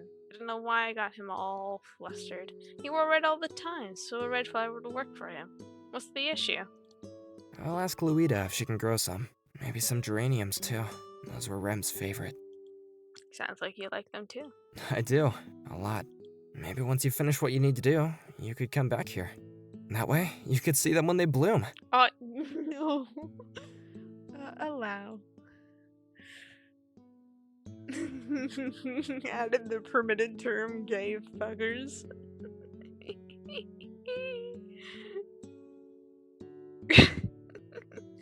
My automod hasn't, I think, dealt with cursing before. I'm surprised it didn't do anything for your simping.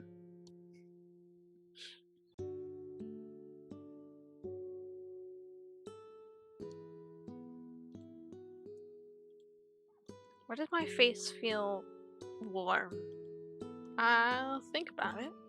Vash was kind enough to let me know about him. Maybe I'm ready to do the same. You know, I learned a lot about Earth stuff from Fox, but she never really talked about flowers or anything like that. She always told me folktales about the animals. So that's what the nickname is for. Yeah, foxes are supposed to be clever and sly. And very secretive. She checked off all boxes. That's Esther Redfern for you. Has anyone ever given you a nickname before? Me? Afraid not. Don't usually stick around in one place long enough to get one. You have one in mind? Knowing he would probably be something goofy. Well, you're always calling me Blondie and stuff, so I think it's about time that you had one too. How about Mayfly? Oh, that's cheeky. Isn't that a bug? It's not about the bug, it's about what it means. Which is what exactly? Living life to the fullest, being elusive, you know, like how you're always running around, risking your life all the time. No dice. It's fine. Oh, I should have read that. Vash's face lights up. But just in private, okay? I'm still the big bad bounty hunter after all. I don't want to ruin my reputation as a killer. Well, we wouldn't want that. Well, when do you have...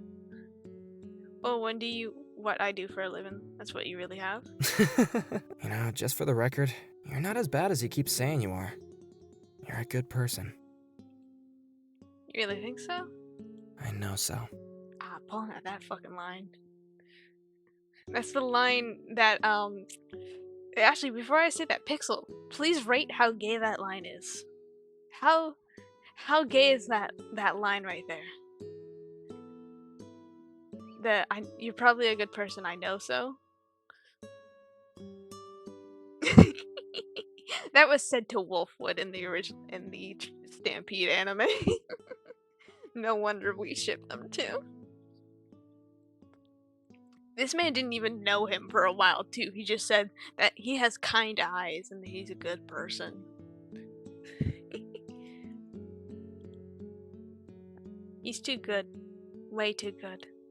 I wish that I knew what it made him think I'm so special. I know what you are. Look at that little flesh.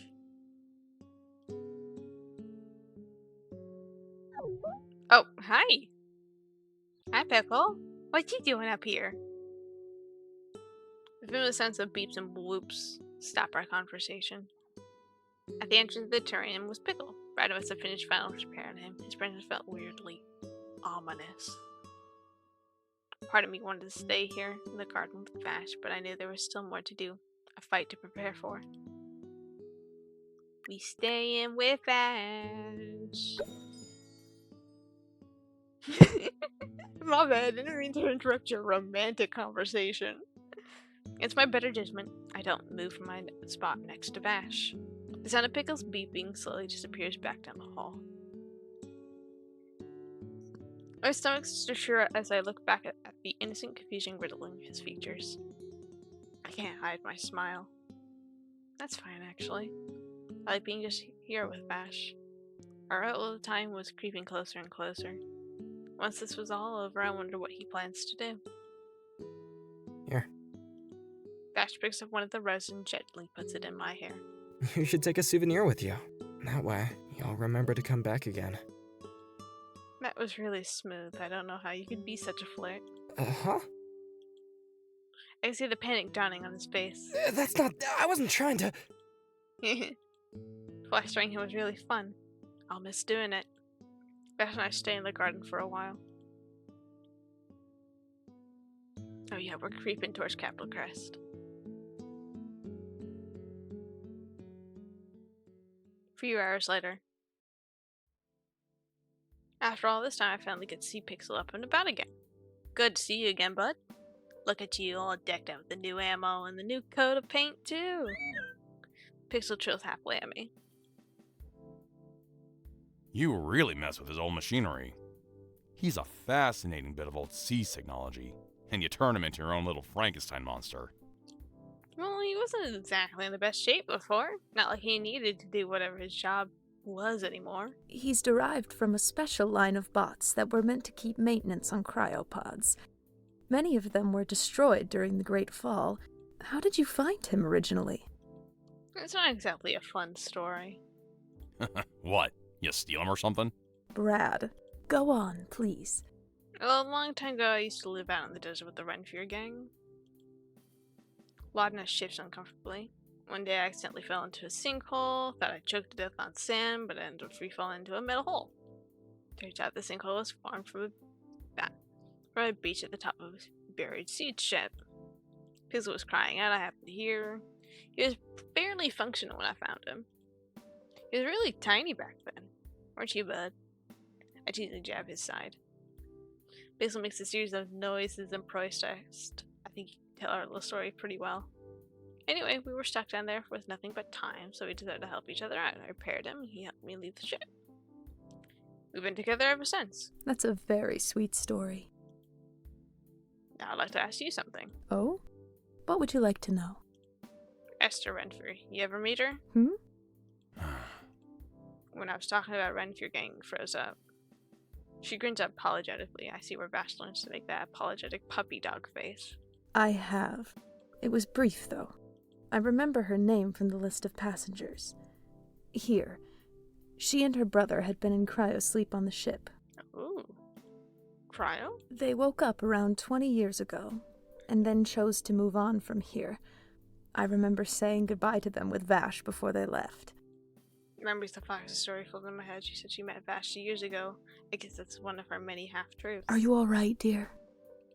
It's just... never mind. I'm sorry. That was a lot of new information all at once. But, you know, where she came from is only a small part of her story. She had a whole life with you after that. Yeah. Thanks for everything, you two. I'm just glad to get to meet both of you. I walk off with my bot falling close behind. Of course, every time I dig into her past, it backfires. For so long, I had a specific image in her head. She was my guiding light, but I could feel her faith in her dimming more and more.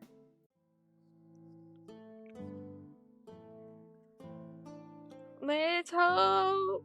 Oh, we got a strength warmth again.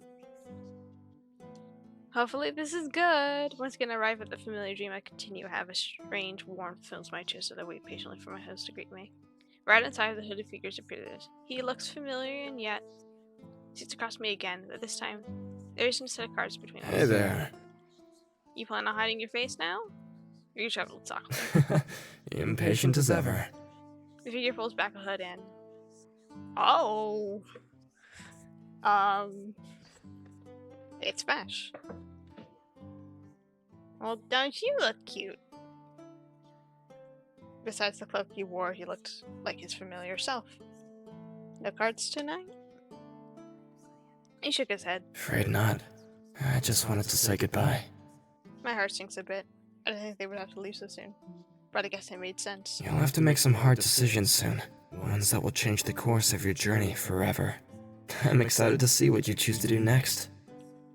Before I can speak, Vash leans forward and kisses my forehead. Thanks for putting up with me during our trip. I know I can be difficult sometimes. He's so silly. Take care. My head's already feeling foggy. I'm waking up. This was too fast. I didn't want things to end yet. Now that Brad and Lydia had dropped us back at the ground, we had to walk the last leg of ourselves. It made sense if the ship got too close to the because of the sandstorm. The arrival would end up putting an end to the whole festival and everything would be ruined. So here we are, back on the stand. We had a couple of days left walking to deal with. But things felt different now for some reason. Felt like there was a massive weight pressing down on my chest. My eyes wandered to Vash, then to the map in his hand. I wonder if he was feeling uneasy too. Pixel beep startled the both of us.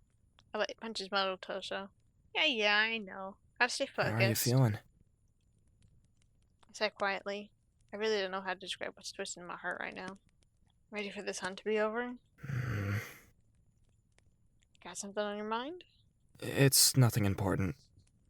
These two keep pussyfooting around each other. Smack them and make them kiss like two Ken dolls. I don't know what in the world I just said. I think I'm sleeping. He wants to stay with you dumbass MC.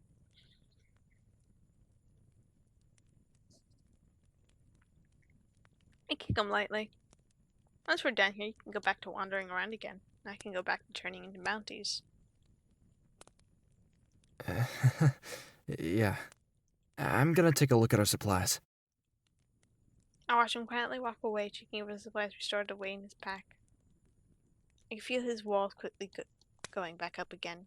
It's like the first night we had met, only this time my chest feels tight as he walks off. What's wrong with me? I have a job to do. I shouldn't be worrying over him right now. The only thing that's standing between me and Shepard is now the stretch of desert. We'd be arriving in Capital Crest in a matter of days. I need to stay focused on that. What to do today? Stargaze.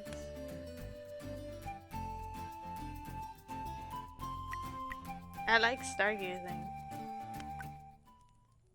It's already pretty late in the afternoon. Better set up camp now while we still have some light. Vish and I prep the campsite for the night. Besides, I have someone who can actually help stuff without knocking it down, with big robotic hands. Pixel still finds his way to contribute, though. He always makes sure to check the perimeter for us before we settle in. The night's unusually quiet as I caught for the night. Vash is being unusually quiet. If I didn't know anybody, you'd think he's ignoring me. But why? Did I piss him off? Or maybe he was finally fed up with my attitude. Maya stayed trained in Vash as he sat next to the dimming camper, his gaze locked in the stars above.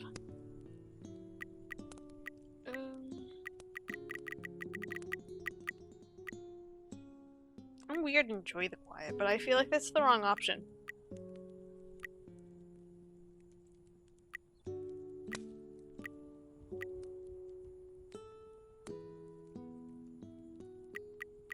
I want to enjoy the quiet.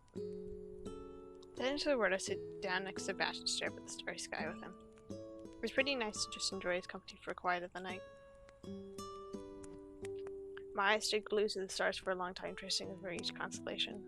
It's funny, I used to love the stars as a kid, but nowadays I barely pay them any mind. They could find your place on the map, but that's really it. But Vash's interest in them makes me more curious about them again. I look over to the blonde next to me, expecting him to fully have the eyes in the sky, only to find his gaze locked on me. Gay. Gay. Gay little boy. He seems frustrated about something. Vash? Oh, sorry. Guess he didn't realize what he was doing. Weirdo. And then he gets his arm and closes my eyes. Hours go by.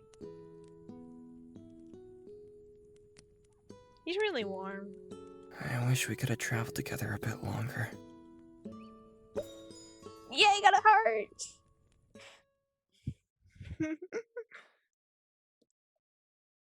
Somewhere else. You're late. Oh, it's Roberto! Why the fuck is Roberto here? Roberto is part of the Stampede anime, and he's like this big reporter guy, and usually he's with Meryl. I hate to break it to you, but I am a reporter. Work comes first, then booze.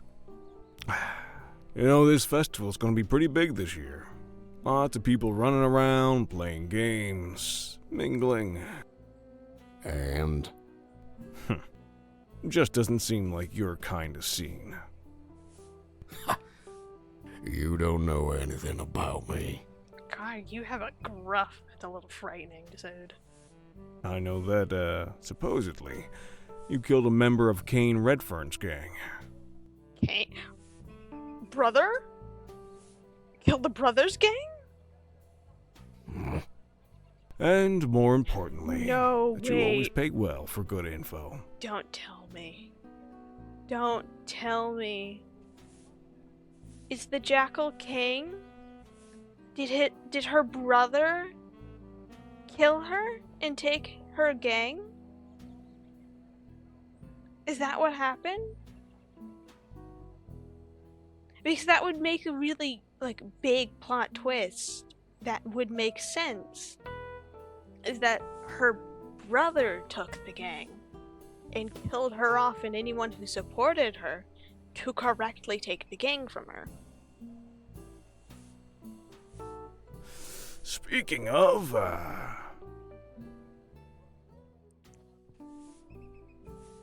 We know the location, how many men he's got with him, and how armed he'll be. Also, looks like Kane and his boys have been going around town harassing plant engineers for some reason. That was him! Not sure what that's about. He's been the one harassing plans. If this man is working with knives. Thank you, Roberto. Yeah, Roberto. But there's one thing I just don't get. Why? What's the purpose of this little meetup? I have a feeling this isn't just to catch up with old friends. Or, should I say, old accomplices. Roberto, past criminal? You're really riding the line here, friend. Whoa, I meant no harm. Just a bit of dark humor. Oh, did Roberto help kill somebody? Seems on brand for him. He's got this gruff drinking problem. Gruff and like, you're gonna be eaten, kind of like a dog eats world, and it's basically just the whole time to mail, like, just pick up your pants loose and keep on going, dude. Some things are going to happen, you're just gonna have to keep on moving.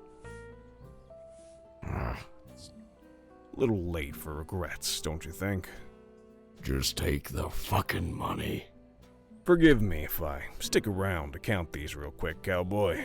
You know, around a month and a half ago, when I got that letter from Kane, someone else paid me a visit. Huh, really now?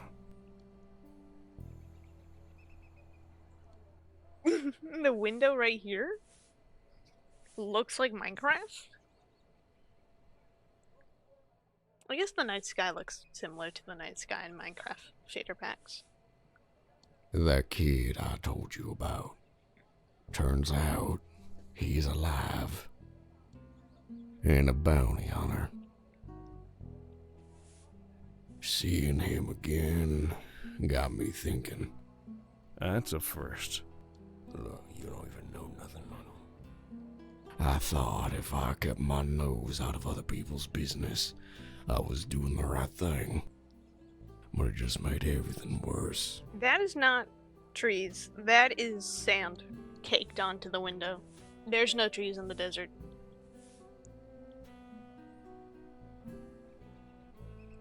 I knew about the attack ahead of time, and I said nothing. I just wanted to save my own ass. True. If I had spoken up earlier. Like I said, a little late for all that.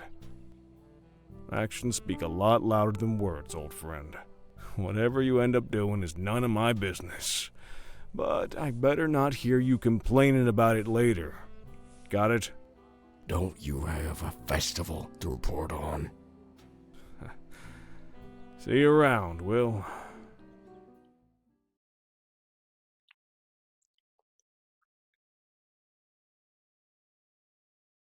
Maybe then we should go to sleep. You know, snooze.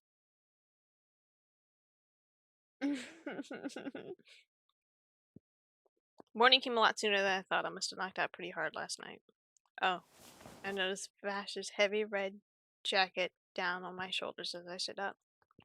I don't remember stealing this from him at all. Did he give it to me? Morning, Mayfly. The smell of coffee lingers in the air, slowly coaxing me awake. God, I could use a cup. Like magic, a full tin of mug coffee has been held out in front of me in long, rough digits. Vash flashes a toothy grin at me and waits for me to take it. He's gotten really good at making my morning coffee just like how I like it. Black with a shit ton of sugar. You sleep okay? Like a log. I see why you usually knock right up. See why you usually knock out right away. This jack's heavy. Move his hand him his jacket, but he shakes his head. Keep it for now. It's chilly. Or at least for a desert it is. Looking against the rim of the tin cup, giant jacket over my shoulders as we watch the sun come up. City is visible from here. The tall buildings decorated with lights and colorful flags. The faint echo of muscle began filling the air. We'll have to wait till midnight before Shepard makes his move. I chug the rest of my bitter drink before I start moving around. Just kiss already. Anyways, Pixel beeps as he pushes himself up into my morning stretches with me. Big day ahead of us, bud. You ready to go? He sounds like he's flatlining. I was expecting more enthusiastic reply. Am I missing something here? Why are you so tense? Bot simply points to the town. Listen to serious, short, impatient little noises at me. My body flops back on the sand. Oh, right. What's eating the big guy? Well, you know Shepherd's here, but that's it. I still gotta find where the chapel is. Well, we could go into town and scout around a bit. Wouldn't hurt to do a little digging. Why do I have the sneaking suspicion that you just want me to party at that festival? There's a mischievous glint in his eyes. He flashes a grin at me. Bingo. I mean, no sense in skipping out on the fun. Meeting's not till midnight, right? We'll have plenty of time to look for that info and then goof off. I sit up from my sandy resting place. Come on, it's only once a year. There's lots of food and music. You should have brought up the food first. Vash beams at me. Pretty daring for a wanting man, though, you sure? It'll be fine. I've been in and out of the city dozens of times. How's he always managed to sneak around with this big red target on his back all the time? Then again, I didn't recognize him right away when we met either. There was just something about him that was naturally disarming. Behind me, Pixel also starts to beat repeatedly. Yeah, no, best we split up for a little while, bud. Can't restrain even more attention. Pixel deflates at my comment, sinking his feet into the sand. Oh, don't give me that puppy dog look. Besides, I have a job for you anyway. I shift through the storage unit in his chest from a small pen-shaped shocker. Once we find out where the chapel is, I ping you. Then you'll wait there. Let us know if anyone shows up. Hey, isn't that mine? Yeah, I was just keeping it safe for you. My bot nods immediately, waits for me to place the pen in his hands. Time to start the hunt and have a little fun. You and me. It's meant to be. I don't know why I do that. Desert winds carry the melodies of live music and aroma of tantalizing spices. The town square is transformed to a playground of colorful tents, offering fun carnival games and stalls spring with exotic treats and sizzling grilled meat. Whoa, they really went all out! I've never seen this place so packed with people. In a familiar uniform catches my eye and it's the long arms. Yeah, lots of security. The bears and shiny badges are dead giveaway, looks like they're crawling over the place. How exaggerated the festival was, it seems that the town's extra coin to keep trouble at bay. I saw one shoving a familiar one to poster in patrons' faces. Should be fine. Vash didn't seem worried before, so Ellie's pill's a ghost. Damn, Blondie, what did you do? Yeah, how should I know? Retrieve your stats. What happened to last year's festival? Get rings across his fingers. I'll be honest, I was drinking so much I don't really remember. Well, I guess we just gotta be careful when we walk around. Could be fun challenge. Yeah, as long as we don't get caught. Well, we'll just have to be extra careful then. So, where to first? Where we going? Oh, we could get donuts. We could also dance with him. And we shouldn't eat before we dance. That's how you get cramps.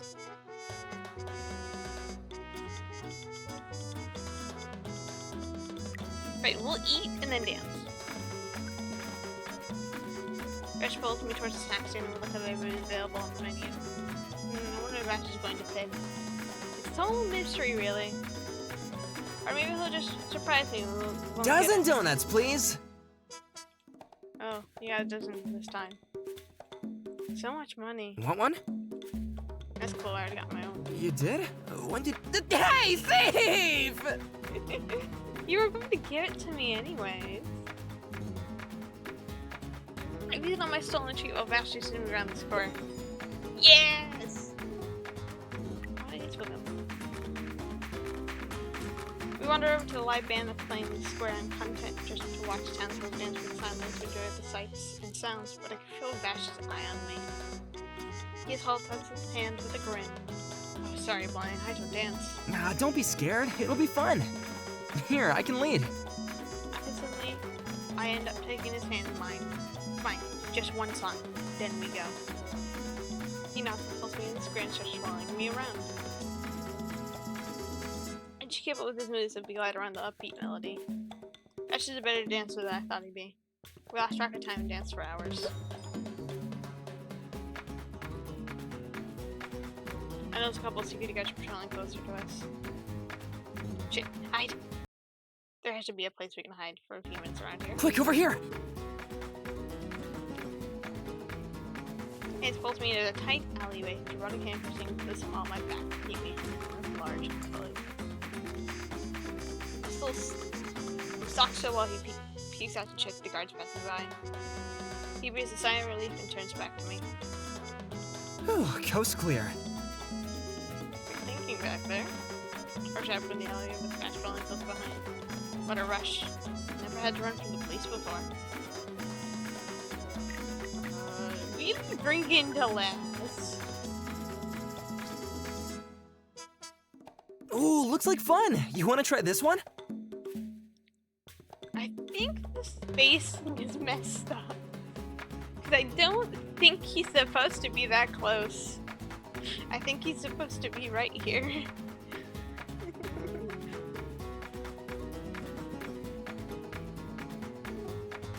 Hold on, let me... It's fine. I still need to probably report it to Aquaberry and say, hey, the characters are a little too close to each other sometimes. I'll do it later. It's so Nice shooting, cowpoke. Okay, my turn. Vash hits every single balloon on the wall. Yes! Bullseye, nice job. So you want a prize too? Bend our hands, Vash a key commemorative keychain as a prize. Here, you should have it. I'm not really into accessories, but I still take the prize anyway. Thanks. As we're walking around, Vash pulls me aside. Hey, can we make a quick pit stop?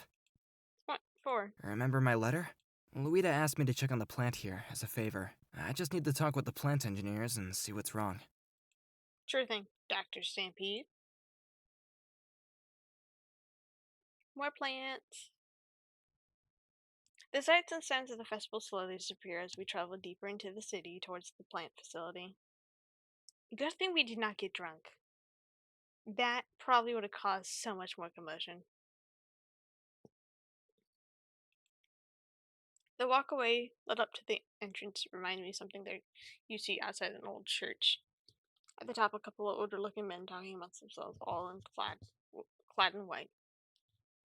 They're like the guys on the ship. The minute they see Vash hooking up, the two men swarm him and push me off to the side.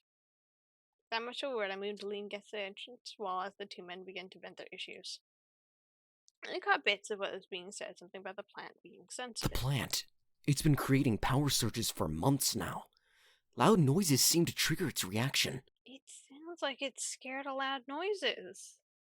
If something isn't done soon, it'll overclock its energy, and the whole city could lose power.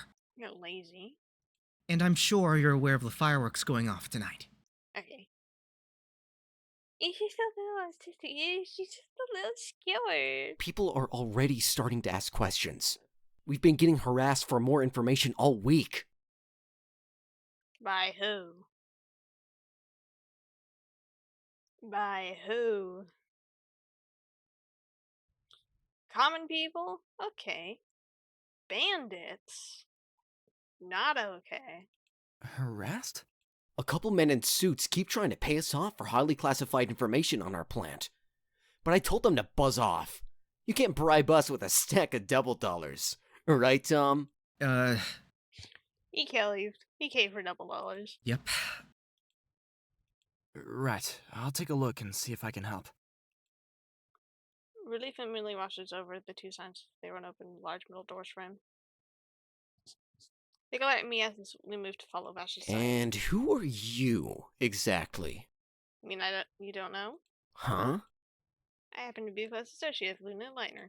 You know Miss Lightner? Yeah, so I show you more. You should show a bit more respect. The man's acting like he'd never heard a joke before. Vash nudged me lightly. It's okay, Arthur. I asked them to come with. All right, then. Do you a thing, Magic Man?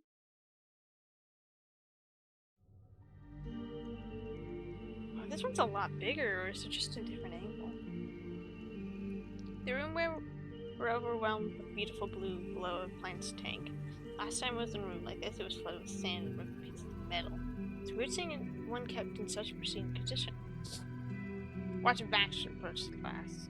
Plant side unfurls the petal and approaches Vash hesitantly. It's okay. I just want to help. Yeah. Also, I didn't have a chance to really watch how he spoke to the other plant. It was so alien, yet they were beautiful in a way. I understand. You need time. I'll be back soon. Pulls away from the glass like it's about ready to collapse to the ground. What did she say to you? She's very sensitive. Loud noises scare her pretty bad. I think I helped her calm down enough to get through the night, though. You gonna be okay? You looked wiped. I'll be fine. Just need food and some good music. You sure? Yeah, I don't want to ruin the fun. You're an idiot. I sat on the floor, rushed my head against the back of the railing. What are you doing? Resting. With some light hesitation, Vash does eventually sit next to me. Oh, everything's a little off kilter. Even you need to break once in a while, Blondie. Thanks.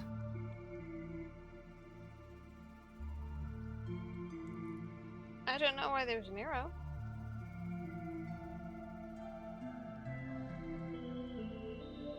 We'll rest under the luminescent light of the tank for a while before heading back to the festival. Oh, now we can drink together.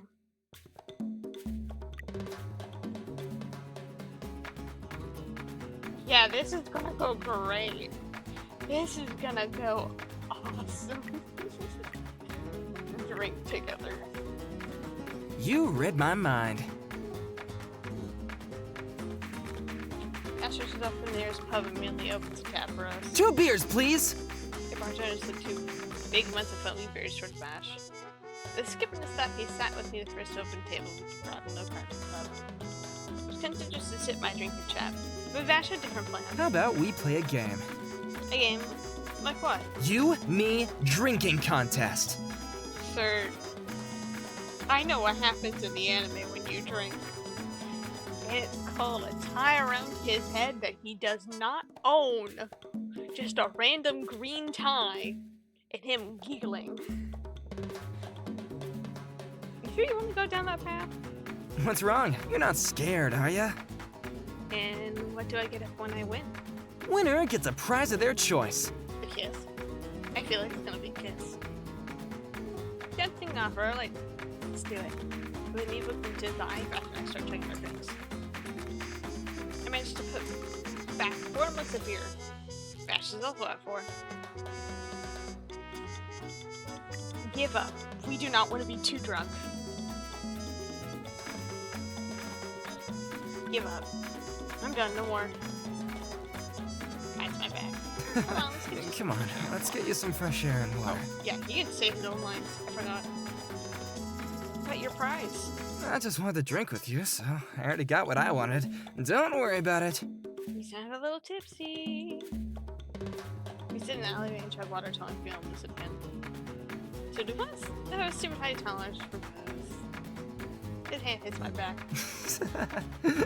That's for me to know and for you to never figure out. Oh, what?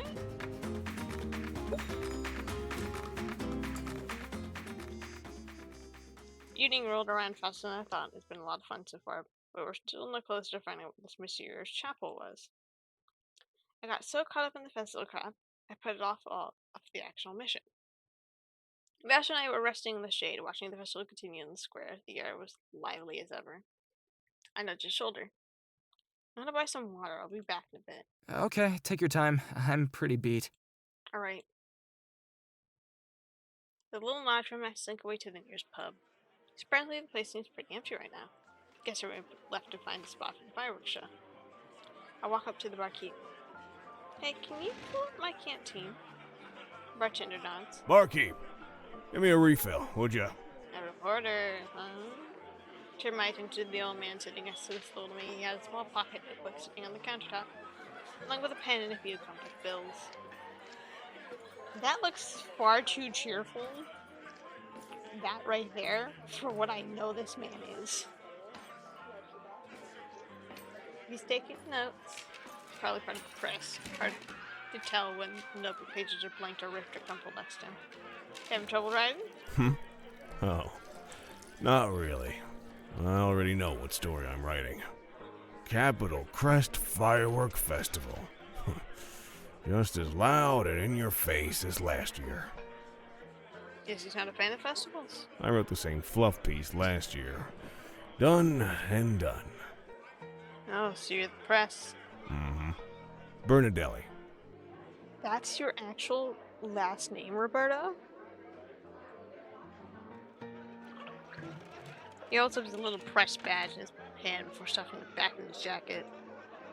He was here last year, then maybe he knows the way around the city. Now, if you don't mind, I'd like to get back to my booze, please. Wait, can I ask you something first? Gruff older man slashes forward against the counter. Got a feeling you're going to ask anyway. Bounty hunters never beat around the bush. Damn, Gramps, you're pretty blunt yourself. What's your question? I'm looking for a chapel. I've not seen anything like that in this town. Can you tell me where I should be going? It's quiet for a minute before taking a big swig of his glass. Figures that's what happened. Guessing you're planning on collecting a bounty there. Yeah, that's right. It's the town's plant. The facility they keep it in is probably what you're looking for. A plant? I mean, they did say it looked like a chapel door. Plant room. It definitely makes things difficult. This has nothing to do with me. But it might be in your best interest to keep carnage to a minimum. And why is that? Because of the plant? Hard to remember when my head's this clear. I glare at him, the man, but only give him a little demand to slap a couple of double dollars on the counter. Or give me a whiskey. Glass slides his way over to the bar man's waiting hand. Better? He swings the whole glass. Yep. It's all coming back to me now. He lazily spins the empty glass in his hand as he speaks. William Holiday is meeting up with some gang leader. Got a couple of mooks with him, too. Why is he meeting with the gang? Thanks for the info. I walk off in the newly filled canteen and tell Vash the news. What a shit show. Sorry, Will. Time to start cleaning your own messes now. I do not care what Ed really wants to do. We're protecting the plant. And we're beating up anybody that gets near it. Deal? We're playing protector to the basic angel baby. Sitting aside, because the pub inside of my chest feel like it's been painfully twisted into knots. Hey, there you are. Oh, this fear is familiar. I felt it when I wanted to say fox. That's how I knew. I was getting worried. You okay? I reached forward and gently hold his gloved hand. I think I found the info we need, but we can talk about it later. We still have a fireworks show to see. His face immediately lights up again.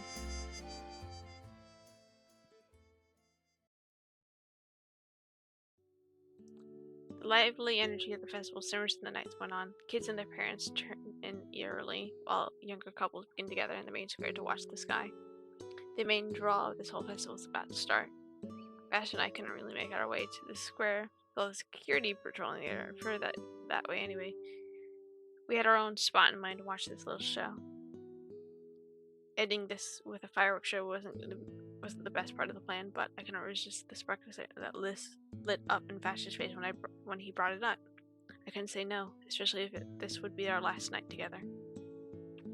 We looked for the tallest building we could find and made our way to the top together. That grappling hook of his was coming real handy. Hold on tight, okay? Red dusted my cheek as his arm circled around my waist, holding me tightly as we pulled up the side of the building. You really want to stick around for this part? Wouldn't you rather head to the meeting spot? We have some time. I'm not too worried right now. My light was glaring in the office just by the big grin on his lips. Good, because this part of the festival's my favorite.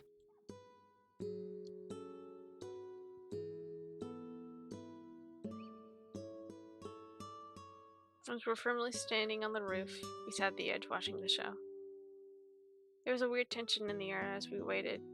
He was flinching at each accidental brush against my arm. I'm not doing any better. It took me a minute to realize I was clenching my jaw and balling my hands into tight fists. Vash was about to break the silence, but a high-pitched whistle in the sky cut them off. The night sky blossoms in a membrane dance of lights and colors as fireworks paint the darkness with vibrant hues. I've never seen anything like it before. Loud pops of color lit the sky like fire flowers. It was beautiful.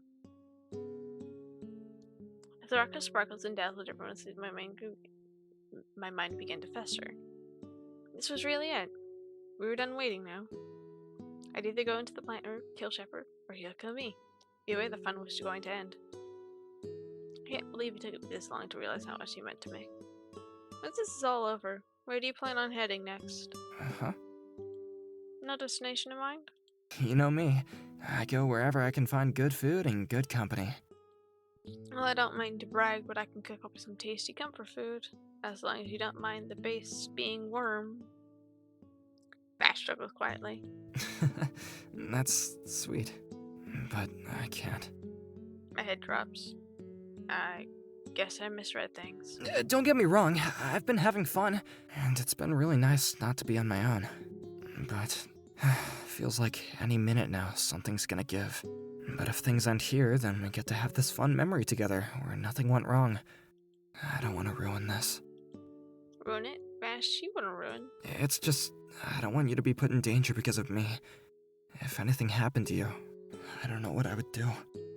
Well, my job's always been pretty dangerous. Even before you were around, I think I've actually been doing a lot better with you watching my back. Because I feel better knowing that I could patch you up after a fight, especially if we aren't gonna be killing anymore. You'd want to deal with that? I like dealing with you. Vash, you're worth it. I just worry. Knowing you, I bet you be getting into all kinds of trouble.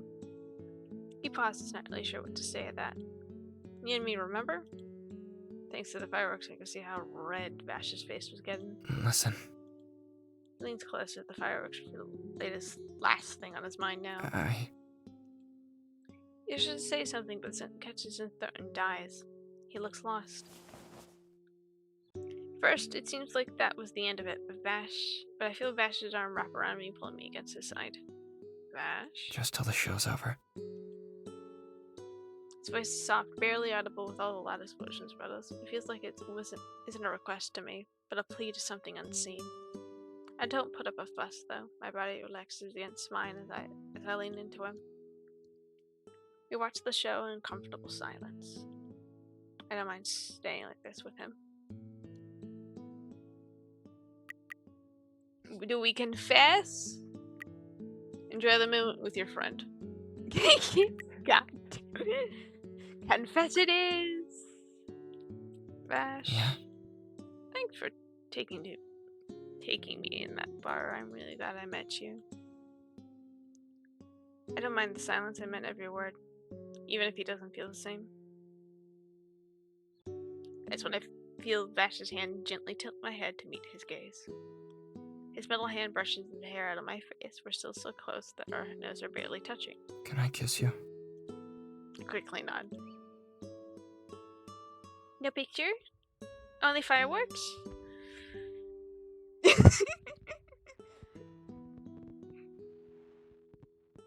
Oh, there is a picture! Oh, that's a cool place to put guns. Oh, that matches! She's a hen, so they're like little wings. Finally! My eyes flish as our lips meet. His are a bit chapped, meddling roughly against mine. Our lips part with a shaky breath. He shifts closer to cradle my face in his hands. Sorry, I'm not really good at this. Neither am I. Guess we have to start practicing then. I roll my eyes, and of course he cracks a joke. I can't stop smiling. I'll keep you safe. I promise. Gay. Ash and I stayed on the roof for a long time.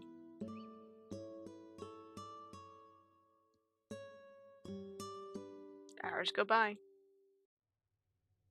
We arrive in the plant room. The place is so-called chapel. Makes sense, I guess. It's close to the god as we're ever gonna get here.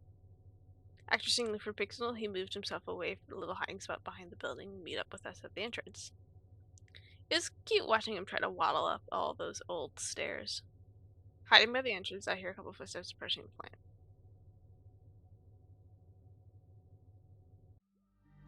Shepard approaches a man in a coat who has two men with him. Beautiful, aren't they? Shock was my buddy. I knew that voice all too well. He started all of this chaos. The gang died because of him. The Jackal. He was here? This whole mess was his fault. He convinced half the gang to start the coup and execute the stragglers. Yes, definitely the brother who's betrayed his sibling. He killed Fox. I could have put a bullet through his head tonight if I wanted.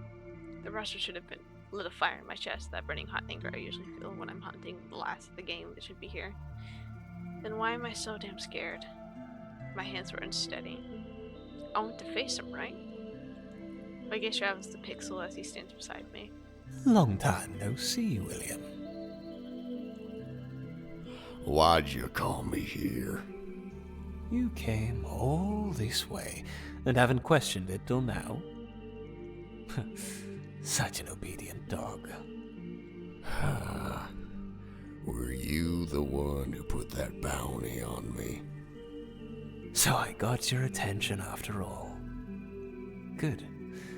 I'm glad someone didn't have to bring you in. I've never killed any of your guys, Kane. Yup. Kane killed his sister for the gang. I hear him chuckle. That's not why I put a bounty on you. You were ignoring my other messages. So, I decided to limit some of the privileges your wanderer life has allowed you. Well, you sound like an asshole now, talking all high and mighty. And you sound tired. Get to the point then. Why'd you corner me? I want to save you. I don't like that.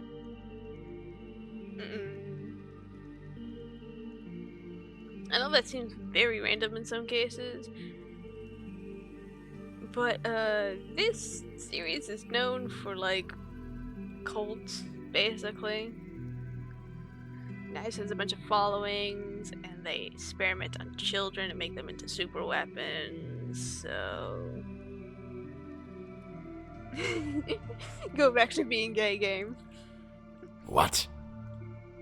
What does that mean? Simply put, I've been putting together a new gang. I want you to join it.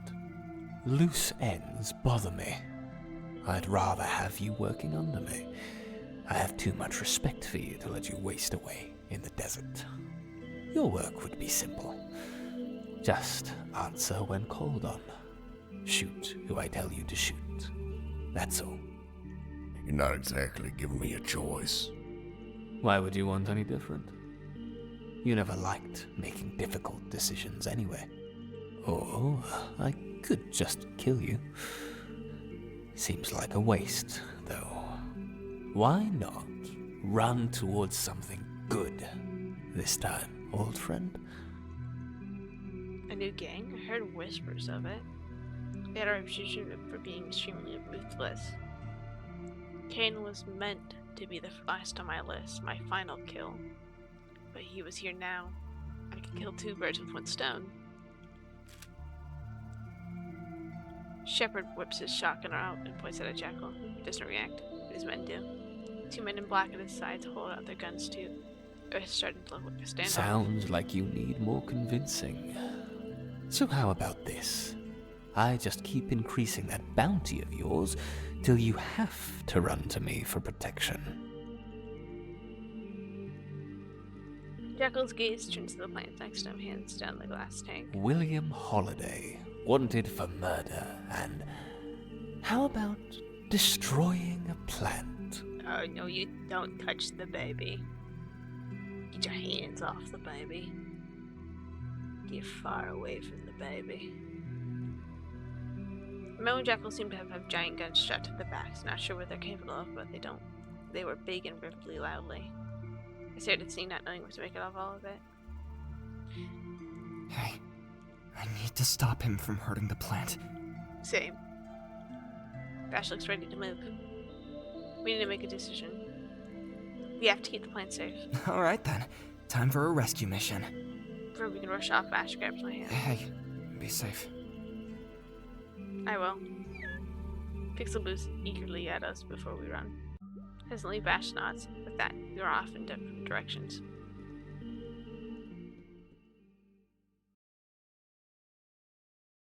Sorry to interrupt, but I'm gonna need you all to drop your weapons. Pistol stays trained on the back of Shepard's head. The match stick up behind him, pressing the middle of the back of his head. Shepard raised his hands up and surrendered, my heart going a mile a minute. What are you doing here, kid? Oh, well, isn't this an interesting development? I could recognize those dull eyes a mile away. Get the hell out of here, kid. Now. These are Jackal's goons were holding a large-looking Gallon guns that each had strapped to their backs. The guns made a strange whirring noise as they aimed them. Jackal's attention slowly turns to me, a sly grin on his lips. He's staring me down like a ravaged predator. Hello again, you. I've been hearing rumors of members of the old gang dropping like flies all over No Man's Land. Was that your doing? They got what was coming to them, and so will both of you in time. Somehow that calm smell seemed to stretch even further. My stomach turns. You must be some kind of demon. I'm just a ghost. Now drop your weapons. In the corner of our eyes, I see Vash pull himself against the railing behind the two guards and Jackal, his gun at the ready. He's sneaking forward. Jackal only smiled and turned his attention towards Shepard. Here's a new proposal for you, Will. Kill the kid, and I'll leave you alone for good. Let's remedy a shared issue together. Shepard tenses, his art driving forward between us, considering the options carefully. I overestimated you. Aim for the plant. Pixel? A call from my bot, and who could stay on the lower floor lane, wait for my signal. With a powerful leap, he launched himself up in the railing, standing between me and the Jackal's crew. His little beeps as I mutter command at him. Me? Attack if they or try anything stupid. One of the goons points a strange Gatling gun at the plant. We're all at standstill.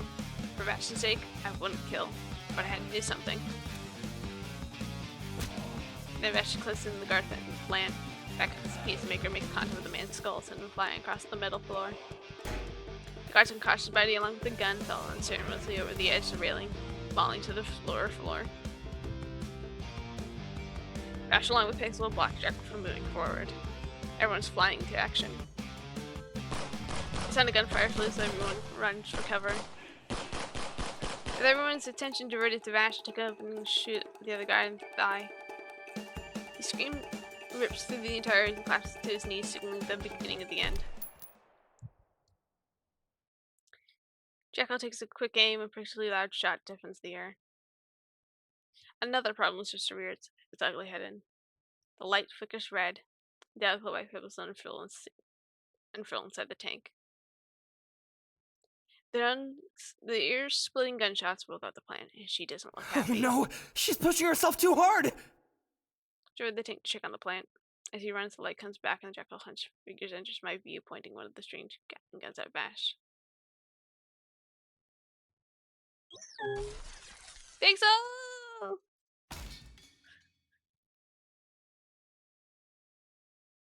It all happened so fast I barely realized she did it all.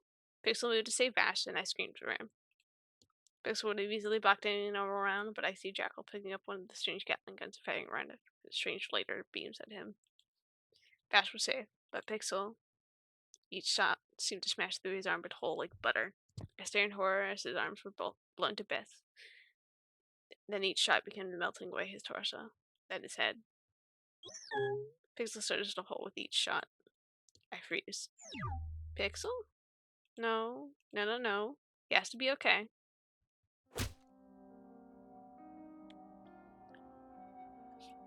Shepard took the advantage of my stress and turned to hit me with the blunt side of his shotgun.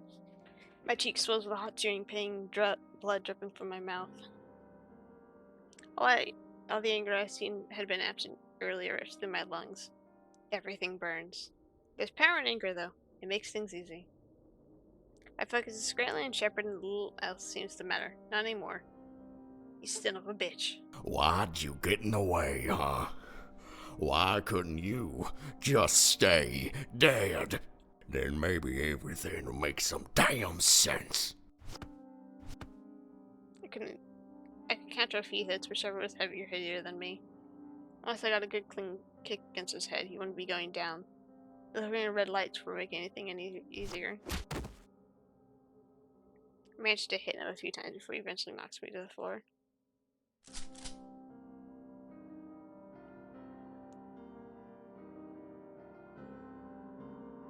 My vision goes dark, but I feel something heavy press into my shoulder, pinning me down.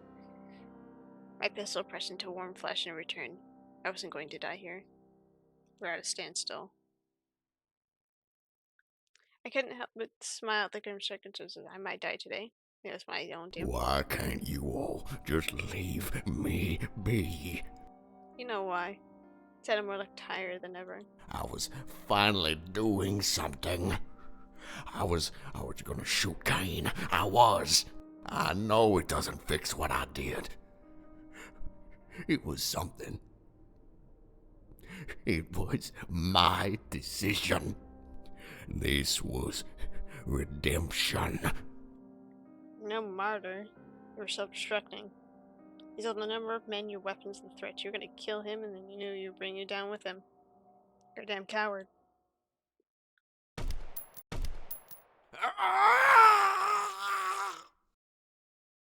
Two shots happened, but searing pain bullets hadn't hit my body. Shepard stumbles back, dropping his gun, callous hand squeezing against the knives and stopped the steady flow of red oozing from his stomach. Vash rushes towards me and pulled me up to my feet. That's enough! Vash, did he? No, his gun's whole, so the shots were from him. I've seen Vash look so angry before. He's baring his fangs like some kind of beast. Then he looks back at me and his eyes soften. Shepard seemingly forgotten about all as he falls to the ground, wheezing from exhaustion and pain. Vash cradles my face in his hand, looks over my wounds. I'm here. Don't worry. Are you okay? I'm fine. What about you? His green eases my worries. I'm fine. Just a couple scratches here and there. The other guys ran off when the lights went out. Lights flicker again. Help her. Be back in a sec. I promise. As Vash ran off, I watched Shepard blink as he wheezed against the railing. The dry bits of Pixel were strewn across the floor. I couldn't look at them. It was too much. Pixel was gone. It wasn't because of Shepard or Jackal. It was my fault. All this happened because of me. Everything. I did this all for a reason, right? What am I doing? I should have been crawled out of the damn hole.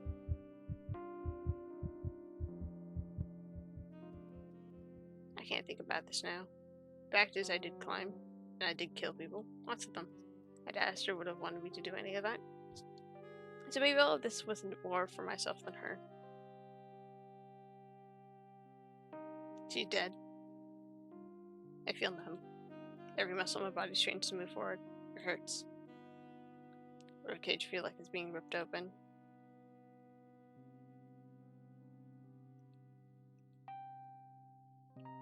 William cradles his bloodied hand and his body curled up in pain to get pressure on the wound. Looks like it hurts like hell. The shot was off slightly. Keating was never the best. William won't die from this if he gets himself to a hospital soon.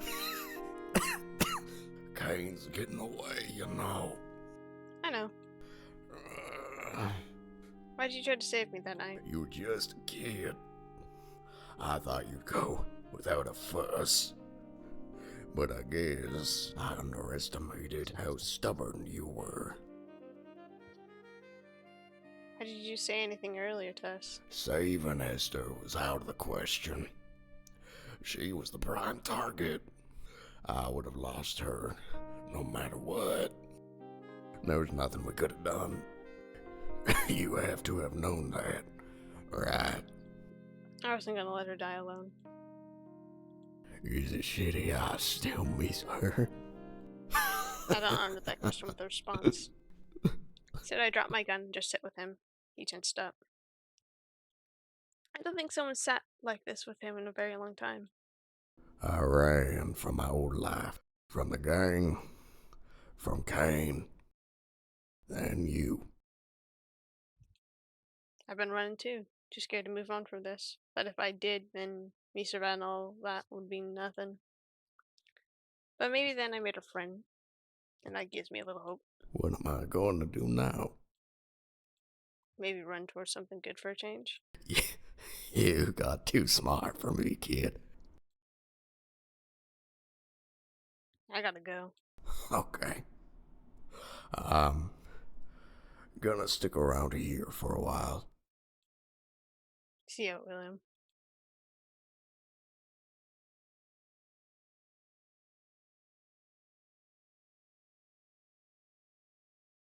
A few months had gone by since the encounter with William King. Things were different now without Pixel with us. But I wasn't too worried. Weird had proposed a little party with me that really sparked my interest. Master Vash and I would come traveling together for a long while, taking on little side hustles here and there for extra cash. Still bounty hunting, but only if I could bring them in for their reward. It was a pain in the ass for sure, but I like to believe in Vash ideals. It's nice to get some alone time with him too. It gave us some time to really get to know each other after on an intimate level. We were both new to being in a relationship, so everything on my end was slow. Vash always starved for touch. Hey yo! We would see that whenever we had a moment of quiet together. Not that I minded at all. Things were great for a while. But we still had unfinished business to deal with. Vash seemed more determined ever to seek his brother out again.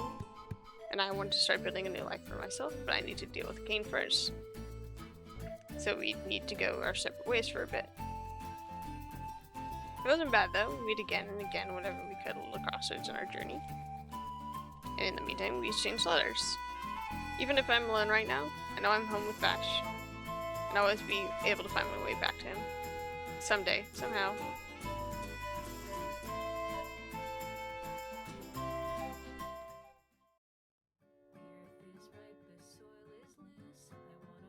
Yay! Cutting design by Aquaberry.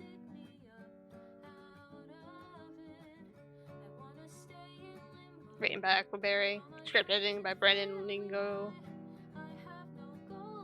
Sprite art by Aquaberry and Donnie Proplin. Prop art by Aquaberry and Patton. CG team. That's a lot of people. Polaroid team. Chibi art. Background art. Fan art gallery. We can look at that later. Maybe another day. I'm so tired.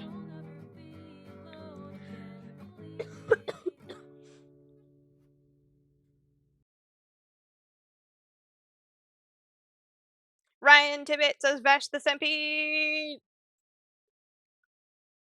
Oh, okay. So we didn't meet Nicholas or Shepard. So Mel is supposed to be Meryl as well. It is me time for me.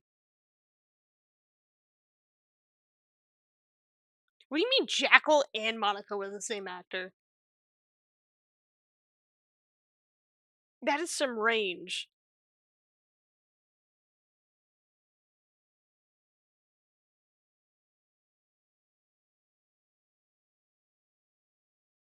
I don't know if we can meet these or they're just in place when the other roots come out.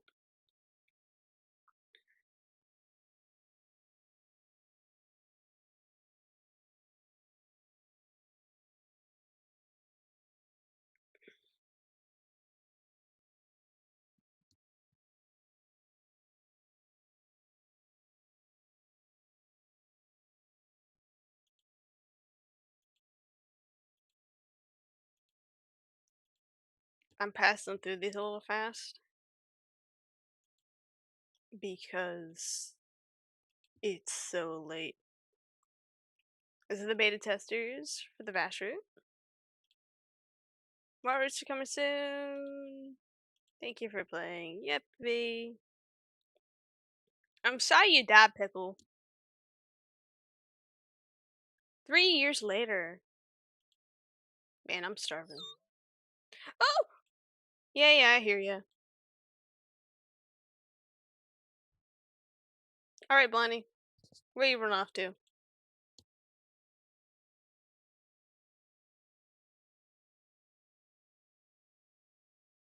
Yay, I got the true ending!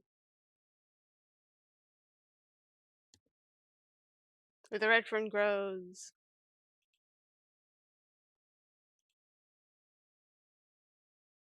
Oh, Knives is coming out next? Oh. Oh dear.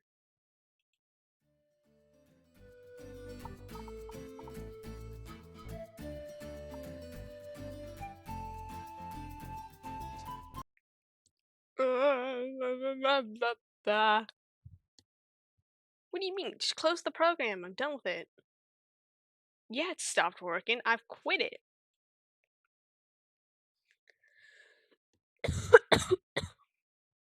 Good night. 5 hours of content to ed later or something. Good night. Is anyone I can actually... No, there's probably no one up this late to raid.